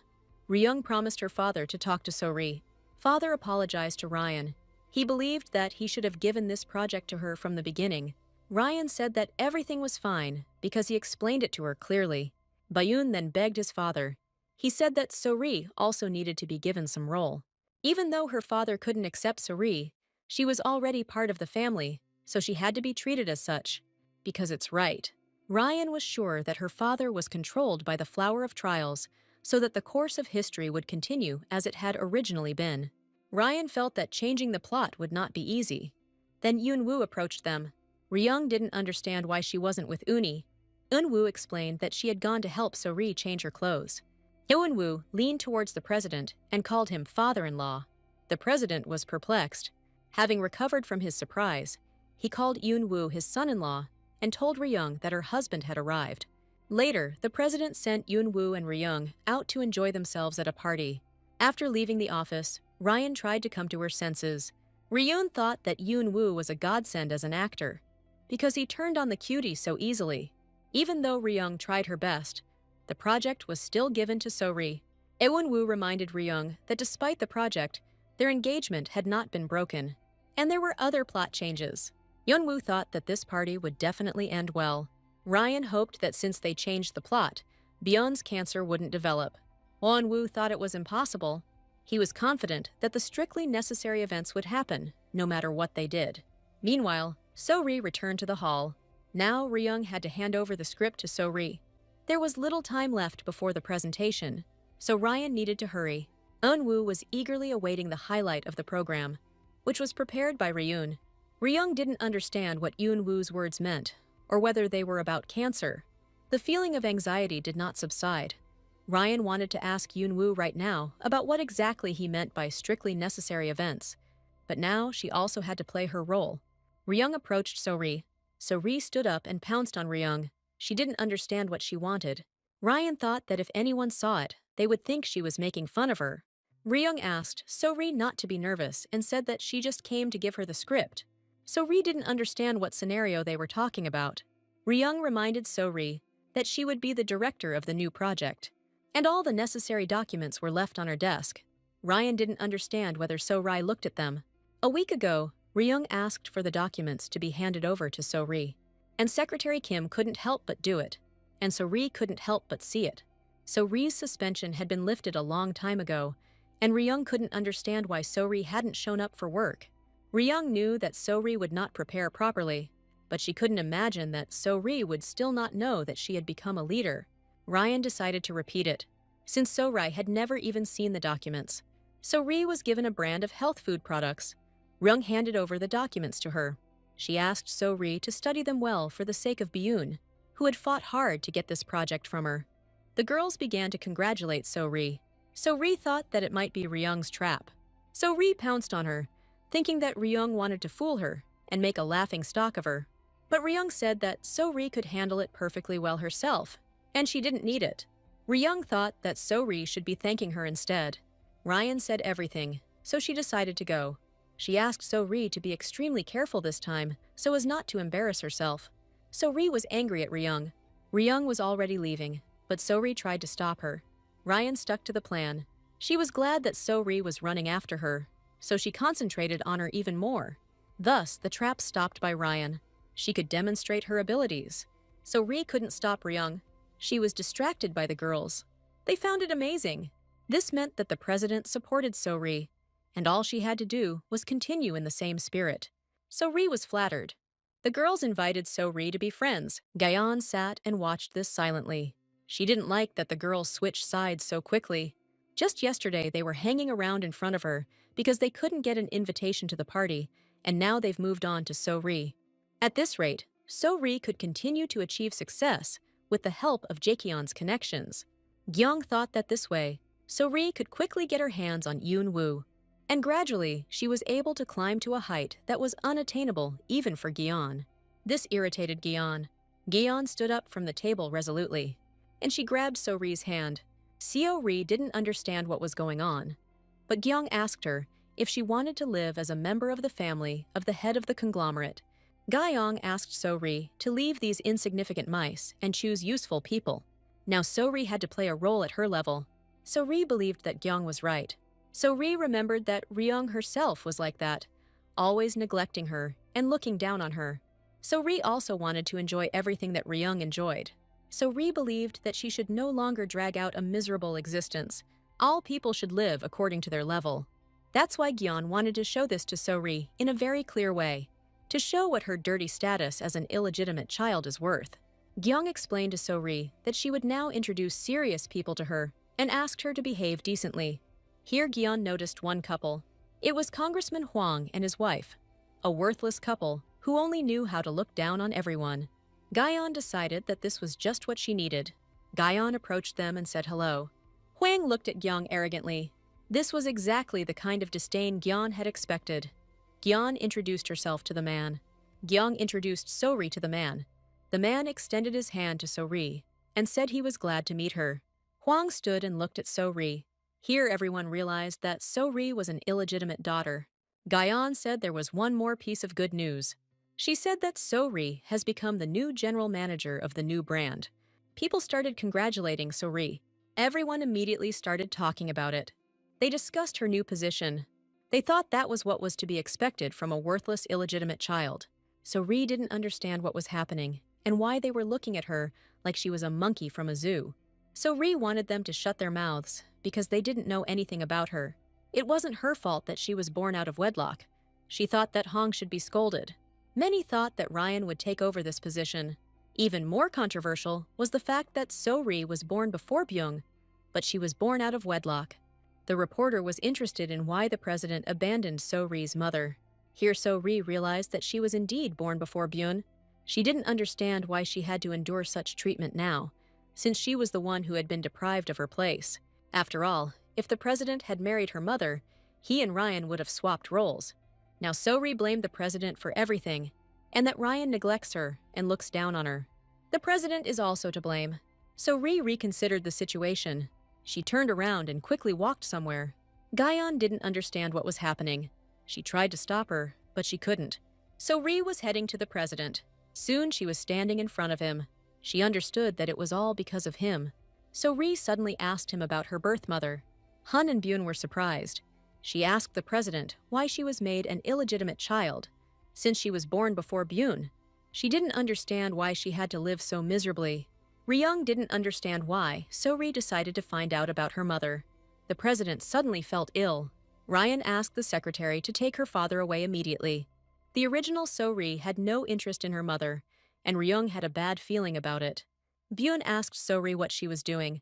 Ryun realized that Bayun was seeing changes in So-ri for the first time, so his feelings might have changed as well. Ryung had to prevent this and stop So-ri. At this point, So-ri continued to pester her father. She wanted to hear the answer right now. Ryung intervened and slapped So-ri on the cheek. Ryung didn't understand what So-ri was doing and whether she had forgotten where she was. Ryung asked So-ri to come to her senses and think about her indecent behavior in front of the guests. So-ri just realized that Ryung hit her. So-ri was furious and wanted to attack Ryung. She rushed to Byun and asked if he saw it. So-ri asked him to scold Ryung, to use his power and drive that trash away. After all, Ryan tormented her. Ryung realized that she was wrong. She thought that So-ri would calm down if she distracted her. But the current So-ri could not be influenced by words. Then Ryung decided to force either So-ri or Byun to leave. Then Yoon-woo arrived and realized that the situation was getting tense. So-ri was already completely distraught. Ryun believed that So-ri and Byun needed to be removed from the stage immediately. Eunwoo simply took Ryung's hand and kissed it. Ryun didn't understand what he was doing, especially in front of So-ri. Then So-ri noticed what Eunwoo was doing. She asked him what he was doing now. Ryan realized that the flower of trials had appeared. Ryan was confused because it ruined everything. So-ri started pestering Eunwoo. All the people froze. Ryan was a little scared. So-ri asked Eunwoo why he was next to Ryung when he should be with her. Eunwoo ignored So-ri. Then he suddenly asked the flower why it was so calmly watching. So-ri ruined the script. Ryun didn't understand why Eunwoo was provoking him even more. Here the flower of trials became angry. He reminded them that this was still his world, and they are just characters who will follow the script. And no matter how hard they try, nothing will change. He asked Eunwoo to do what he had to do. He suddenly said that he didn't want to do this. The flower was surprised. Eunwoo grabbed Ryung's hand and ran. Ryung didn't understand what Eunwoo was planning, so Ri ordered the people to take Eunwoo and Ryung. Everyone immediately ran after them. This made Eunwoo laugh. Soon they broke away from the crowd and stopped to rest. Ryung asked Eunwoo what he was doing. After all, he had incited So-ri as if for show, argued with the flower, and ultimately just up and ran away. Eunwoo already asked Ryung if she didn't want to separate So-ri and Byun. It was for this reason that Eunwoo summoned the flower of trials. In this world, the unnatural situations that arose because of the flower disappeared from the memories of the other characters. When the characters came to their senses, they simply accepted it as a given. They fled to a deserted place, so it will take time for the others to find them. Before this, Ryan didn't know that you could talk to a flower. She was worried that it could be dangerous. But Eunwoo reassured her that he would never put Ryung in danger. Ryan still had many things to worry about, but she decided to trust Eunwoo. He was the only one who understood her. But Ryan still couldn't forget about the destroyed materials. She didn't understand why he did that. Ryun suddenly asked Eunwoo if he was going to die. Eunwoo didn't understand if Ryung had decided this because of the flower of trials. Eunwoo said that you shouldn't trust everything the flower says. He asked Ryung to keep changing the script. Ryung thought that Eunwoo must definitely have a plan. Soon the flower of trials found them. People entered the room. He asked them to accept it, because they could not change anything. He suggested that everyone return to their place. Eunwoo already said that it was time for him to give up. After all, So-ri is already ruining the plot, and the flower can't do anything. Ryung asked Eunwoo to stop. Eunwoo asked Ryung to calm down. He told her that soon she would see the flower's madness. Eunwoo wanted to tear the flower of trials to shreds. He asked Ryan not to be afraid of anything, because he would definitely protect her. But it wasn't the flower that Ryan was afraid of. Ryung was afraid that Eunwoo didn't think about his own life at all. Ryan didn't know what he was thinking, but at this rate, he could be in danger. Ryan decided that she needed to get out of this situation. Only one way came to mind. Try using the main character sleeping in the flower of trials. The flower wasn't omnipotent, so it couldn't control. So Ri's actions, it had to change the script to suit her. In that case, if you wake up So-ri and give her a chance to emerge as the main character, the flower of trials may not be able to hold back. So-ri's exit. Ryung asked So-ri to come to her senses, because her situation would not change even if she found her birth mother. The flower of trials froze, not understanding what Ryan was talking about. Ryan was glad that there was a reaction. Ryung said that she thought So-ri came to Jishyun to show off her abilities, not to do such nonsense. Ryung told So-ri that it seemed like all her words about defeating her were lies. Ryan found it funny that this was ultimately her maximum. Ryung told So-ri that she could continue living like this, continue to be the same coward and blame others. Ryung asked So-ri not to be mistaken, because she could not defeat her. So-ri woke up and yelled at Ryung. Ryan was happy. Her plan worked. The rest of the people also came to their senses. Everyone quickly began to return to the hall. So-ri also didn't understand how she ended up in this room. Eunwoo approached So-ri and asked her if she was okay. Eunwoo told So-ri that he thought she was feeling sick and took her out, and So-ri believed him. So-ri told Ryung that one day she would realize her mistake. Ryan laughed. She didn't know if she should be afraid of this, because at least she would always be better than her. So-ri tried to rush towards Ryung, but Eunwoo stopped her. He asked her not to get excited. Eunwoo decided to take So-ri into the hall. Ryung asked Eunwoo what about their conversation. Eun-woo turned to Ryung and said that they would continue later. Ryung felt that Eun-woo's smile was too cold. Ryung felt like the image Eun-woo was showing her might just be a mask. Ryun was afraid that the face Eun-woo showed in front of the flower might be real. But now, Ryan didn't need to think about that. She needed to return to the hall and blend in with the crowd. The ceremony began. The president stood on the stage. Ryung was worried about her father, but he already looked better than when he had his fight with So-ri. Ryan was glad that her mother didn't come to the presentation, because if she had seen what happened, she would have felt sick. However, many people witnessed that scene, and with the rumors spreading, nothing could be done about it. Ryan had a terrible splitting headache. Then Ani approached Ryan. Ani liked the presentation and thought Ryung had done a great job. Ani thought that Ryung was very talented. Ani didn't understand one thing, why there were some fools standing in Ryan's place. Ani asked Ryung if Byung was really competent enough. Does Byung have enough rights to be vice president? Ryan didn't understand what Ani was talking about. Ani asked Ryung not to be nervous and explained that she just wanted to hear her opinion. Ani remembered that So-ri's presentation was about to start. She stood up and was about to leave, because it would be bad if So-ri saw her and Ryung together. Ani left. Ryung thought about the rights of the heir. Bayun is the eldest son of the conglomerate, so he is the rightful heir to the Jaecheon group. Ani got engaged to Byun for only one reason: rights to succession to the presidential chair of a conglomerate. Since Ani didn't have these rights, she needed them, and now Ani doubted Bayun's rights. Ryun didn't understand if Ani had found out that Byun was adopted, but in that case, she could go straight to the president with blackmail. Ryan didn't understand what was on Uni's mind. Soon So-ri was already on stage. All the reporters immediately started taking pictures of her. They asked So-ri to tell them about her future duties. So-ri told them about herself, and since she still lacked a lot, So-ri hoped for their understanding. The audience applauded So-ri, and Ryung calmly observed the situation. So-ri looked happy. So-ri definitely looked like a charming female lead now, and Ryan looked like a villain, who, out of envy, plotted against her. Despite everything that has happened, this world has not changed at all. Ryan already wanted the party to end quickly. Meanwhile, So-ri had already moved on to the next question. In the center of the hall, a man extended his hand. He didn't understand whether everyone around him was really interested in asking So-ri only this. When So-ri was asked about her last name and why she hasn't changed it yet, So-ri explained that it was the last name of the people who raised her. The journalist decided to skip this question and move on to another. He asked So-ri what she would do if she had the opportunity to find her birth mother. No one expected this question, not even Ryan. Ryan called him to ask an unexpected question about the project, and he suddenly started doing this without warning. Ryan knew he was a sensationalist, but she didn't think he was that obsessed. Then Ryan remembered something.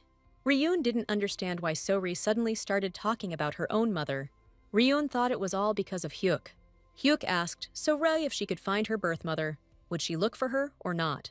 So-ri never thought about her birth mother. Suddenly, without even noticing, So-ri asked Hyuk how she could do this. Immediately, So-ri realized that she had made a mistake. So-ri hesitated. She didn't know what to do. She should not react to this. Bayun came on stage and said that this was the end of their question and answer period. Bayun began to lead So-ri off the stage. Ryan came on stage and had to calm people down. But Hong kicked Ryan out, saying that he would sort it out himself. He walked up to the microphone and said he had a few words. He said that his daughter had made a mistake, and he wanted to fix it. Hong said that Ryan is the general manager of the new project, and Mr. So-ri, in order to make up for the lack of experience, will join as an intern. He said that Ryung would help So-ri. So-ri glared at Ryung. Journalists immediately began asking the president why he suddenly changed the general manager. Hong said there was a misunderstanding, and the position originally belonged to Ryan. At this point, they concluded their presentation. So-ri didn't agree with this decision, because before this, the president said that she would be a manager, but now she is an intern. So-ri again blamed Ryung for everything. So-ri believed that Ryung asked to give her this project. Hong got tired of listening to So-ri and shouted at her to shut up. He couldn't understand if So-ri hadn't realized what she had done. The president didn't even want to see So-ri. He ordered her not to show up at his place until he called her himself. Up until this point, Ryung had spent every day in tension, trying to change her and Yoon-woo's endings. But because the test flower tried to keep the script as it was, the results were always insignificant. Ryan was left to deal with unexpected situations, so she thought she had failed this time too. Ryan frantically tried to fix everything, but now Ryan was the general manager. Eun-woo wondered where he and Ryung could meet when they returned to reality. He suggested locations from the Flower of Trials, the coast of Busan, where they were looking for So-ri. But Ryan didn't want to think about that yet, because they didn't even know if they would get out. Eun-woo supported Ryung. He believed that she would definitely cope with it. Eun-woo asked her not to be afraid, because he was nearby. Ryan was glad. She succeeded. She changed the script. Everyone around started congratulating Ryan on her promotion. From now on, Ryan had even more work to do. But Hong believed that she could handle it. Bayun told his sister that he knew this wasn't her plan, and that he would support her. Ryan looked at her brother and thanked him. Then So-ri started to approach Ryan. She asked Ryan again how she dared to do this to her. Ryung asked So-ri to tell her how she took the position from her. So-ri told Ryung that she was sure that she was to blame. So-ri felt that Ryung had taken everything from her and taken away what she had worked so hard to obtain. So-ri asked Ryung to return everything she had taken from her. The original So-ri was a kind, albeit clumsy, protagonist, but the current So-ri was different. Her character had changed due to Ryung interfering with the script. There were moments when So-ri also didn't realize herself, just like other people who fell under the flower's control. In this world, even the main character was just a puppet who played the Flower of Trials. However, loss of trust from colleagues due to attitude towards work. Entering the Jaechin family through the mystery of birth and bathing in luxury. Damage to personal image during an incident involving abuse of power. From the countless options of simply submitting to someone else's influence, So-ri decided without outside interference. Ryung reminded So-ri that if she continued to shirk responsibility by shifting the blame onto others, she would never be able to defeat her. After all, until now she had only danced to someone else's tune, without trying to do anything on her own. Ryung asked So-ri to look at herself from the outside at least once. Ryan asked her to think about whether her choice was really the right one. So-ri didn't understand what Ryung was talking about. She was sure that she wasn't dancing to someone else's tune. So-ri wanted to take everything back, everything that Ryung had used. The position in which she was respected pleased So-ri very much. So-ri didn't understand why she behaved this way. She thought that others were making mistakes, because she always tried to live according to her conscience. Then a voice in So-ri's head said that it was too late. So-ri didn't understand what was happening. The voice said that So-ri is no longer the good main character. She was offered a change of role. To turn into light, a deeper darkness was needed. So-ri was supposed to become complete darkness, in order to destroy a more experienced villain. Then, Kyung approached So-ri. She was curious about what happened, because So-ri said that she would become the general manager of this brand. But So-ri suddenly pushed Kyung's hand away from her. Gayeon didn't understand what was happening, because So-ri had changed abruptly, as if she had become a different person. She reminded her of the old Ryan. For the first time, So-ri had such clarity in her head. So-ri believed that in order to defeat Ryung, she simply needed to become like her and rise up in the same way.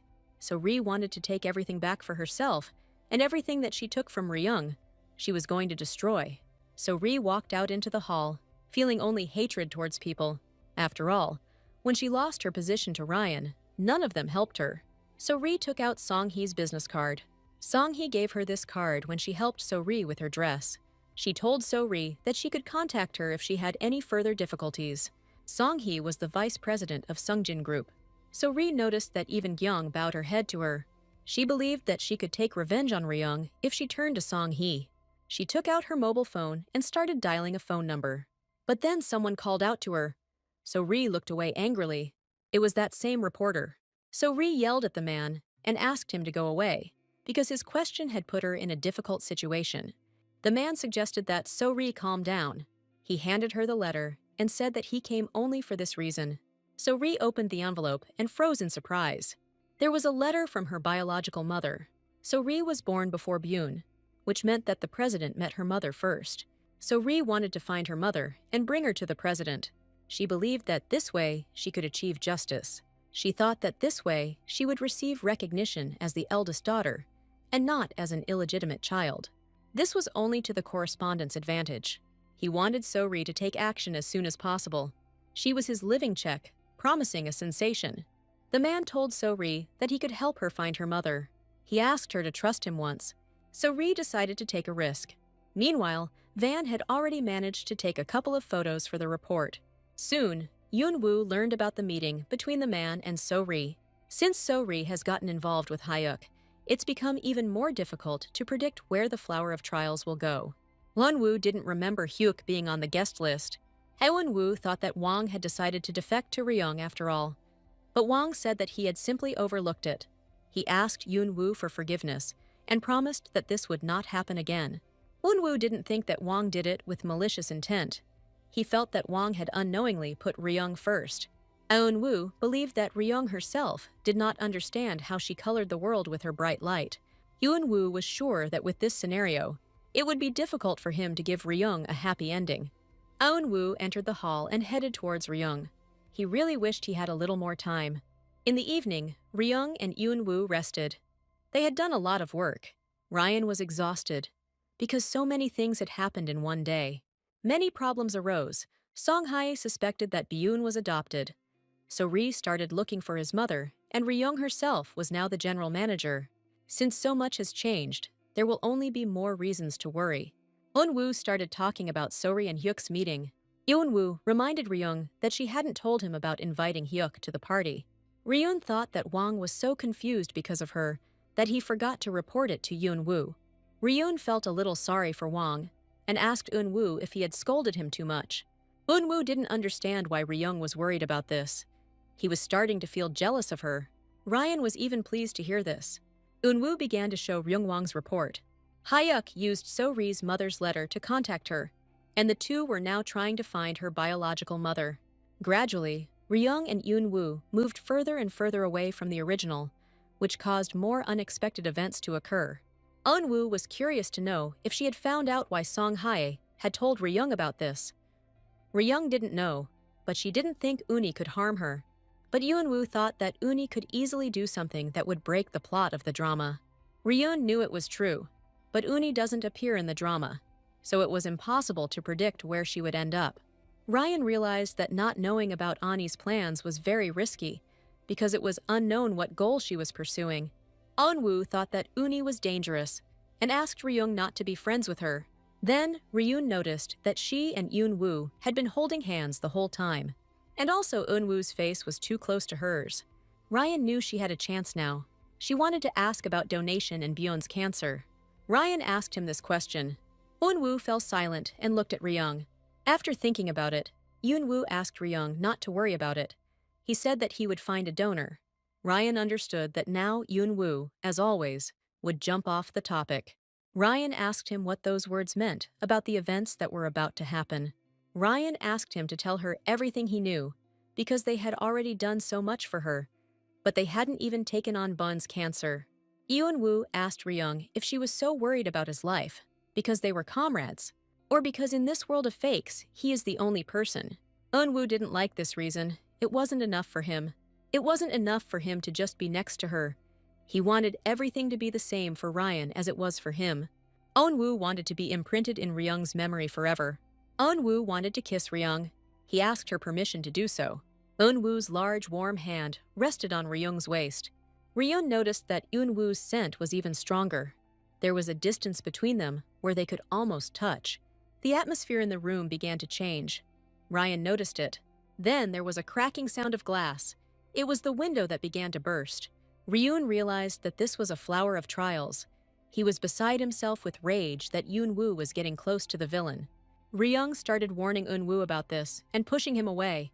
But Eun-woo asked her not to push him away. He only needed her. He was not afraid of anything as long as she was next to him. He asked Ryan to say that she felt the same way as he did. Eun-woo seemed to like Ryung too. A couple of seconds later, the fragments flew across the room, and Eun-woo managed to shield Ryung with his body. Ryung asked Eun-woo if he wasn't afraid of what was coming. It was difficult for Eun-woo to answer, since he didn't know anything either, and the flower no longer meant anything to him. But one thing he could say was that he was crazy about Ryan, so much so that he didn't care if they could return to reality. Ryan realized what it was, the feeling of discomfort she sometimes felt from him, and which she so desperately ignored. The reason he threw out the organ donor materials. The reason why he was not afraid of this frightening world. Ryung asked Yoonwoo in horror if he was really not going to get out of the flower. Before coming to this world, Yoonwoo also received a flower scenario. There were some scenes highlighted: his meeting with Sori, his engagement with Ryung, Byung's accident and amnesia, and the Villainess's decision to commit suicide. The first thing he found himself on was the day of Yoonwoo's first meeting with Sori. According to the script, he was supposed to fall in love with Sori, who handed him a handkerchief. The scenes allocated to a specific character are like theses that limited them, so no matter what they do, they can't avoid such a scene. Eunwoo also tried to escape from this world at first. He made friends from the criminal world, which were not there in the original. And just in case, I found a potential donor in advance. As a result, he came to the hypothesis that the easiest way to get out of this world is death. He cherished the hope that if he died like Yoonwoo, he would be able to return to reality. But the result was a failure. In the flower script, Yoonwoo's final scene was to die for the sake of her beloved. Despite several failures, Yoonwoo returned again and again to the place he was just before his death. Yoonwoo was just a puppet, who can die only for the sake of her beloved. Eunwoo explained to Ryung that he simply had to die for Sori, for the story to progress, and for Ryung to progress to the end. Yoonwoo must play his role well. Eunwoo admitted that he found a reason to live when he met Ryung.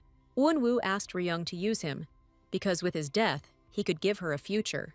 Ryan didn't understand what he was saying. After all, they agreed to create their own happy ending. Ryung couldn't bear it and burst into tears, because Eunwoo didn't understand that when he died, she would have to live with eternal longing for him. Eunwoo said that if he could live in a corner of her heart, there would be no greater honor for him. Ryan felt like everyone around him had gone crazy, and this world, and Eunwoo, who sweetly whispered such cruel words to her. Eunwoo only wanted Ryung's heart. Ryung told Eunwoo that he couldn't win her heart. Eunwoo wanted Ryung to fall in love with him, even if just for a minute. In the Flower of Trials, Ryung didn't love Eunwoo at all, and Eunwoo couldn't love Ryung either. Ryung told Eunwoo that it was easier for him to overthrow her since he had to do everything for Sori and love her. Ryung herself flew up to Eunwoo and kissed him. Glass shards immediately flew at them. Ryung asked Eunwoo not to make sacrifices he didn't want to make. Ryung felt like Eunwoo wanted to do as much as possible. She asked him not to disdain any means and to try his best. Ryan asked him to live because that was the first condition for her happy ending. The next day arrived and the office was in full swing. At this time, Sori was standing and talking to some girls. Many people didn't like this because Sori started going to the company to chat rather than work. In that case, Sori wouldn't have had to come to the office at all. Then Ryan entered the office. She bought desserts from the new coffee shop so that the whole team could have a snack. The girls were happy and incredibly grateful to Ryan. They thought it would be great if Sori followed Ryung's example. They didn't understand why Sori had changed so much, because in the past, she was kind and innocent. And now in front of them was a completely different person. Ryan understood everything perfectly. After all, the current Sori was closer to the original Sori. Now she looked like the original Ryan. The original Ryung interned in Sori's project as an intern and caused discord within the team. But now that Sori was doing this, Ren decided to check. Ren approached Sori and asked why she was lazing around while everyone else was working. Sori told Ren that it was she who was limiting her and not allowing her to work normally. Ryung decided to give Sori a job. She handed Sori the brand's advertising materials and asked Sori to be very careful. Ryung believed that Sori could handle something like this, since she herself was almost a general manager. Sori couldn't stand it any longer and screamed, asking Ryung not to look down on others. Then she took the folder and went to her workplace. This was the job that Sori originally assigned to Ryung, the material that Ryun intentionally leaked to the Daesu group and tried to falsely accuse Sori of it. Ryung wanted to test how far Sori would go in maintaining the role of the original Ryung. Then Eunwoo came to them again. The girl was worried. Ryun explained that it was because he had absolutely nothing to do. The staff noticed Eunwoo looking at Ryung. He came every day. They felt sorry for him. Because Ryan did not pay attention to him, Ryun didn't understand why Eunwoo started coming so often. Ryung called Wang and demanded that he make Eunwoo leave. Wang asked Ryung to have mercy on Eun-woo and make peace with him, but Ryung asked to take him away. Ryung didn't want to communicate with Eun-woo, who had no intention of leaving this world. Wang texted Eun-woo and told her that Ryung had asked him to kick him out again. But Eun-woo wasn't going to give up. He walked up to Ryung and asked if she was really that busy. So busy that she would mercilessly kick out the person who bought her coffee and came to her aid. Recently, Eun-woo began to come to Ryung with an offer to help her with her work. Since he was an outsider to the company, Ryan refused, but he received permission from the president in advance. Ryan didn't understand why the president allowed this to happen. Eun-woo said that it seemed like So-ri had some urgent business to attend to since she hadn't been seen for a long time. Ryung glanced at So-ri's workstation. It was empty. Ryung didn't like that, so Ri walked around whenever and wherever she wanted. Eun-woo suggested that Ryung go outside and talk. France, the city of Paris. The man walked and boasted that director Cha had praised him. The man was so engrossed in his story that he didn't notice the chair in front of him. He ran into a chair and fell to his knees. He apologized in English to the girl sitting at the table, but she said in his native language that everything was fine. He realized that the girl was Korean, and she confirmed this and said that she grew up in Korea. After talking for a while, the man left the girl. The girl wasn't particularly happy about this conversation. It irritated her. He also spilled her coffee. She was glad that at least the envelope didn't get wet. The girl found out that her daughter was looking for her. The envelope contained photographs of the president and his wife. It was So-ri's mother, who was about to meet her ex-lover.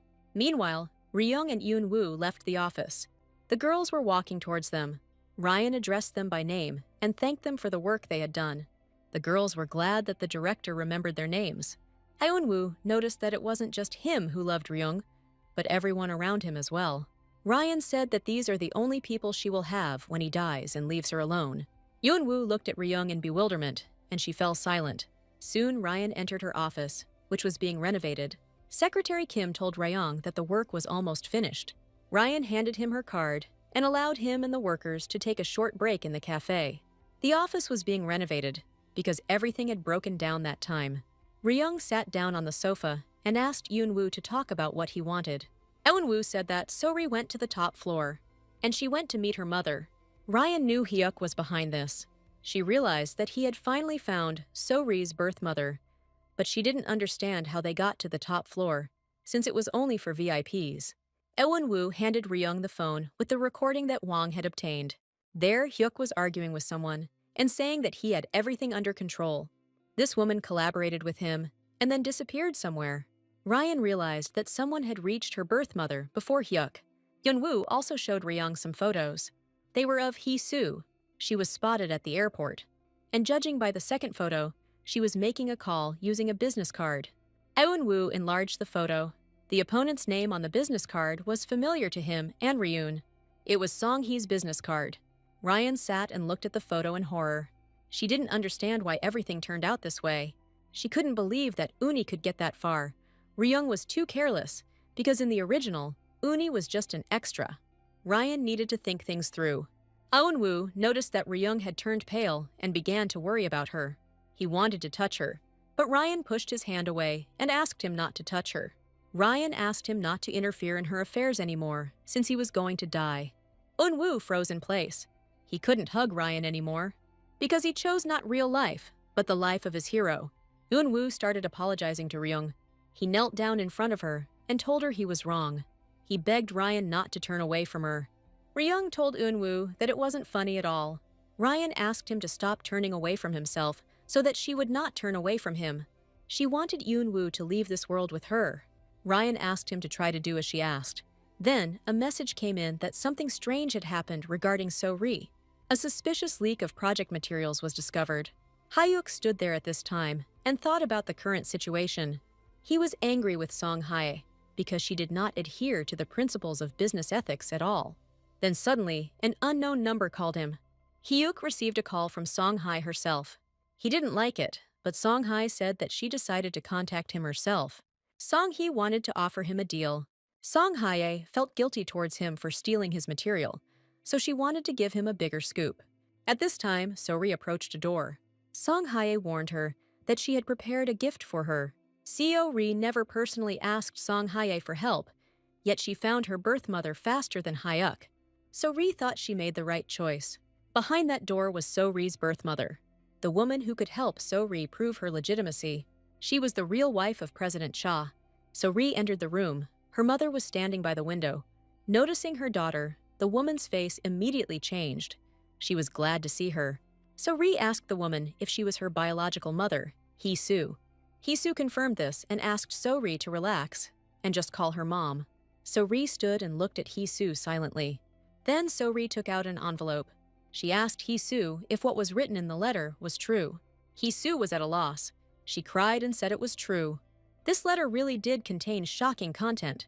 According to the writing, President Cha and Hee-soo were in love with each other in the past, but they were forced to separate because of Ji, Ryong's mother, who enjoyed the support of President Cha's father. Hee-soo was threatened with getting rid of the fruit of their love. Therefore, she had no choice but to leave So Ri in the orphanage immediately after giving birth to protect her. Hee-soo understood that it was hard for So Ri to be alone. So Ri said that things are really not easy for her, and Ryong is constantly putting a spoke in her wheel. Hee-soo was angry. She already didn't like Ji, and now her daughter was bothering So Ri. Hee-soo told her daughter that this place originally belonged to her, and everything that others enjoy was taken away from them. Hee-soo asked So Ri to destroy everything that Ryong had and push her out of the place, because it had always been hers. She asked So Ri to vomit out Ryong and Ji and return what was taken from her mother. So Ri thought that Hee-soo had nothing to worry about. After all, that's exactly what she was already doing. So Ri was going to show Ryong what she really was. The next day, the advertisement of Dessous Group became the subject of discussion. It was the same thing that their marketing team had been preparing. All the materials were leaked. But as it turned out, the leaked materials were just an outdated plan that had been abandoned. Therefore, the team had no reason to panic. Ryan was still considered incredible. It was as if she had foreseen that this would happen. After the materials were leaked, Ryan received a message from Van quite quickly. He reported that So Ri leaked the materials to the Dessous Group. This was an act that the original Ryan should have done. In the Flower of Trials, events that are meant to happen will definitely happen. Even if Ryong doesn't become an assistant and leak the materials, So Ri will. Yoon-woo realized that the flower had adjusted the script. The events that were set up had to happen, but the colors called Ryong and Yoon-woo weren't falling into place correctly. So all that was left was to adjust the script. Ryong reminded Yoon-woo that he said that the events highlighted in the script do not change. However, Flower himself changed this scenario. Ryong hoped that together, they could still change Yoon-woo's fate. Ryan thought it was worth even just trying. Eun-woo agreed with Ryong. Now Ryong had hope. She was no longer upset that she would be busy settling things because of So Ri. Bayun was next to Ryan all this time. It was hard for Ryan to look at his brother. From the day he started working as a project assistant, So Ri never showed up at the office. Ryan thought that this must have bothered him. At this point, Ryan realized something. The charity party and team project planning already took place. Likewise, Bayon's joining the project due to the leak of materials has already happened. This means that another event is about to happen, namely Bayon's accident. Ryan immediately rushed after her brother. She did not understand how she could have forgotten this. Bayon's amnesia was caused by a car accident, and the original script was supposed to have the accident on this day. Ryan ran as fast as she could, but as luck would have it, she tripped and fell. As she stood up, Ryan noticed that her heel was broken, but that didn't stop her. Ryan ran out into the street and prayed that everything would be okay with her brother. At this time, Byun was standing and waiting for the traffic light to turn green. Soon the traffic light turned green. Byun started to cross the road. Ryan was terrified. She was still trying to scream to her brother. Suddenly, a car appeared right in front of Byun. Ryan rushed to her brother. The driver managed to stop. He was angry and shouted at Ryan and Byun. Ben didn't understand anything. He sat and silently looked at Ren. Byun began to ask Ryan where she came from here. Ryan pounced on her brother and began asking if everything was okay with him. Everything was fine with Ben. Ryan made sure that Byun was okay. In the original, he was hit by a car and lost his memory. Ryan didn't understand whether Byun had really been saved from fate and whether the flower had anything to do with it. Ryung thought that then Yoon-woo's fate could be changed too. Byun started to get up and looked at Ryan. Byun noticed that something was wrong with Ryan's leg. Byun started asking Ryun how she was feeling. He suggested that she go to the hospital. Ryan agreed to go with Byun. Then suddenly, Ryan felt ill. Someone passing by asked to call an ambulance. Ryan crawled on the ground, trying to find Byun. She felt like she had blood in her eyes. She couldn't explain otherwise why there was so much red in front of her eyes. Ryan began to see a little of what was happening. Ryan walked closer to the car and looked inside. She was very surprised. There was no one inside the car. Soon, Ryan was already sitting in the hospital. Yunwoo also rushed there. Eunwoo was worried about her well-being. Ryan was in despair. She believed that it was all because of her. She enraged the flower, and the accident became worse. Bayun could have died. Eunwoo tried to calm Ryung down, telling her that it was not her fault and that the protagonist could not die. Ryan believed that everything was possible in this world, even the impossible. Ryun realized that since Byun's fate had not changed, Eunwoo would not be able to escape her fate either. Eunwoo asked Ryung if she would give him up. Ryan replied that she couldn't do it. Ryan couldn't refuse him, even if she saw nothing but a dead end, and that's what made it hard for her. Eunwoo apologized to Ryung. He admitted that he was wrong. When you decided not to resist fate, then he wanted to help Ryan, but it turned out that he didn't think about her at all. Didn't think that after he left, she would be left alone. Eunwoo believed that his willingness to die would be of no use, as in the end, he would remain a coward who made the girl he loved cry. Eunwoo promised Ryung that he would find a solution and survive. Now he was ready to do anything, just not to leave Ryan alone. Eunwoo promised that he would never give up so easily again. He promised Ryan that he would always be by her side from now on. At this time, So-ri was still spending time with her biological mother. Hee-soo sat and criticized the coffee. So-ri was beside herself with anger. She slammed the table and said she didn't care. So-ri asked her mother if she would help her, since they had been shopping for several days now instead of doing their work. Hee-soo asked her daughter not to get excited and not to be mistaken, because it was Song-hee, not her, who should use So-ri. So-ri didn't understand how she could use such a serious person without reason. Hee-soo said that there is a basis. Hee-soo revealed that Song-hae wanted to take revenge on Ji-hyun after the engagement was broken, but stopped because of Ryung. Hee-soo thought that she must have been on edge back then, since she was the one who contacted them first and offered to help. Hee-soo told her daughter that she just needed to accept the help. So Ri believed that even so, Ryung would hardly sit still. Hee-soo had plans for that too. She wanted to make sure that Ryan got into some kind of accident. In that case, she will be helpless. So Ri realized that if a tragic incident occurred, even Ryung would find herself in an extremely unenviable position. But first, So-ri wanted to announce Hee-soo's existence, so she started looking for a suitable reporter. At this point, Hee-soo glanced at her phone and then looked at So-ri with confusion. On her phone, Hee-soo saw the news about Byun's accident. She turned to her daughter and asked about her relationship with Byun. Hee-soo handed the phone to her daughter. At this time, Jaekin's entire family had gathered at the hospital. Byun lay unconscious. Ryan's mother cried and thanked God that Ryan had not been hit by a truck, because she would not have been able to bear it if that had happened to the two of them. Then So-ri suddenly burst into the room. She rushed to the bed and began asking Byun to open his eyes. So-ri was furious. She was curious how this happened and why they didn't contact her right away. Ryan didn't understand what she was talking about, because she had called her 100 times. Ryung thought that So-ri had blocked her, but she couldn't get through even from Eunwoo's phone, and So-ri at that moment thought that Ryung was calling for work. Ryung's mother started yelling at So-ri that Byung couldn't come to his senses. Ryung asked her mother to rest and said that she would talk to So-ri herself. Ryung asked So-ri why she couldn't get through to her. So-ri replied that she was at a meeting with her birth mother. Ryung decided to give So-ri some advice. So-ri needed to stop seeing her mother if she didn't want to be consumed by a person like Hee-soo. So-ri didn't like this advice. She didn't understand what Ryan was saying. She couldn't turn away from her own mother. So-ri started blaming Ryung for everything again. She believed that it was Ryan who was born out of wedlock. Ryung realized how So-ri had changed as a result. She became so vile that it could no longer be fixed. Meanwhile, Byun began to come to his senses. Eunwoo asked So-ri to calm down. The first thing Byun did was call Ryan, and she immediately ran to his bed. He started asking her how she was, and Ryan asked if he remembered what happened. Byun remembered everything, so Ri stood and watched it all in confusion. So Ri didn't understand if this was because of Ryung. Byun interrupted their conversation. He didn't understand who So-ri was to be rude to his little sister. So Ri couldn't believe her ears.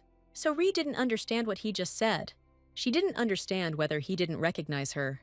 Byun said that he doesn't know her. He asked her not to make noise and leave. So Ri burst into tears and ran towards the exit. Ryung suggested that Eunwoo go out too, so Byun could rest. In the original, despite his memory loss, Byun still had passionate feelings for So-ri. But in the current Byun Ryun, she didn't notice anything like that at all. Ryung didn't understand if the changes in So-ri had affected the main male character. Ryung and Eunwoo had to be on guard. Anything could happen next. Ryan was all on edge, but Eunwoo's presence nearby still calmed her down. Ryung believed that with Eunwoo, they could do anything. Ryung asked Eunwoo not to go anywhere from now on and to be by her side. So Ri froze and blamed Ryung for everything, both in the fact that Byun suffered and in the fact that he looked at her so coldly. So Ri didn't want to give up, so she called Song-hae. She suggested doing it right now, so Ri wanted to destroy everything that Ryung had. People on the street listened to the news. So Ri's birth mother has been a hot topic lately.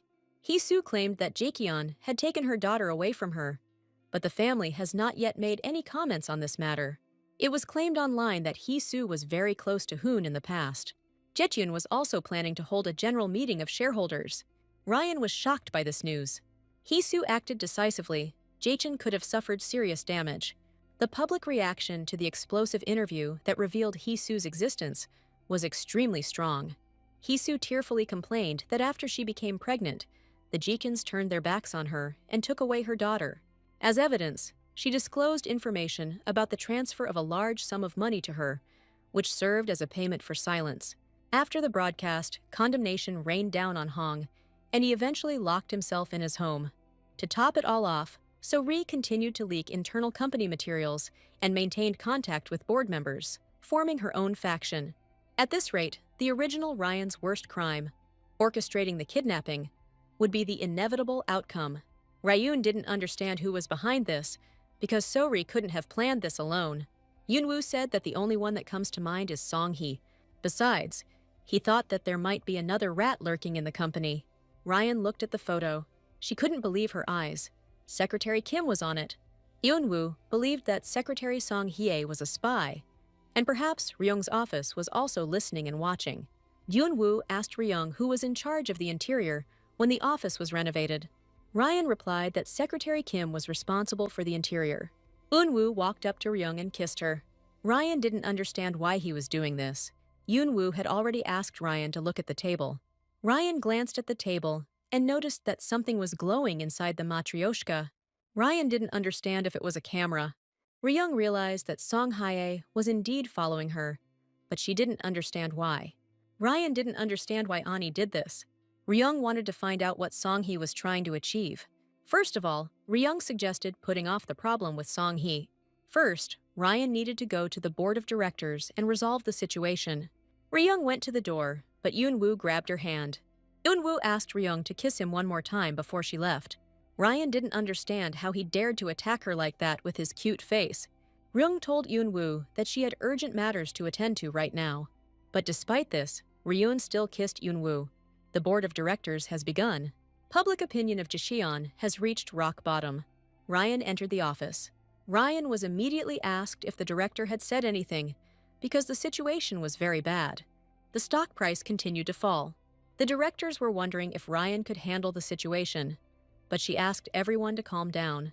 Ryun explained everything in order. The news about So-ri's mother was true, but everything else in the interview was a lie. Ryan said that they didn't need to worry or fuss now. They should seize the right moment to reveal the truth.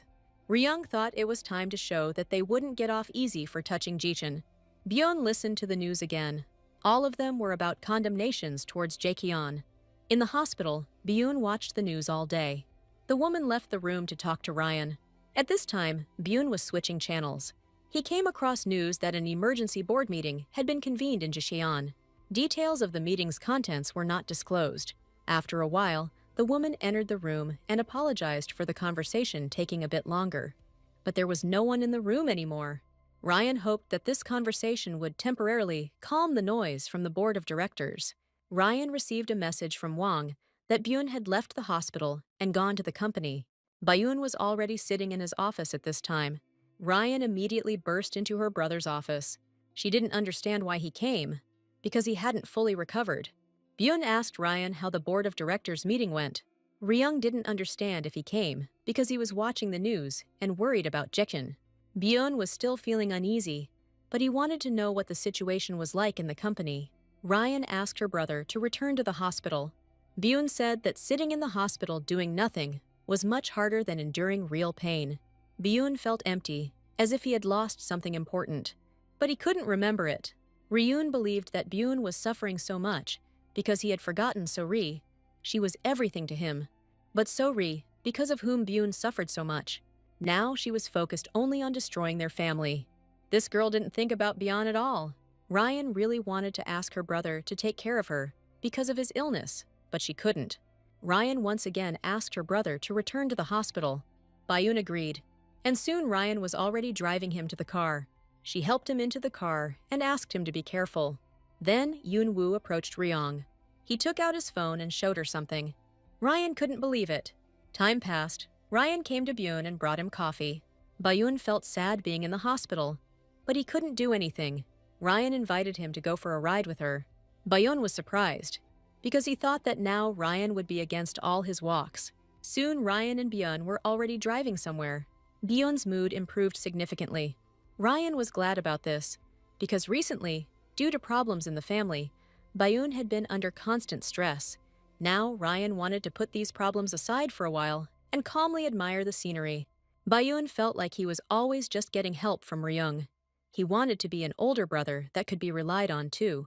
To do this, he wanted to get better as soon as possible. Ryan felt that Byun was still weak and decided to return to the hospital. But her road was blocked by 2 cars. Ryan and Byun didn't understand what was happening. People got out of the car. Their target was Ryan. 3 guys with bats who were clearly in a negative mood. Byun realized that these bastards were targeting Ryan. Ryan grabbed her brother and told him to hide. Byun didn't understand what Ryan was going to do. He wanted to stop her, but his body didn't obey him. Ryan walked towards the boys and started asking them questions. But before she could finish speaking, she was already grabbed. Byun was horrified by what he saw. He wanted to help his sister, but he couldn't take control of his body. Byun slowly began to lose consciousness. Soon Byun had already passed out. Ryan, having made sure that Byun was unconscious, asked the guys to stop. It all happened like this. So-ri, who followed the storyline of the original Ryong. She became so filled with hatred towards her that through Song-hae, she contacted the people who were supposed to organize Ryan's kidnapping. But in fact, the people who received the order were Yoon-woo's subordinates, and so he received a recording of the conversation. And after hearing about this whole situation, Ryan decided to take advantage of it. Ryan gave Byun a drink that contained a sleeping pill, and they arrived at a predetermined location to record the kidnapping. In the end, this whole thing was staged from start to finish. The whole situation was also filmed. Yoon-woo liked Ryung's performance, but he felt that the boys were being too rude to Ryan. Thanks to their help, Ryan was able to kidnap Byun, but she felt ashamed because Byun was incredibly scared. But for now, no one was supposed to know about Byun's cancer, including himself. If So-ri finds out about this, Yoon-woo will have to donate his organs. During this time, Ryan wanted to find a donor for Byun. Van took Byun to a bribed hospital, and later Ryan was going to explain herself to her brother. Now, Ryong and Yoon-woo have decided to start looking for a donor. An investigation also needed to be conducted into the secretary who introduced So-ri to the directors. But right now, Ryung was going to meet Song-hee in person. Meanwhile, So-ri was restless. She couldn't wait for the call. She didn't understand why there was still no news. So-ri was already thinking that they had failed. Song-hee advised So-ri to get rid of Ryung in order to capture Jaehyun. Now was the perfect time to do it, so So-ri couldn't miss this chance. So-ri knew that if she was caught, she wouldn't be able to escape. But she didn't think that this could happen. Recently, So-ri needed a lot of money. She secretly used the company's money. Secretary Kim knew about it. So-ri really wanted Byun to be by her side, but Hee-soo didn't understand why. So-ri needed a boy who had nothing good in him except his position. But So-ri was sure that Byun loved her. Byun was the same age as her, and they were also born on the same day, so they had a lot in common. She felt comfortable with him, but then it turned out that they were brother and sister. Hisu asked So-ri if it wasn't strange. After all, she gave birth to So-ri before Hoon and Ji got married. It was impossible, in this family. So-ri might have older brothers and sisters, but not those close to her age. So-ri was perplexed by this news. One day, So-ri asked Song-hae why she was helping her, since it was because of her that her engagement fell through. Song-hye, however, said that So-ri and Byun's relationship was not the only reason. Song-hye admitted that she left Byun because he could no longer be of use to her. What she valued most was legitimacy.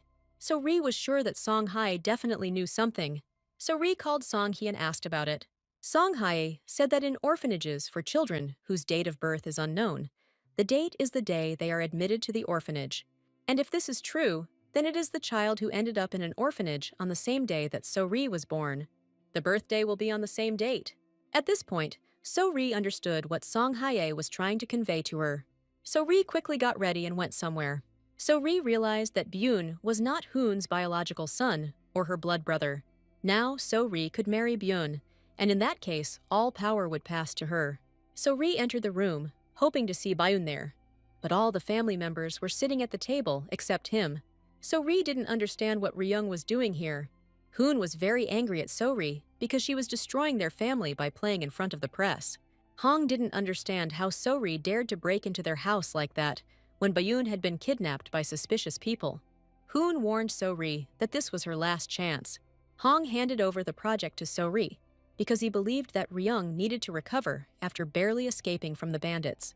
In case of failure, Hugh promised to kick So-ri out not only from the house, but also from the company. Then it dawned on So-ri that Byun had been kidnapped, and she didn't understand what was going on with her plan. Ryung asked So-ri if she had anything she wanted to say. So-ri was confused. She didn't understand whether Ryung knew that it was she who organized the kidnapping. So Ri asked Ryung if she knew that she and Byung were not blood brothers. Ryan pretended that she was hearing about this for the first time. So Ri decided not to argue any further and to see what would happen next. So Ri was extremely angry that her plan had gone awry. So Ri wanted to believe that she had no problems and she just needed to find Byun. So Ri was confident that higher powers were leading her to victory. Ryun was thinking about how there wasn't a hint of worry on So-ri's face after the news of Byun's kidnapping. Ryung didn't know if So-ri would be able to have a happy ending with Byun in this state. Ryan decided that there was no point in thinking about it for now. Now Ryan had to go to the meeting. Ryan was already sitting at the table and waiting for someone. Then Song-hae entered the hall. Song-hye asked Ryung if everything was okay, since they hadn't seen each other since the charity event. Ryung said that she was fine and asked Song-hye the same question. Song-hye said that everything was the same for her. Song-hye started complimenting Ryung again. She suggested that Ryan meet more often and said that she could call her any time. Ryung told Song-hye that there was something she wanted to hear from her personally. Ryung asked Song-hye if she had contacted So-ri, as they say. Song-hye replied that it was true. Song-hye told Ryung that it was all for her. Song-hye understood that Ryung found it hard to believe her. She decided to prove it and dialed So-ri's number. So-ri quickly picked up the phone and started asking Song-hae why she wasn't answering. So-ri did everything. The work was entrusted to the people recommended by Song-hae. But Byun disappeared without a trace. And these people disappeared without a trace and have not been in touch. Song-hae replied to So-ri that she had merely provided them, and So-ri had already taken on the task that she could not handle. After that, Song-hye didn't want to talk and told So-ri that the rest was her problem. Song-hae said that she wanted to achieve something by contacting So-ri. Song-hye wanted Byun to be removed from his position. When the engagement broke off, Song-hae was not at all upset and accepted it as a matter of course. After the breakup, Song-hae focused on managing the company and was able to strengthen her position. But none of this made any sense. Song-hye's father seemed to be declaring that he would never leave his daughter's leadership position. He took the boy from the orphanage as if for show. Song-hae didn't understand whether she would be excluded from the heirs for such a reason. She just couldn't accept it. Then Ryun noticed Song-hye's hands. They were covered in calluses. She was always on the front lines, working for the good of the company. Ryung and Song-hee looked alike. When Song-hee severed the ties between Jae-hyun and Seung-jin out of revenge, Ryung dealt with the resulting crisis. At that time, Song-hye admired Ryung and envied Jae-hyun for having such an excellent employee. But at the same time, she felt sorry. Because the Cha family had an eldest son, Song-hee thought that Ryung would not even have the opportunity to show herself. However, while looking into So-ri's case, Song-hee learned something. She learned that Byun was an adopted child. Song-hae didn't think Byun was worthy of being the head of the company. Song-hae told Ryung that she should be the one in charge of the company. Ryan was surprised. Ryung didn't understand. Song-hee wanted her to inherit the company, but in this world, such a thing was impossible. Ryung didn't understand whether Jae-chin had been the instrument that could connect the two heroes from the very beginning. Song-hee believed that Seo-ri only needed Byun for the company, and that once she got what she wanted, Seo-ri would simply get rid of Byun. Ryung told Song-hee that even like that, So-ri wouldn't be able to leave Byun. After all, they swore eternal love, and it is they who will have a happy ending. Song-hee didn't understand where Ryung got such thoughts from. She didn't understand what their happy ending had to do with her.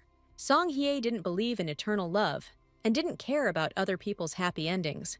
Song-hee asked Ryung not to think about what awaits others in the finale. She asked her to live for the ending that she wanted for herself. Ryan realized that she hadn't even thought about the ending she wanted. She believed that a happy ending for the two main characters was the only possible conclusion to this story. At this point, Ryun wondered if just seeing the ending was enough to escape the flower, and if that was possible without a happy ending for So-ri and Byun. Seo-ri and Byung's happy ending was highlighted in the script, but it wasn't Ryung's only goal. Now Ryung wanted to protect Eun-woo. Ryung thanked Song-hee as if she had opened her eyes. Ryan wanted to ask her for help again. She no longer wanted to live for the sake of the main character's happy ending. Ryan was ready to do everything to win. Byun was in the new hospital. He came to his senses. Ryan entered the room and asked him how he was. She brought him something to drink and a snack. Then Byun suddenly asked Ryun if it was true that he was adopted. Judging by Ryun's reaction, Byun realized that it was true. Song-hae told him about it. Byun couldn't believe that he had cancer, and he was also alarmed by his memory loss. He still hadn't gotten used to the idea of either one.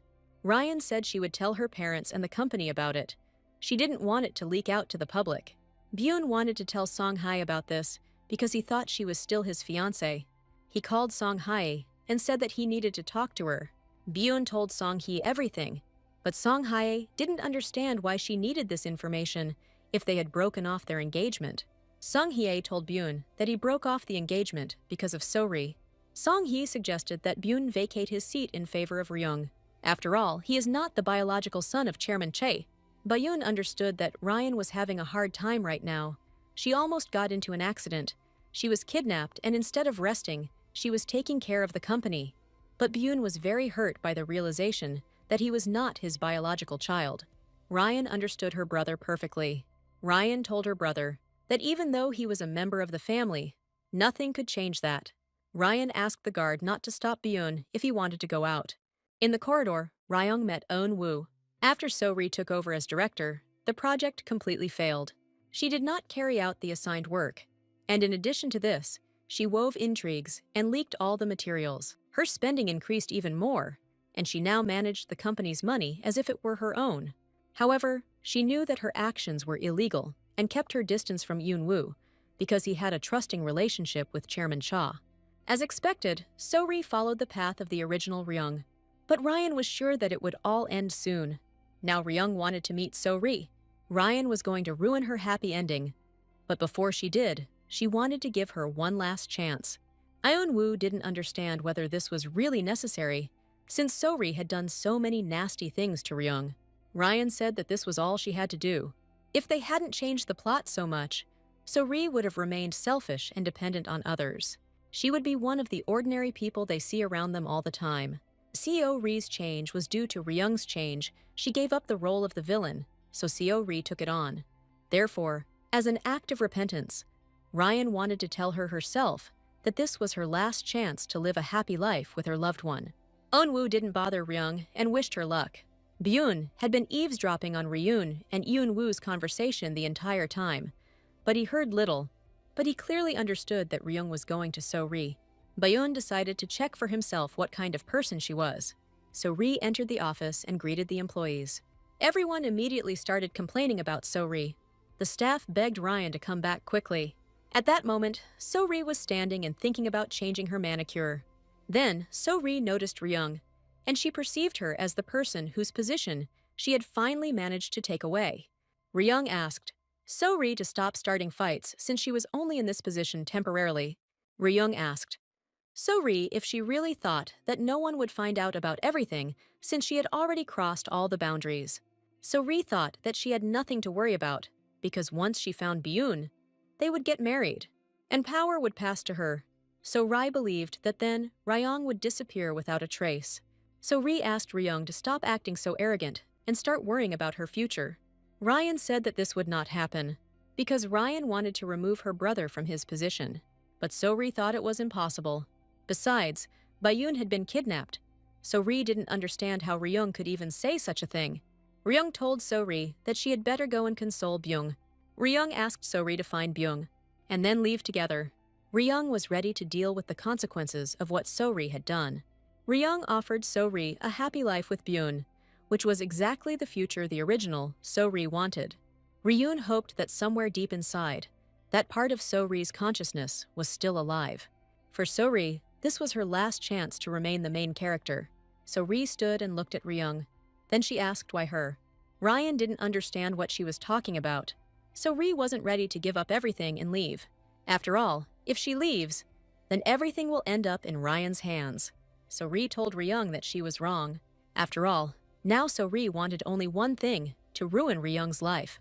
Ryung asked So-ri again if she would regret it. After all, this way she could lose Byun. But So-ri didn't care about the one who wasn't next to her now. Flower of Trials is a world created for So-ri, a close-up, happy ending scenario in which So-ri emerges victorious from the challenge. But it is unknown what will happen to this world if So-ri cannot reach a happy ending. Hanseo-ri might have fallen so low that there would be no chance of turning back. Perhaps the bad ending will allow the drama to end earlier, before Yoon-woo's death. The flower design is changed, and in some moments, the plot even advanced further than the original. Ryan believed that even though it was playing with fire, it was still worth a try. Ryung started calling Eun-woo and telling her that it was time for them to go back. As she came around the corner, Ryan bumped into Byun. He didn't believe that So-ri could do such a thing. Ryun was horrified that Byun heard everything.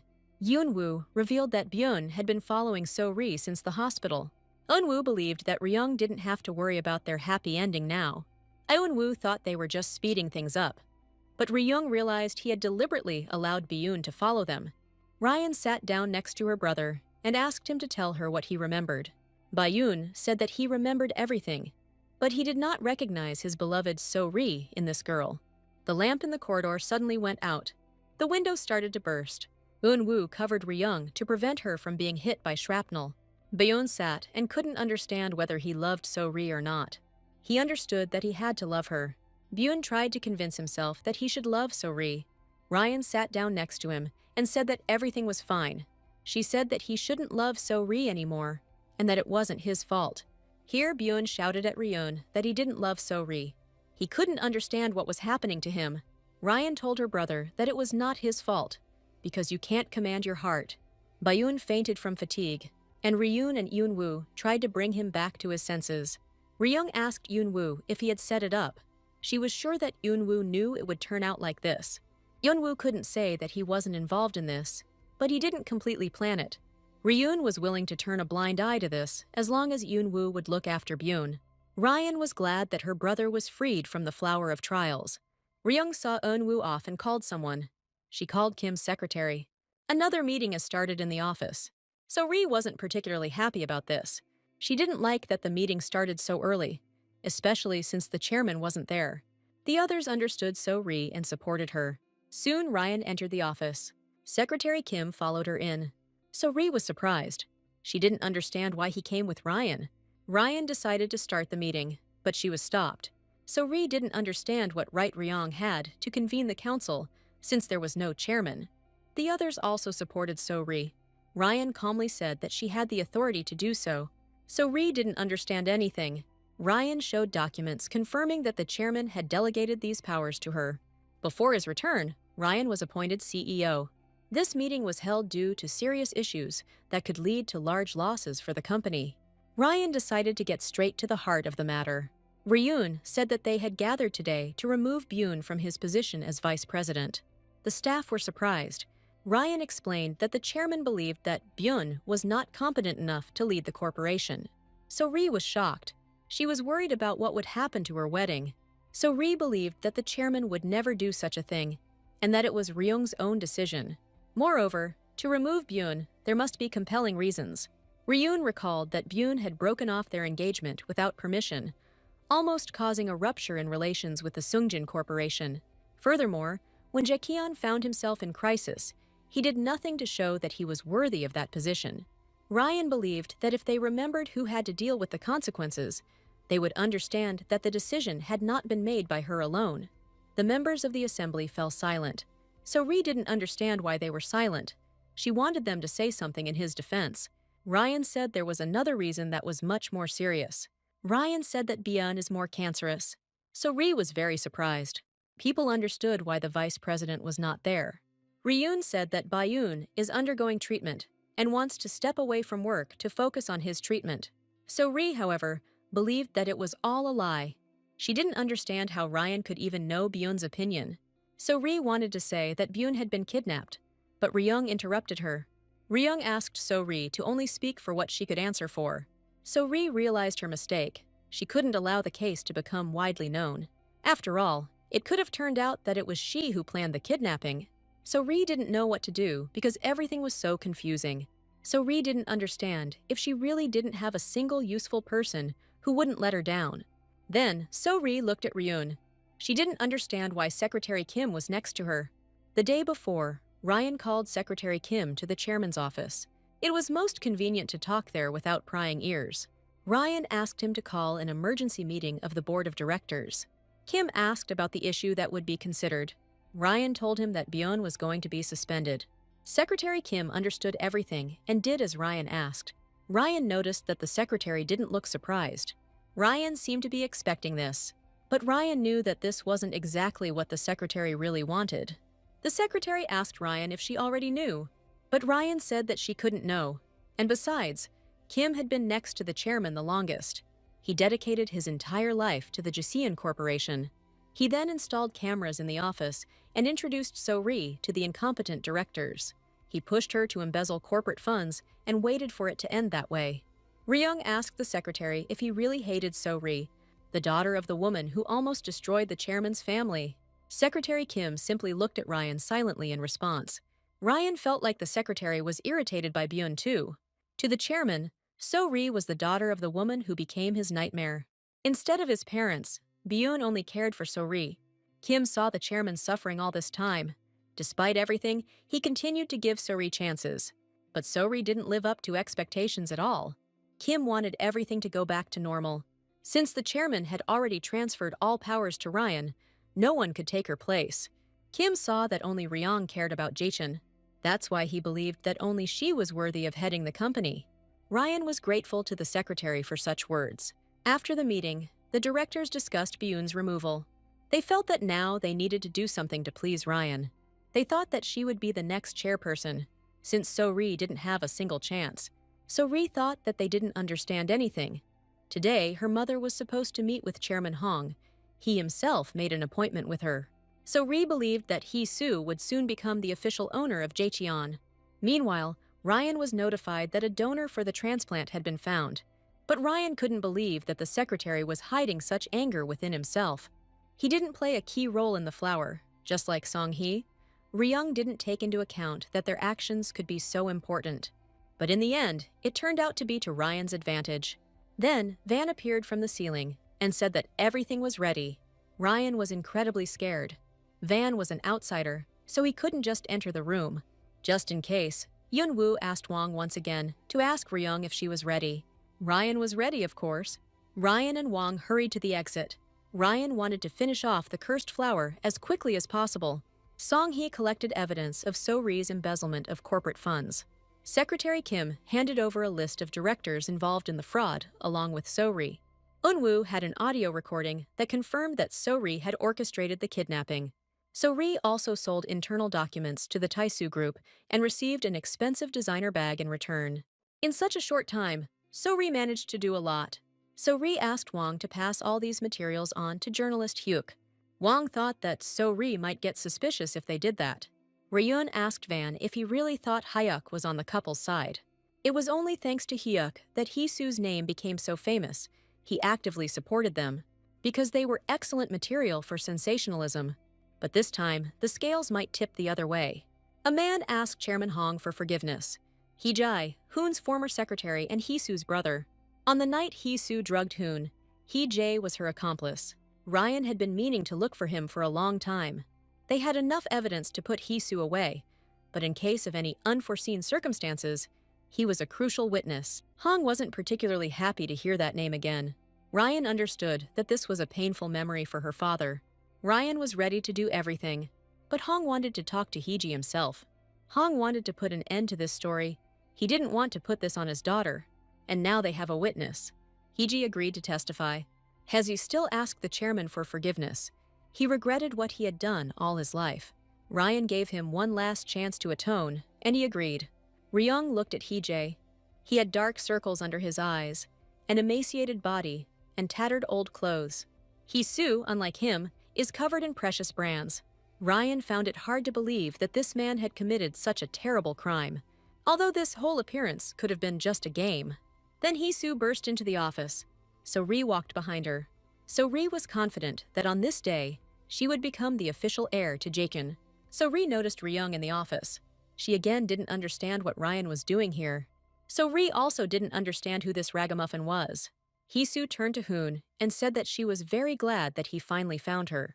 Hong wasn't at all happy to see Hee-soo. Hee-jae stood up from his knees and asked Hee-soo to stop this whole circus. Hee-soo didn't expect to see her brother here. He suggested that she stop all this and ask for forgiveness. Hee-soo was angry. She had told her brother to disappear from her life and sit quietly. Hee-soo asked her brother to get out of the way, because Hong was waiting for her. Hee-jae reminded Hee-soo that they had committed a crime that day.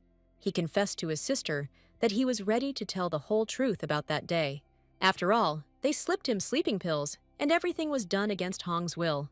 So-ri didn't expect to hear that. Hee-soo pretended not to understand what he was talking about, since it was her first time spending the night with Hoon. Hee-soo pointed to So-ri and said that this was the fruit of their love. Hee-soo believed that the existence of this child was proof, and no one could deny their love. Hee-soo laughed, and So-ri stood there, not understanding anything. Ryung now understood why Hee-jae followed his sister's lead. He just couldn't cope with her madness. Hee-soo was sure that Hong loved her. When Hee-soo left the baby at the orphanage, Seo-ri was immediately taken away. Hee-soo was sure that Hoon did this out of longing for her. True, he made a mistake and took a completely strange child. Hee-soo was sure that she was always the only one in his heart. But Hong asked her not to make things up.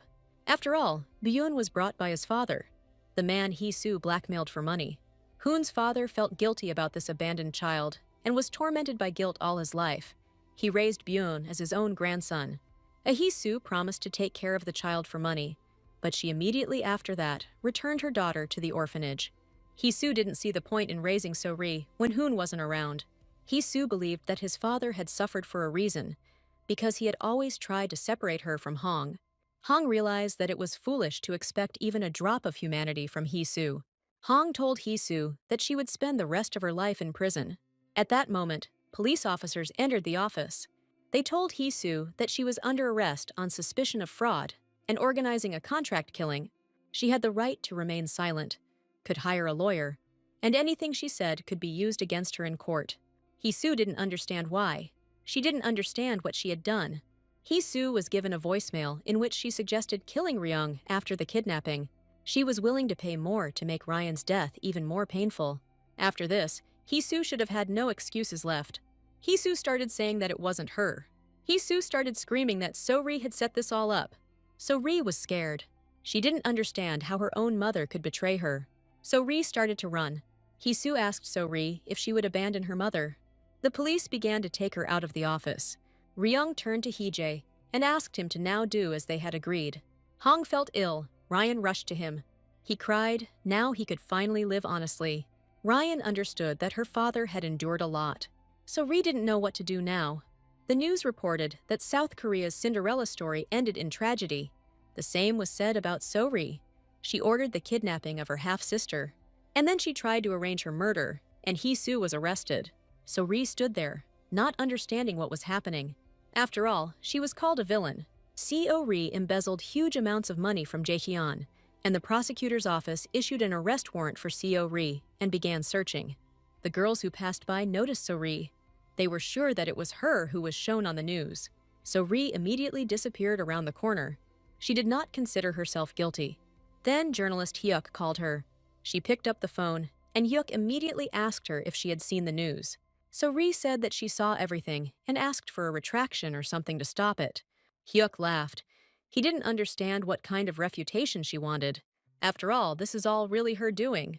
So-ri didn't understand if it was him who did this. Hyuk confirmed So-ri's suspicions and admitted that he was the one who revealed this information. He just sat there, and the exclusive came to him. But he also received material from her, so he decided to contact her first. He also gave So-ri advice not to trust everyone so easily, because people should be able to distinguish between their own and others. So-ri couldn't take it anymore and smashed the phone. She didn't understand what was happening, why everyone was doing this to her. She didn't understand what to do. Then she remembered that she had Yoon-woo. She was sure that he would help her, because he loved her. Ryan stopped the nearest car. She ordered to go to Desu's office quickly. So Ri was confident that everything would be fine, and this was not the end. She thought she still had a chance. Soon, So-ri was already in Yoon-woo's office. But instead of Eun-woo, Bayun was there. It was Yoon-woo who told Byung that he would meet So-ri here. So-ri didn't understand why he was there and where Yoon-woo was. Bayun realized that Yoon-woo was right. Eun-woo told Byung to go to his office if he wanted to see So-ri. This was Byun's only chance to talk to So-ri. Byun knew it was his last chance, but he didn't want So-ri to come. Bayun asked So-ri if it was true that she stole the company's money and organized Ryung's kidnapping. So-ri said she was busy and suggested they talk later. Then she continued looking for Yoon-woo. Byun didn't understand what later meant, because he was sick with cancer, and it was unknown whether he would recover from the operation. So-ri was angry. She didn't care about Byun's cancer. She's about to go to jail, and he's asking her to sit there and love his cancer cells. So Ri blamed Byun for everything and asked him not to interfere in her affairs. So Ri walked and tried to calm down. So Ri had no intention of giving up. She believed that she could not be defeated. So Ri believed that she was always right. So Ri thought that in the end, it would be enough to simply eliminate Ryung. After all, if Ryan disappears, then everything will return to its place. So Ri didn't believe that this was the end, because she was the main character. She was going to destroy the true villain of this world. Ryun sat with Yoon-woo and asked him if So-ri would really come here. Eun-woo thought that So-ri would definitely come. Now, So-ri could have turned to Yoon-woo and Sun-hae for help, but in the office, So-ri met Bayun instead of Yoon-woo, so So-ri's next destination is this place. Ryung believed that if So-ri showed up here, she should be captured and handed over to the police. Ryan felt like they were creating a new ending, something she couldn't even imagine at first.